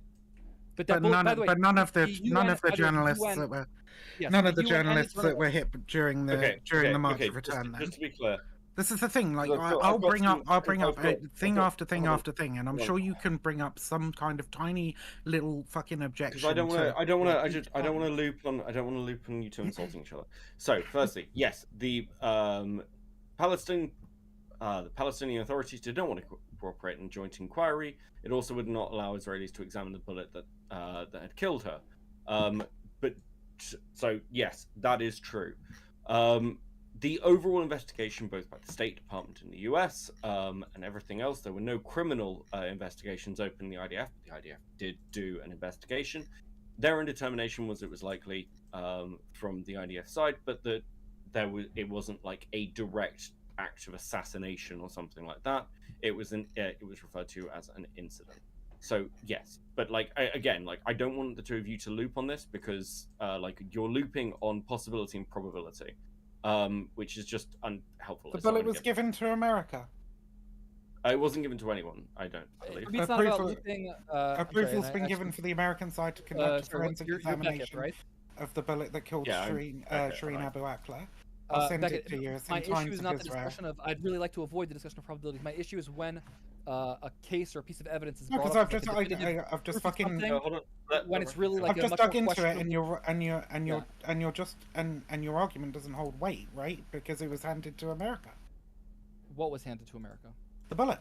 I'm just giving that you is- fucking. I'm just I'm sorry. posting Beckett the article now. Okay, if I can see where It's the in bullet the was handed, Times. It's and in the US Times of Israel, which I think you and I would clear both the US agree then is not refused. exactly it. The U.S. then refused to give the bullet to Israel for the investigation. Is your claim? Hannibal, I don't know if they detected refused to give it to American Israel. I haven't read conduct that far yet. potentially definitive ballistic analysis on Israel. Approval has been given for the American side to conduct a forensic examination of the bullet that killed journalists. The bullet will not be turned over to Israel, said PA public prosecutor. In statements widely criticized, circulated in Palestinian media. Later told the WAFA news agency that the bullet had been transferred over to American experts and arrived for this purpose. The US Office of Palestinian Affairs declined to comment. We have no new information to share on this issue at this time. The Israeli military officials have said that they have identified the soldiers' guns that could, the gun that could have fired the shot that killed the veteran Al Jazeera journalist, while not ruling out Palestinian gunfire as responsible, but said that the confirmation would require ballistic analysis to match the gun to the bullet. So yeah, we refused a joint investigation because those who fabricated the history of a people stealing land and homeland can fabricate a narrative. So Palestine did refuse a cooperation With Israel, but they with turned it Israel, over to but they did America, hand over the right? bullet. With but Israel would yes. have been the only way, right, to identify the shooter. You understand? Because you need to match the bullet to the gun.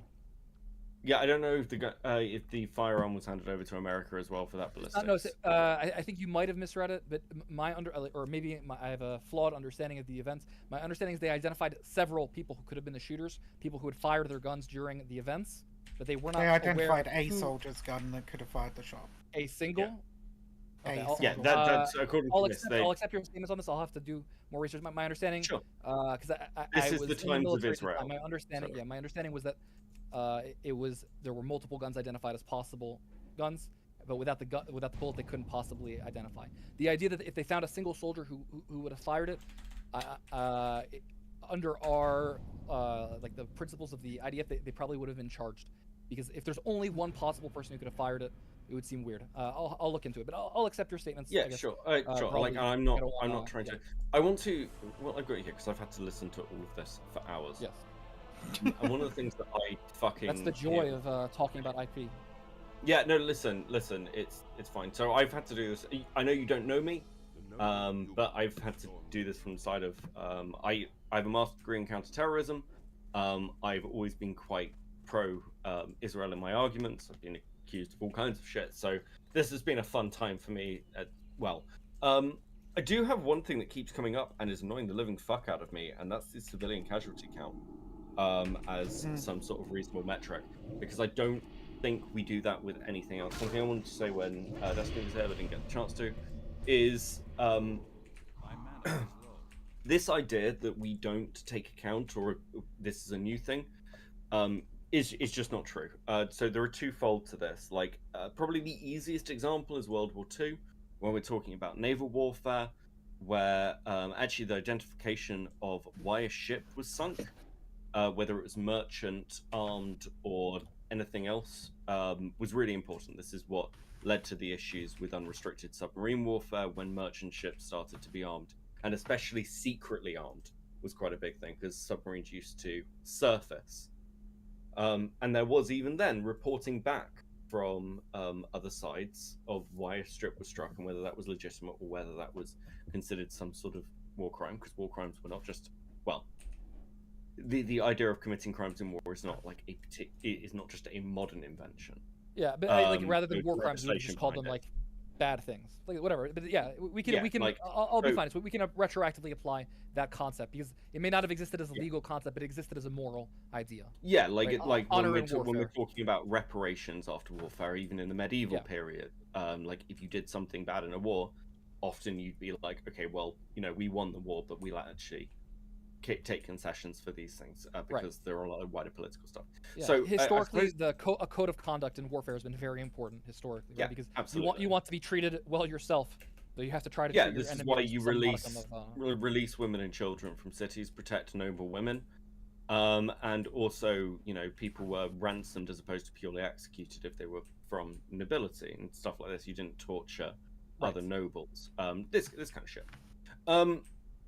Right. So my point is with this. I think one of the points of contention that keeps coming up is people keep doing this weird fucking numbers thing that came up earlier between Like and Destiny.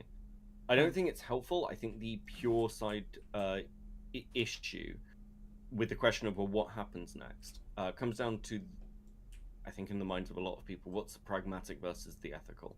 Because Israel could have years ago, theoretically, continued expansion and driven out everyone from Palestine, probably just taken control of its entire regional area.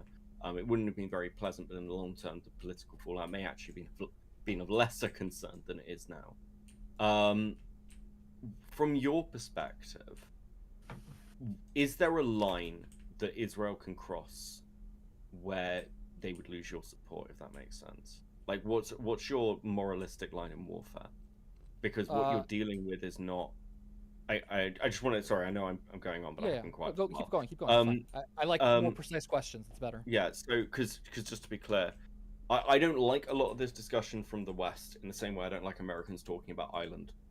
It is very, very hard for Westerners to talk about this because the Middle East is not the West.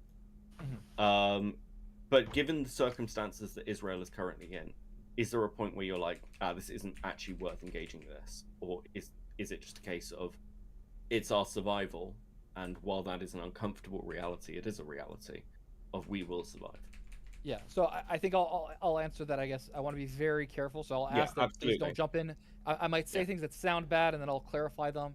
Because this is a very difficult moral it's question. A loaded. It can be a very loaded question, so I do want to give you time, and I'll moderate for that.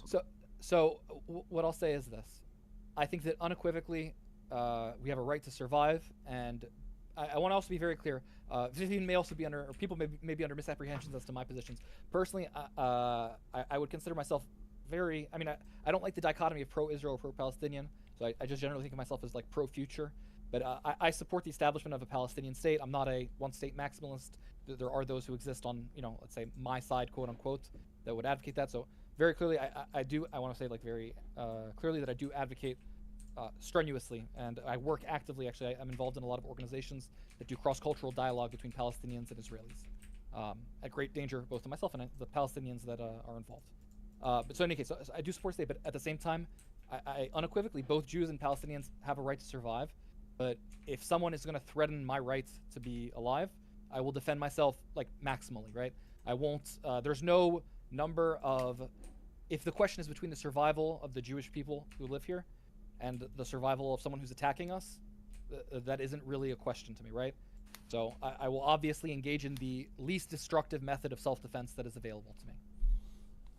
Now, we're very lucky that we aren't in a situation where the total annihilation of Gaza is a requirement, right? That we're very far from that.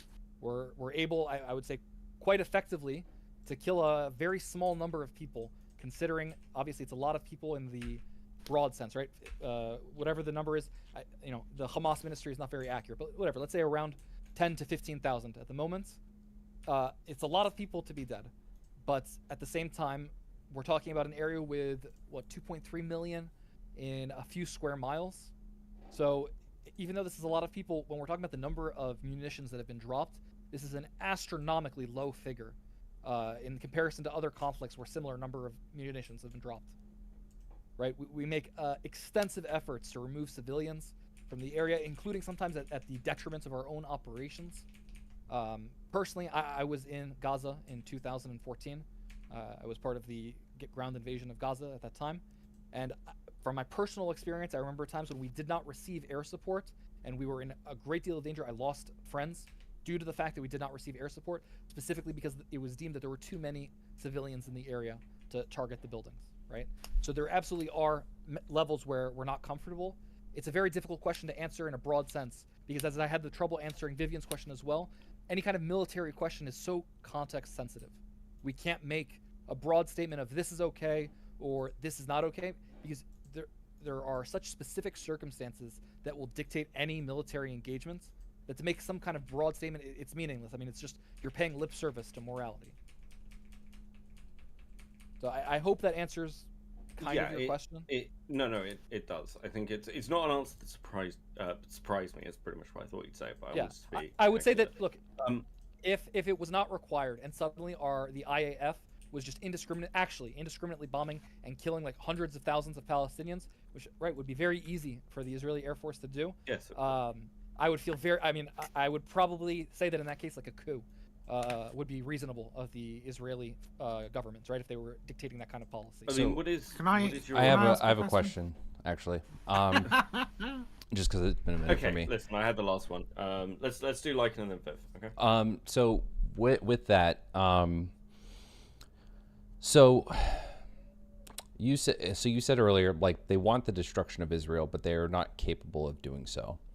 And so with that, let's say that the odds I give, and this is based on the numbers from Operation Protective Edge and Operation Cast Lead, we'll say that right now, with the bombing campaign being what it's been, we're at 12,000 dead. We'll say that 9,000 of those are civilians and 3,000 are Hamas. I have to interrupt you there. I understand. I know very specifically the reports you're relying on. There are very contradictory, let's say, reports on the civilian to militant ratio between what the UN releases and what the IDF releases. Now, I'm not saying that we should automatically trust the IDF, but fundamentally the issue is that the UN has no independent verification methods. They simply get information from the Gazan Health Ministry and then doctors who live within Gaza, all of whom are under threat of death by Hamas if they provide any kind of information that Hamas does not want them to. Okay? So we'll say, for the sake of argument's sake, that let's say that my numbers are right for a thought experiment. Well, is it okay if in 2020, we had an engagement in Gaza, and afterwards, there's a think tank in Israel that released this was the first time they'd done this. Thanks to the proliferation of social media, they were able to do this. They released a very detailed accounting of every single Palestinian who died, like name by name, and showing who was and who was not a militant. Was this B'Tselem? And they found... No. I'll have to... You'll excuse me, I don't have the link ready. And I can't remember off the top of my head. It's one of the most well-known military think tanks in Israel. They're generally considered to be actually kind of left-leaning. So the reason I bring up B'Tselem is because they did the same thing for Operation Cast Lead, where they have the name and where they were a 1-to-2 ratio, that for every 1 militant, 2 civilians were killed. I think the ratio was 65% according to B'Tselem. 65 civilian, and then 35 militant. Okay. You know what? In 2020, it was 1-to-1. It was around 50%. But I'll accept whatever. 65 will. I'll say, for the sake of this argument, that may be. There is a world in which that number could be accurate. Okay, so move on. Yeah, so I'm just gonna say, just because math for me, 9,000 to 3,000, right? And if we go with no, that would be a 75%, right? 9,000 to 3,000. Would it be 75? Yeah, about. Yeah. Okay, we'll say 8,000 to 4,000, right? But my point is that if at this rate we continue on, because even after the ground invasion, the rate has still continued as it is. So if we continue this rate, there are 30,000 members of Hamas. To wipe them out at this rate, if it continues to cost the same amount of life week over week, and we get to 80,000 civilian deaths, but we wipe out Hamas, do you see that as justified with the current threat that Hamas is actually capable of posing to Israel? Do I see that as justified? I'll answer, but with a caveat, if that's okay. Absolutely. I would say that yes, that is justified, but that I do not envision any world in which a force would be willing to fight down to the last member. I've never heard, outside of maybe the mythologized recounting of the Spartans at Thermopylae, I have and I guess maybe at the Alamo in the U.S., very rarely will a military force fight down to its very last member. Once you reach about half of a military force as casualties, you start to see surrenders. True, but so I would say it's much more likely that once half of Hamas is gone, we would start seeing mass surrenders of Hamas militants. And I think that's and we would also see probably a lot of civilians starting to turn on Hamas and turn them into us. We would hope, but my perspective is I don't see that as like justified. I think at that point you're putting the cost of life and risk to the military. Like to me that means the way the operation is going is disproportionate in force and action, and it's costing more civilian lives than need to be cost for that end. To take out 30,000 fighters. Right. But also, as you and I both know, having fought insurgencies, that never actually works, right? Like there's no such thing as complete eradication of a force like this. As you said, we might see surrenders, we might see people going into hiding, but it's at those point that those groups, tend to regroup and and reconvene. I think we have to distinguish between the lip service of our politicians who have to say very maximalist things because let's say for emotional reasons, right? And also the optics when you're at war, right? You have to galvanize your people. So they will say things. The statements of our politicians as opposed to our actual military objectives, I don't believe, I would need like significant, really, really significant evidence to the contrary. I do not believe that the current goal of our military leadership is the total eradication of Hamas. The current goal is the destruction of Hamas's ability to govern the Gaza Strip. The removal of them it from would their be a traditional silly power. goal, right? Like it's almost Yes, impossible no, to that's completely exactly. So I eradicate would agree. Hamas. It's a silly goal. The goal is not to kill 30,000 Hamas militants. The goal is to destroy any capacity they have to be in power in the Gaza Strip and mount future attacks against us. Now, I'll go a little bit further than that, and I'll say this. The issue is that very frequently there's a misunderstanding, a fundamental misunderstanding in the West of this conflict. And it's portrayed as the Israeli-Palestinian conflict, when I think it is much more accurate to understand this conflict is either, now, people get mad at me sometimes, so I'll give two different versions of this, either the Jewish-Arab conflict or the Israeli-Arab conflict. So you can pick whichever one you want of the two. Personally, I tend to view it as the Jewish-Arab conflict rather than the Israeli-Arab. But my point isn't really reliant on that like fine nuance. The issue is that this is fundamentally a conflict with not just Gaza and not just Hamas, but with all of the neighboring states, right? And very specifically also with Iran, who's not a neighboring state, but has very specific ambitions for my people. And the issue is that if we show weakness, right? This is not the Europe, this is not the West. If we show weakness in how we deal with Hamas, we are very likely to be attacked further by other groups. And the issue is that while Hamas might not currently pose an existential threat to us, there are absolutely groups surrounding us that do pose existential threats to us, and that we do not want to get involved in a conflict with. I have a question around that kind of goes back to something we were talking about earlier, which is we were talking about, you have a target that is, it's a building that is normally designated under international laws protected, like a hospital, right? Right.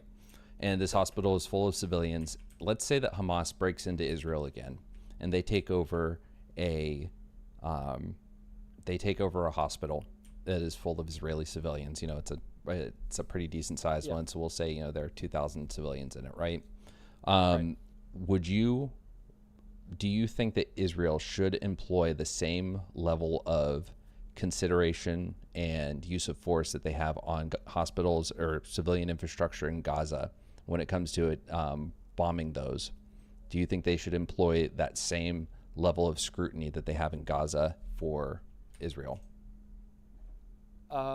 Broadly, yes. I think that a government has a higher responsibility to protect their own citizens than foreign citizens, but I am actually firmly against all hostage negotiations. I do not believe that negotiating with terrorists ever goes anywhere. I believe that if they take Israel had a very controversial policy that was very rarely enacted, but called the Hannibal Doctrine, right? That if someone is taken hostage and you use force to prevent them from having it, yeah, and up to the point of killing the hostage themselves, right? So that they cannot take your people hostage.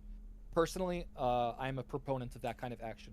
I believe that any attempt to negotiate with people who are willing to do these things will only lead to them doing it further in the future. Can I ask you a question? Actually, Wait, hold on, Viv. Hold on. If Hamas took over an Israeli hospital and started launching attacks from it, and there was no way to get them out of it without destroying the hospital, I would, absolutely bomb the hospital. So, you brought up the Hannibal Doctrine. So I have two questions. I think the second one is going to be an explicit no.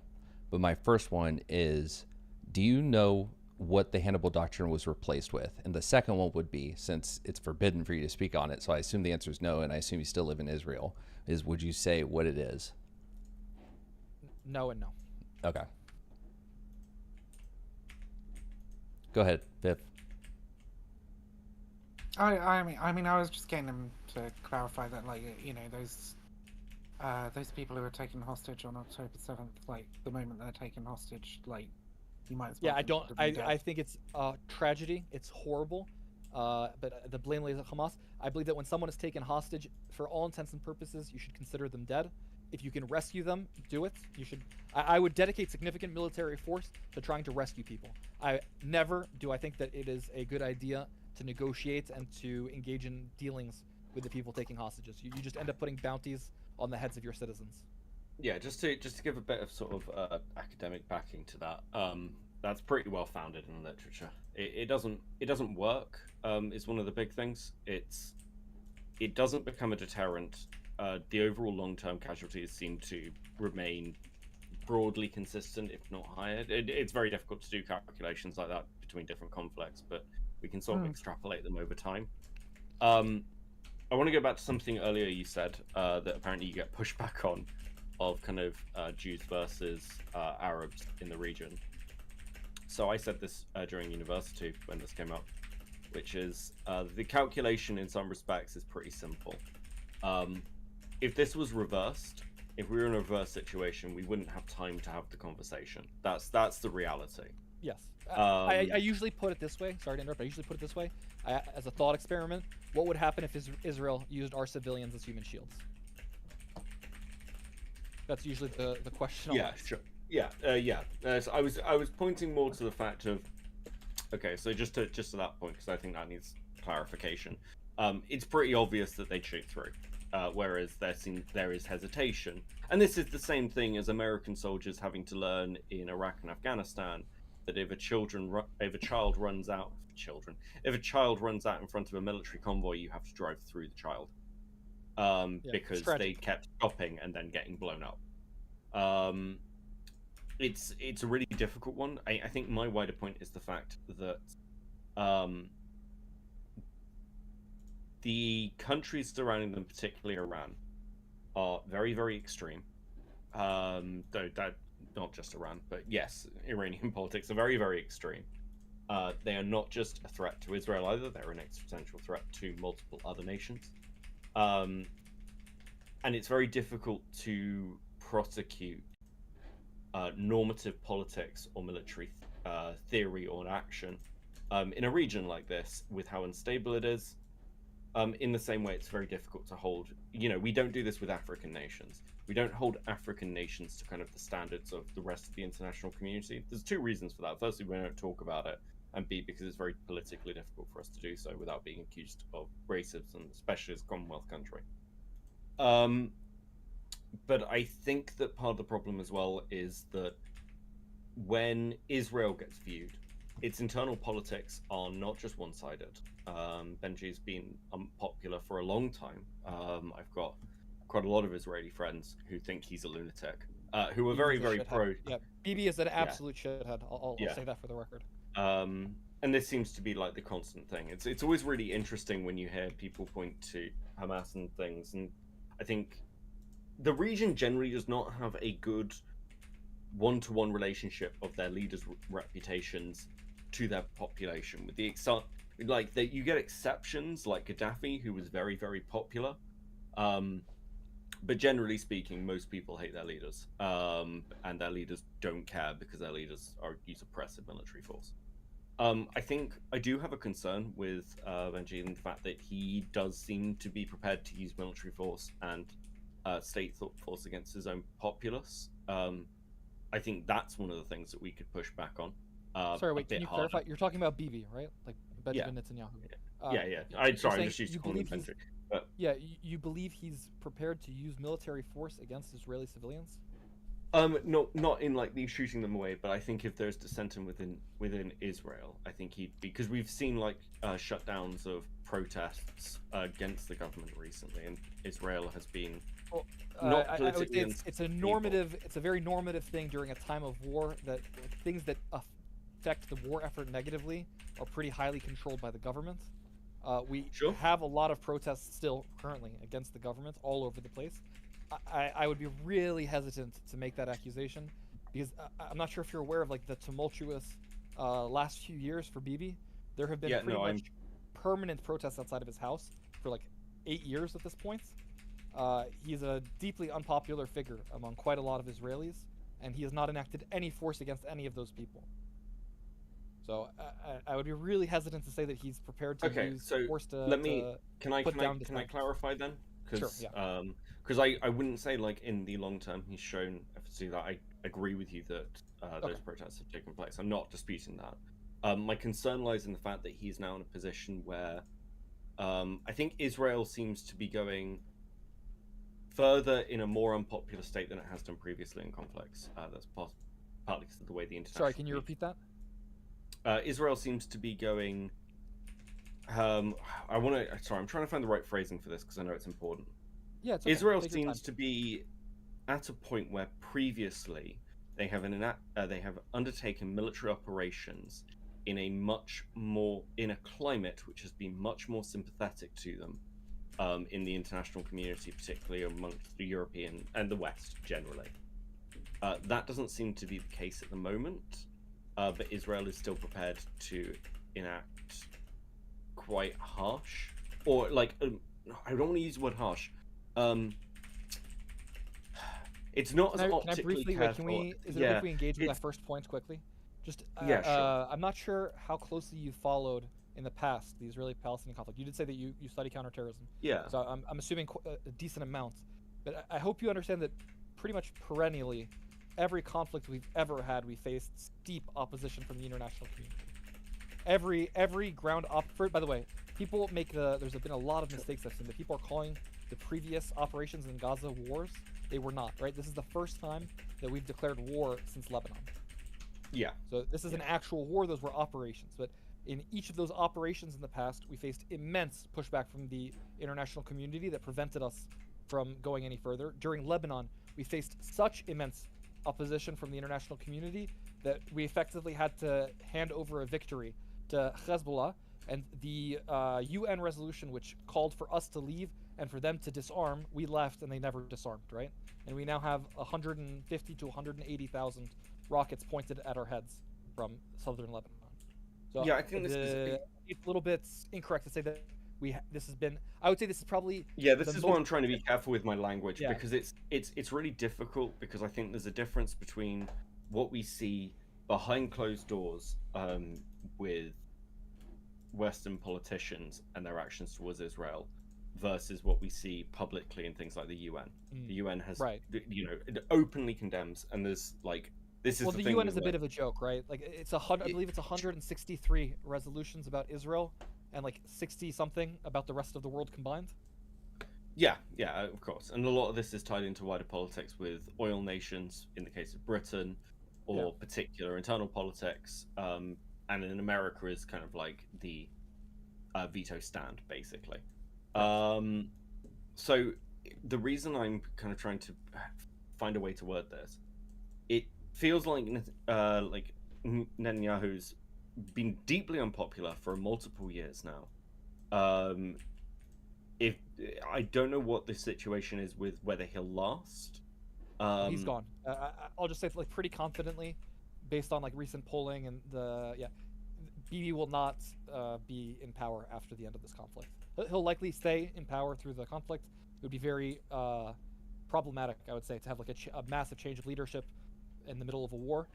I think after the conflict is over, I would say like sub 1% chance that Bibi remains the prime minister of Israel. Yeah, I think this is like one of those cool things that worries me, because I'm not seeing a lot from inside the country at the moment. I don't know how follow insane... super media. No, I don't actually. Oh, there is quite a lot of discussion and opposition to Bibi right now in the media. I mean, that to be honest, because I suppose if you want like a fear that I have, it's that he'd use this to try and hold on to power.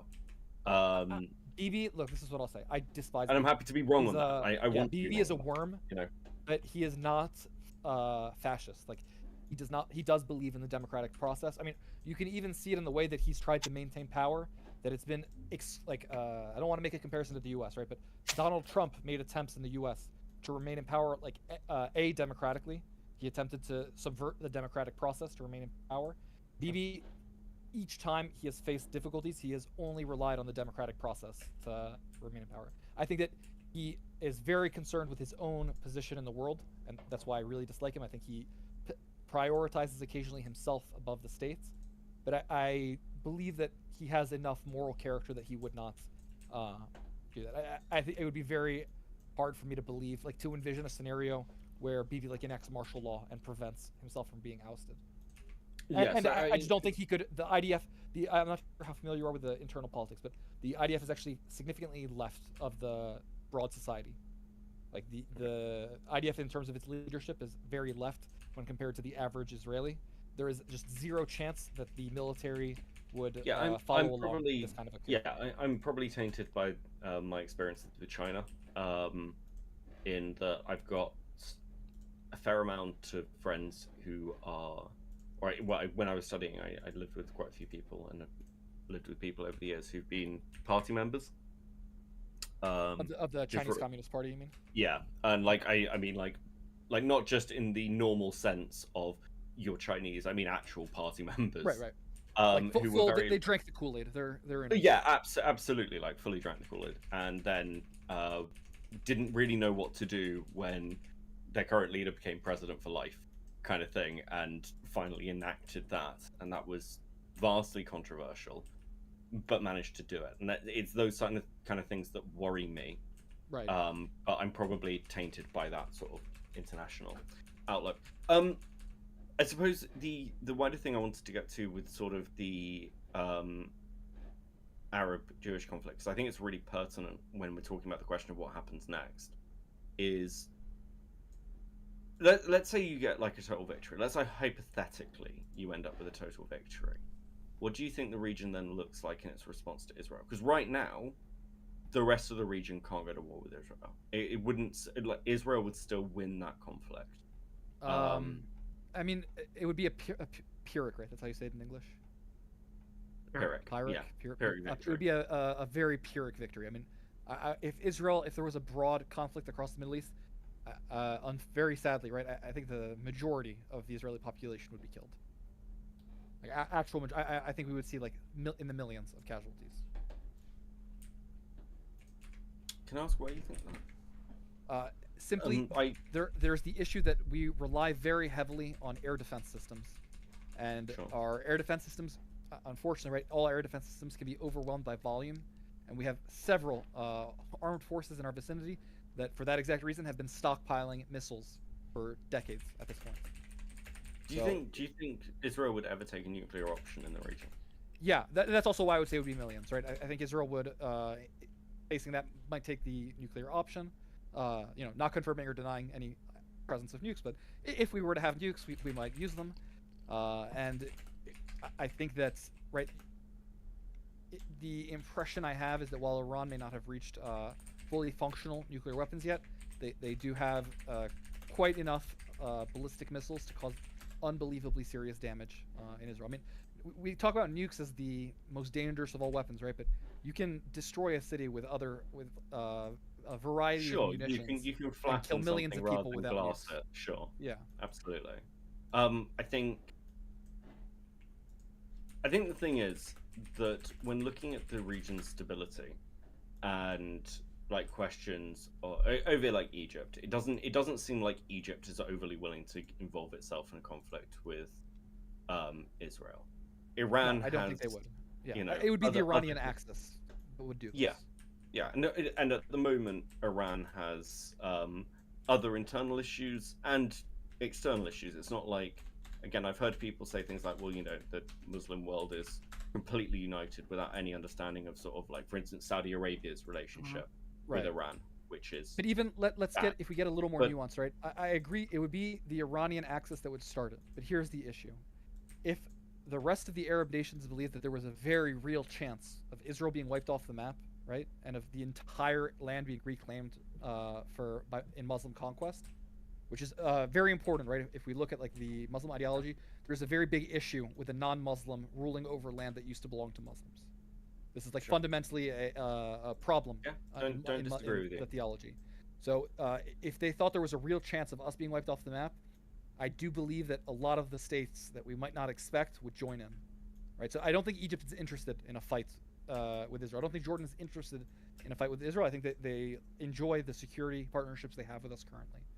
But I think that if they saw Iran and Hezbollah and Syria and the Taliban, the Houthis, whoever else wants to join in on the fun, right? They saw all these people attacking us, and there seemed to be a real chance of perhaps finally throwing the Jews into the sea. I do believe that we would have wider escalation and involvement. I've enjoyed this, but I've gone way longer than I wanted to. So I'm gonna dip. Please feel free to stay and hang out and chat. It's nice to meet you, Rafi. Very nice to meet you. Thank you for having me on. I appreciate it. I'm actually going to take that out to wrap some things up with stream and then go finish dinner. But yeah, thank you. It was a good chat, Viv. Happy Turkey Day. Yeah, you as well. Thank you, Viv. Well, I guess you guys don't have that over there, do you? But Viv, it was good talking to you again. Rafi, good meeting you. I'd like to chat some more with both of you guys. You as well, Beckett. So yeah, thanks for the good time. Absolutely. Right. Thanks Have a very good night, much. guys. Take care. Thanks Bye, very folks. much. Well. Wow, wee wow. Very nice. So that was a interesting discussion. Yeah, no stream. Oh, Defiance Thug. Look at me just wandering into danger. Oh, that's right. Corruption isn't instant yet. Fuck me.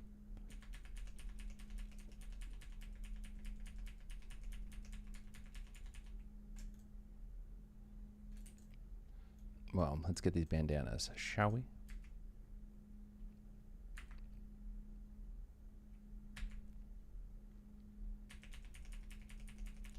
Yeah, thank you all for tuning in today. I really appreciate it. I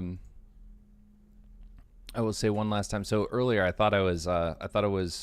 got that monetization, but someone gifted one of those subs, and unfortunately, the giftings do not count. So this will be my last call to action. If anyone has enjoyed the content today, prefers the cook, even if you prefer the cooking content over this jazz, go ahead and feel free to hit that sub button. If you can't sub, no worries. Hit that follow. Check out my link tree on Twitter.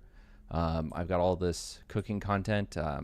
Been a little slow on the videos lately, but going to start posting more shorts and reels and all that jazz. It has been requested that I start doing the GoPro Jake Henji Lopez alt style streams, and guess what? I got my GoPro out. I have my batteries charged. I have the cables ready, and we're going to go ahead and actually start doing those. So, yeah, we're going to fucking kick those off. And I think that'll be good. It'll be good long form YouTube content, and it'll be good edited videos. So, yeah, really excited about that. As far as the why don't I want a big screen thing, I think that it's just I already have my audience split between Kick, YouTube, and Twitch. So I just don't know how well that will do as far as I guess my content. Like Destiny, he had DGG for years built up, and I'd be very interested to see how it's doing for like the other creators that have adopted this. I'm gonna help this guy out so he doesn't die. Why is it resisting?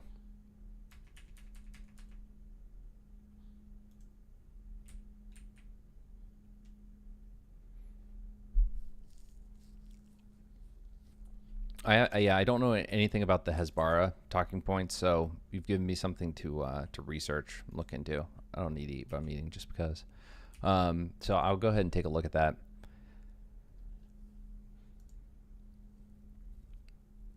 Outside of Destiny Vosh, I think Demon Mama has one. I know Denims has one. I don't know who else.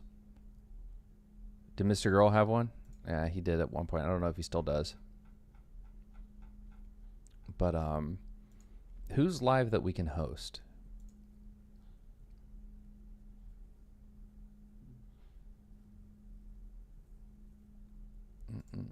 Yeah, we need live tap, boys. Fuck me. Level 6. Where are we at? We're at level 4. Oh, and I got rid of my fucking thing. Is he on Kick? I don't have enough like view. I don't want to be one of those guys that sends like 10 Twitch viewers over, but I've got some Kick viewers. Oh, Keffels and Dylan have one? Okay.